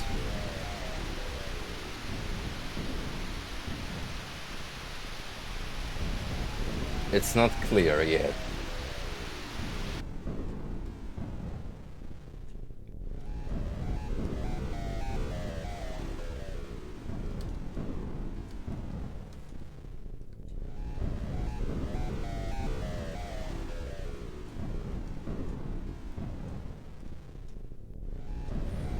Maybe there's some more clues now that part of the seal has disappeared.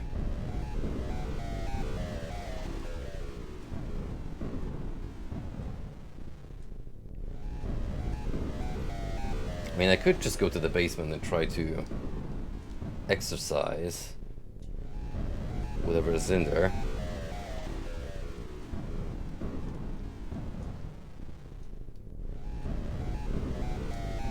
Some kind of seal is blocking my way.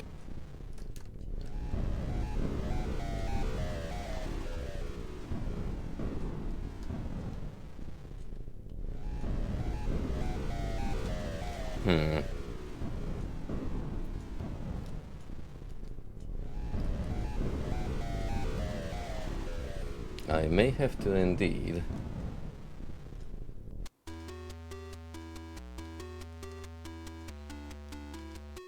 Put the cross away.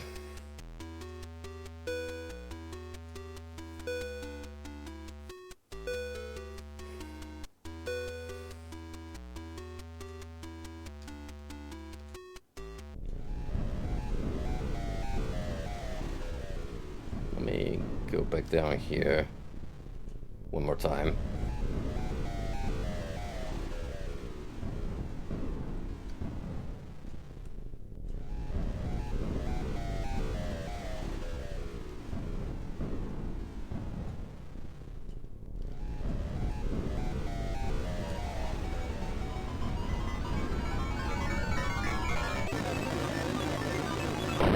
Nope. More. That won't do it.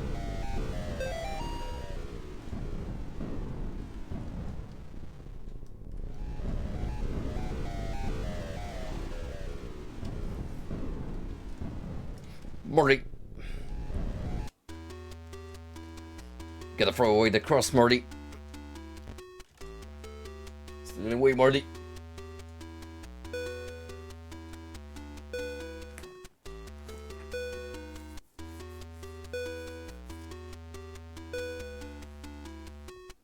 Celebrator music kinda slaps though. It's a good jingle.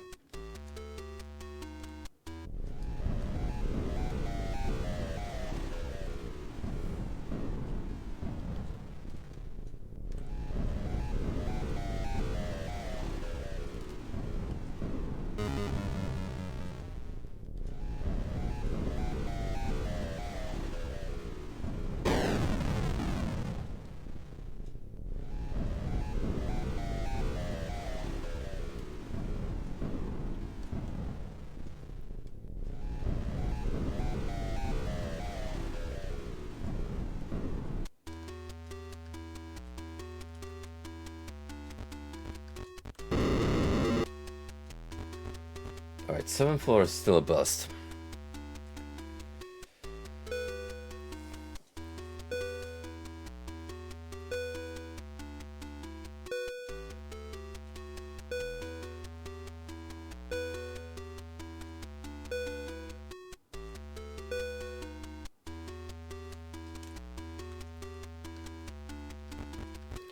Actually, let me try something. Let's go back to the 8th floor for a minute.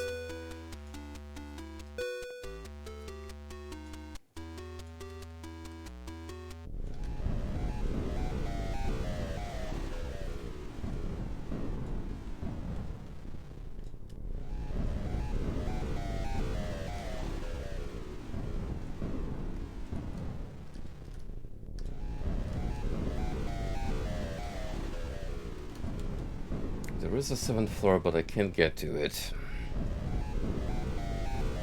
neither from the floor below or above. Nor the lift does want to take me there.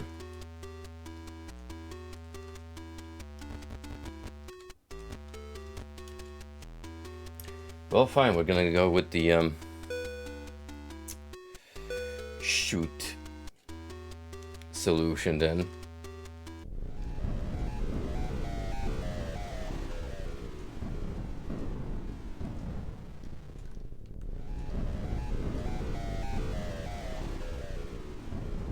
So be it. There it goes.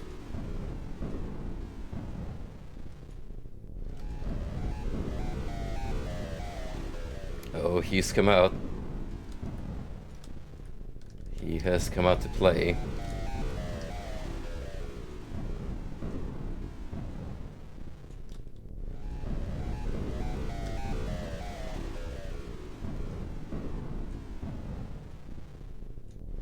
Uh-oh.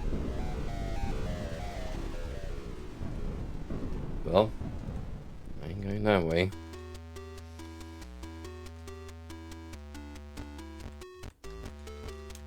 So how about that, 7th floor?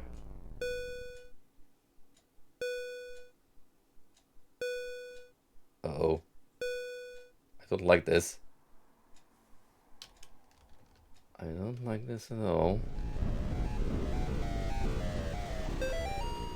Gary lied to us. When you see it, run.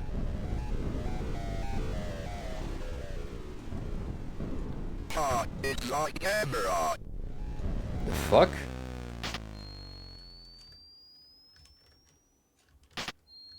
Oh, I'm playing Fatal Frame now?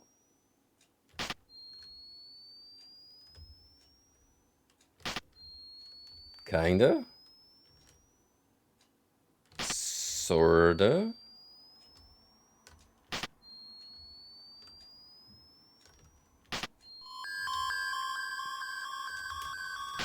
Oh, fuck that noise.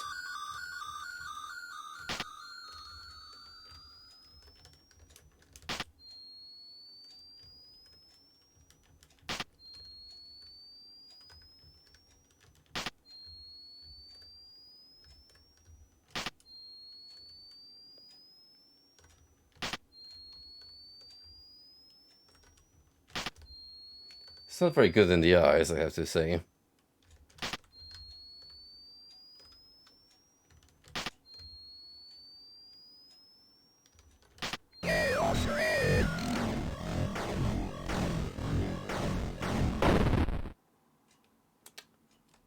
More this. I should have known better.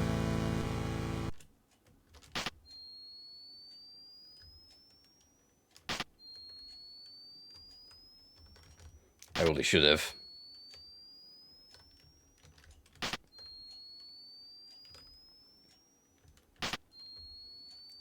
You know, I'm just gonna let them do their thing and skedaddle. Be on my merry way.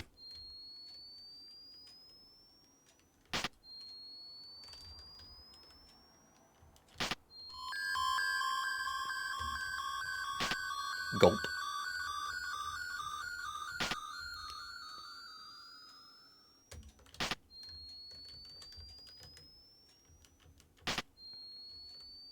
Uh-oh. What in God's name is going on here?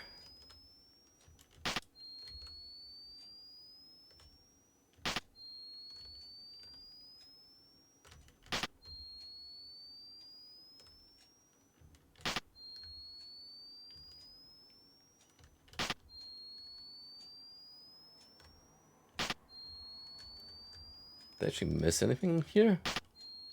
Oh. I saw something.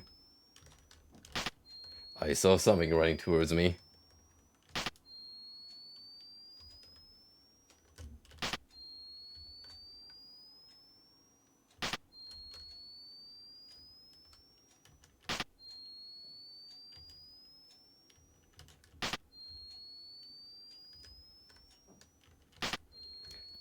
Thankfully, this camera sure has a lot of film and flash.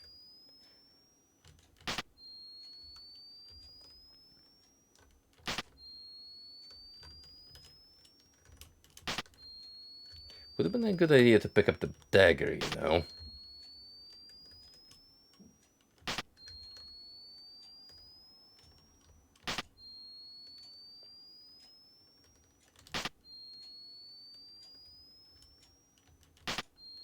Uh-oh.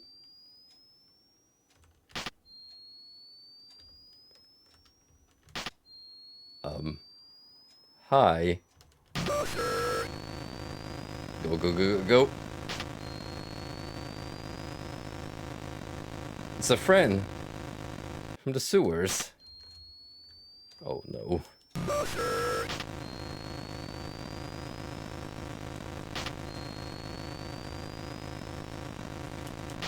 How good of a memory do I have?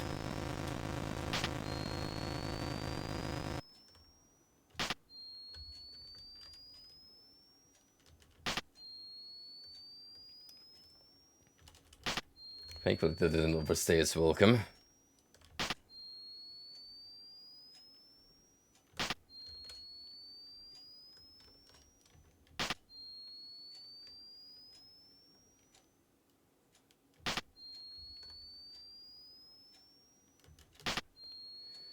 Oh, we're definitely on floor 1.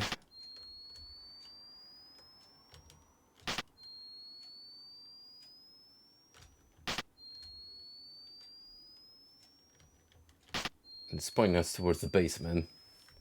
But what would happen if I chose the lift instead?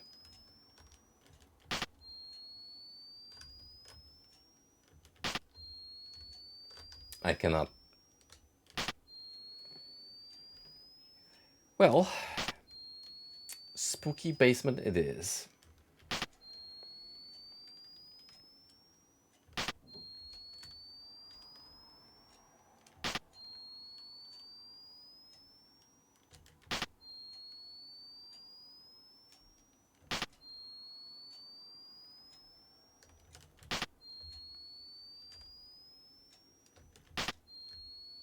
Why do they always have to mess with the laundry room? What has it ever done to you? Well, at least the power is back on. Which I will embrace with open arms.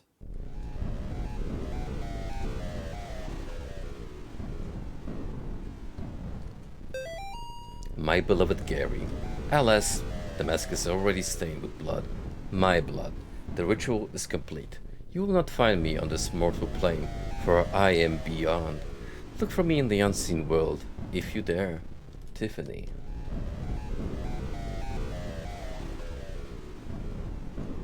Is that a JoJo's reference?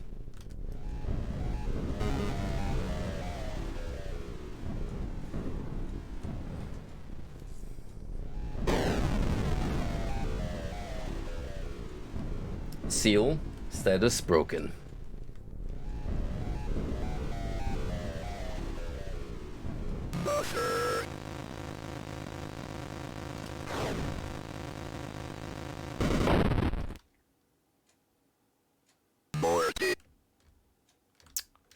He didn't take kindly to that, now did he?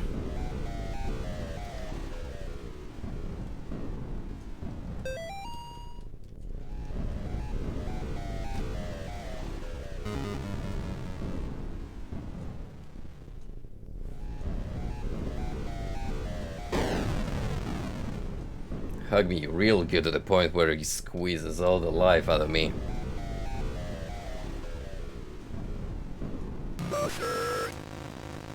The most loving, kind embrace of my life. Ooh. Okay, there's no running for that fight.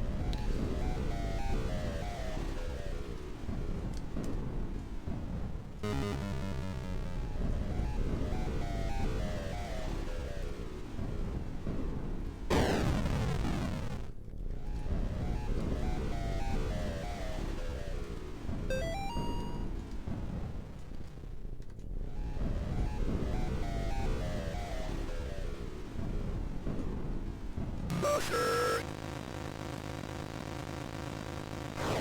I know your secret. Just follow the candles. Put out your iron. That's the sign that he's coming to play. You can't hide anymore. Betrayer. You belong to her. Yeah, fuck you too, buddy.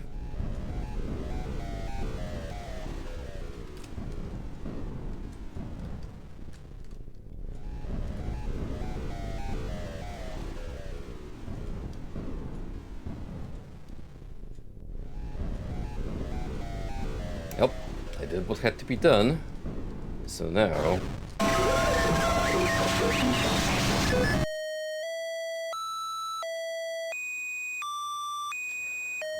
Well, fuck me, I guess.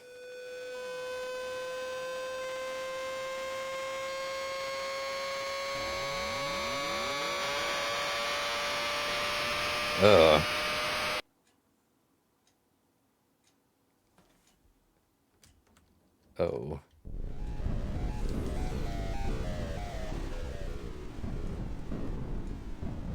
Oh.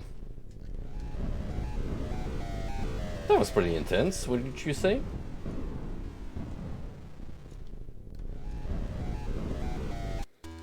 So, about that 7th floor. I guess not.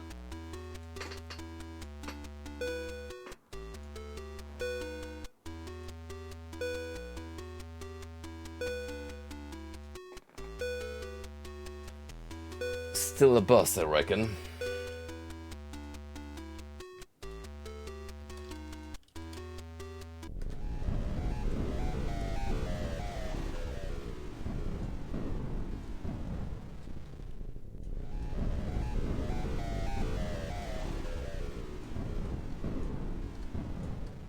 If there is a 7th floor, I cannot reach it for the life of me. Assuming it's not locked behind some kind of obscure secret.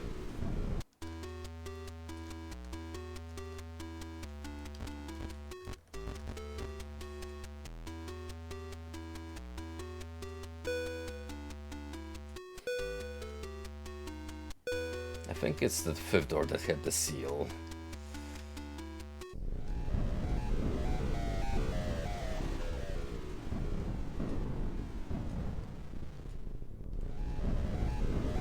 Yeah, here we freaking go.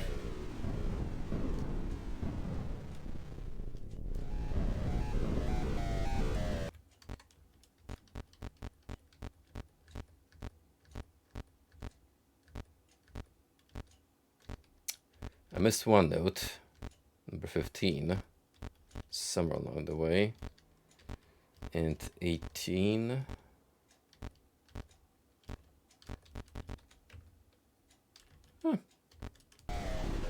Doing pretty solid still. Lisa said, God, you're alright. Oh, I don't know about that. You're so blue. It's so dark. I can't see through it anymore. I got here as fast as I could. Let's go, Lisa. I'm not Lisa. Well, that much is apparent.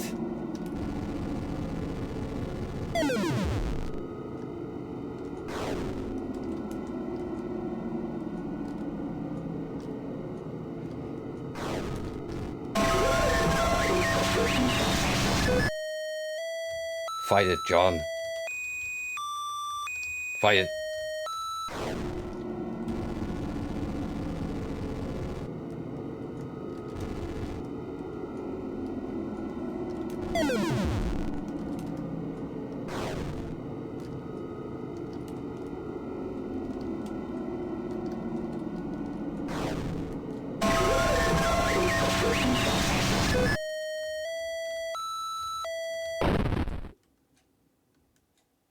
Oh no, Lisa, I'm so sorry.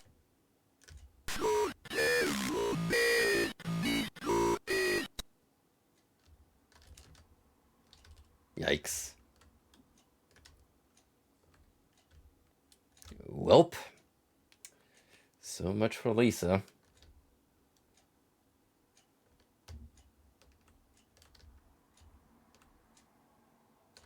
Yeah, I'm kind of suspecting that you don't necessarily have to kill her. However, let's roll with it. I'm sure it leads to one kind of sequence in terms of endings.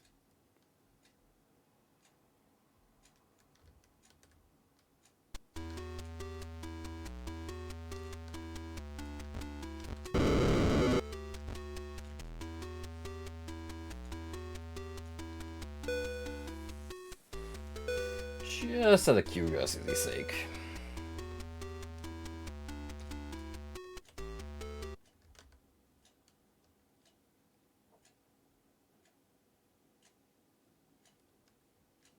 Sure is awfully quiet now.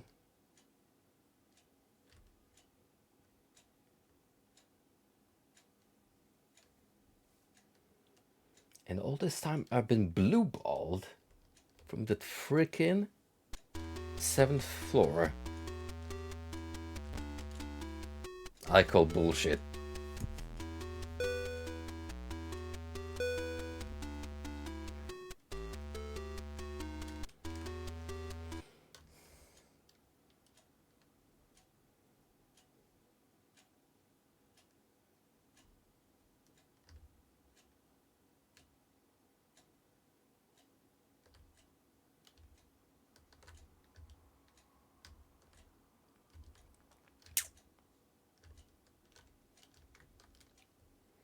Alright, well, I think our work here is done. We have failed epically this time around. Would be the first time we let someone down.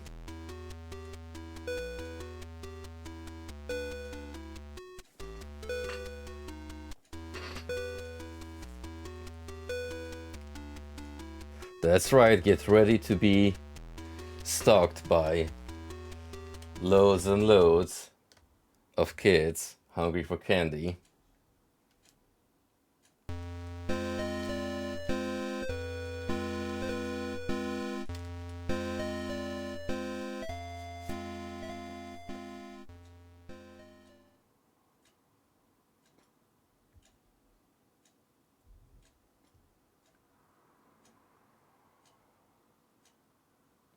Oh.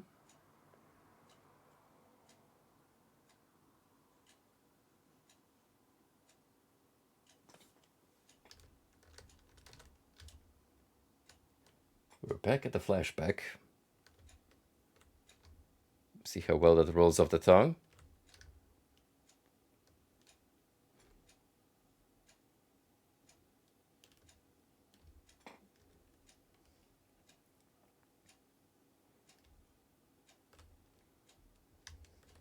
Time to beat up kids on the sidewalk.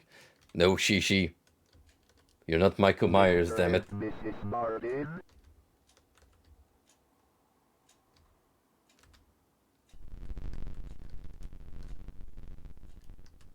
Yeah, I kinda knew that was gonna happen. Hello?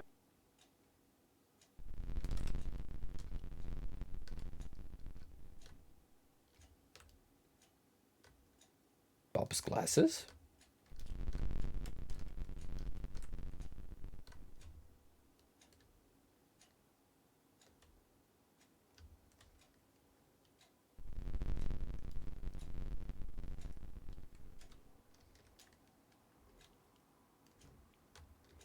I love how that perfectly shaped blinking light Hello? is simulating flash from thunder. Well, lightning rather. Thunder is the sound that comes with lightning.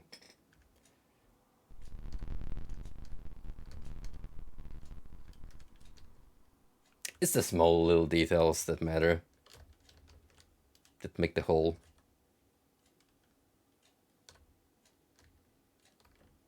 Your address, please. Jimmy, let's go back to the basement. You're pussy. Let's go. You need to get better. What about there it is? Big sheep is better. You shouldn't shame her. That's enough. She's here with me. You know. We are going just here and now. All by yourself. Go ahead. Please, your little stick at me. I will do. It will hurt, trust me. Fucker over it, Mr. Martin. Your body's daddy. Please. Round 2, let's go. Well, technically round 1 because it's a moment from our past. We lived. October 30th, 1987. One day until the profane Sabbath. Never ever at this rate. I'm not going in there. Truthfully, I would probably never get a minute of sound sleep with the things he's seen and experienced.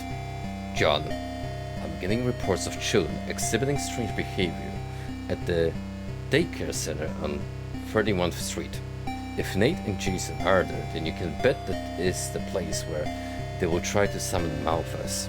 There's no time left. Go to the daycare and find out what's really going on. Fear not. Via con Dios. Father Garcia.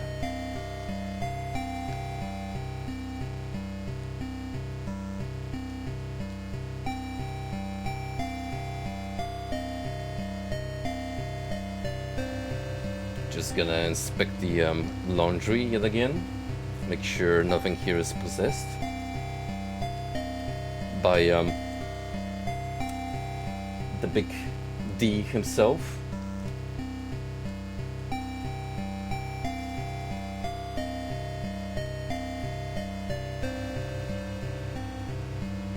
You never know, Shishi.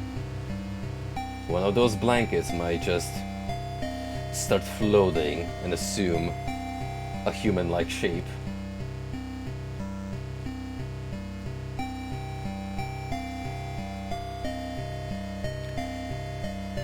Well, let's see what's cooking on TV first. Gary loves you.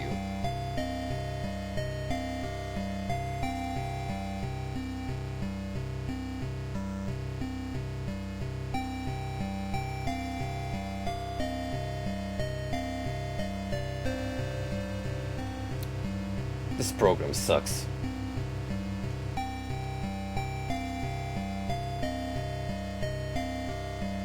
It is not a Christian broadcast, therefore I am not interested.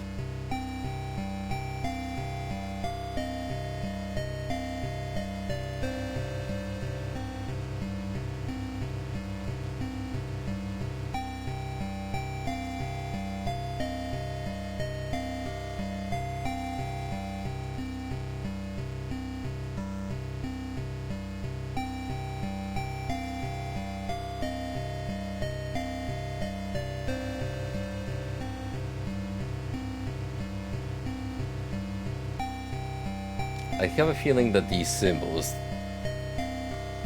are gonna be important. The chalice, the bird, and whatever was the third one. Oh, this thing. The knockoff Triforce.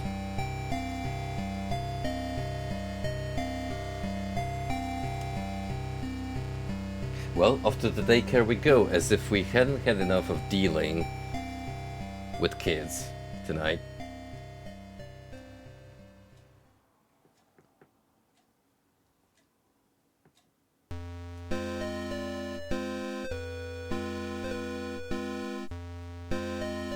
And off go the cops. Busy as ever on a Saturday night. Right, I'm gonna stop here. We went on quite a bit tonight. Knockout Faith Chapter 2 and get some new stuff out of it. Nice.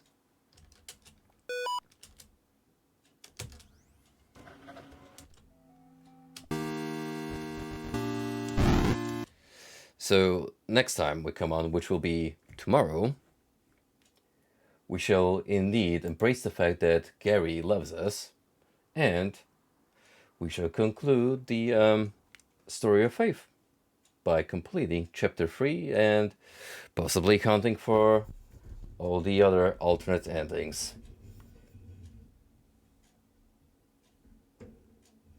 Yeah, I'm trying to pick some nice backgrounds to accompany the mood set by this month. So I'm glad it's achieving the intended result, which is to unsettle and set the tone. Anyway, it's good, but also fuck you. I love you too, Shishi. I love you too. And I'll see you guys tomorrow with more Faith. Take it easy.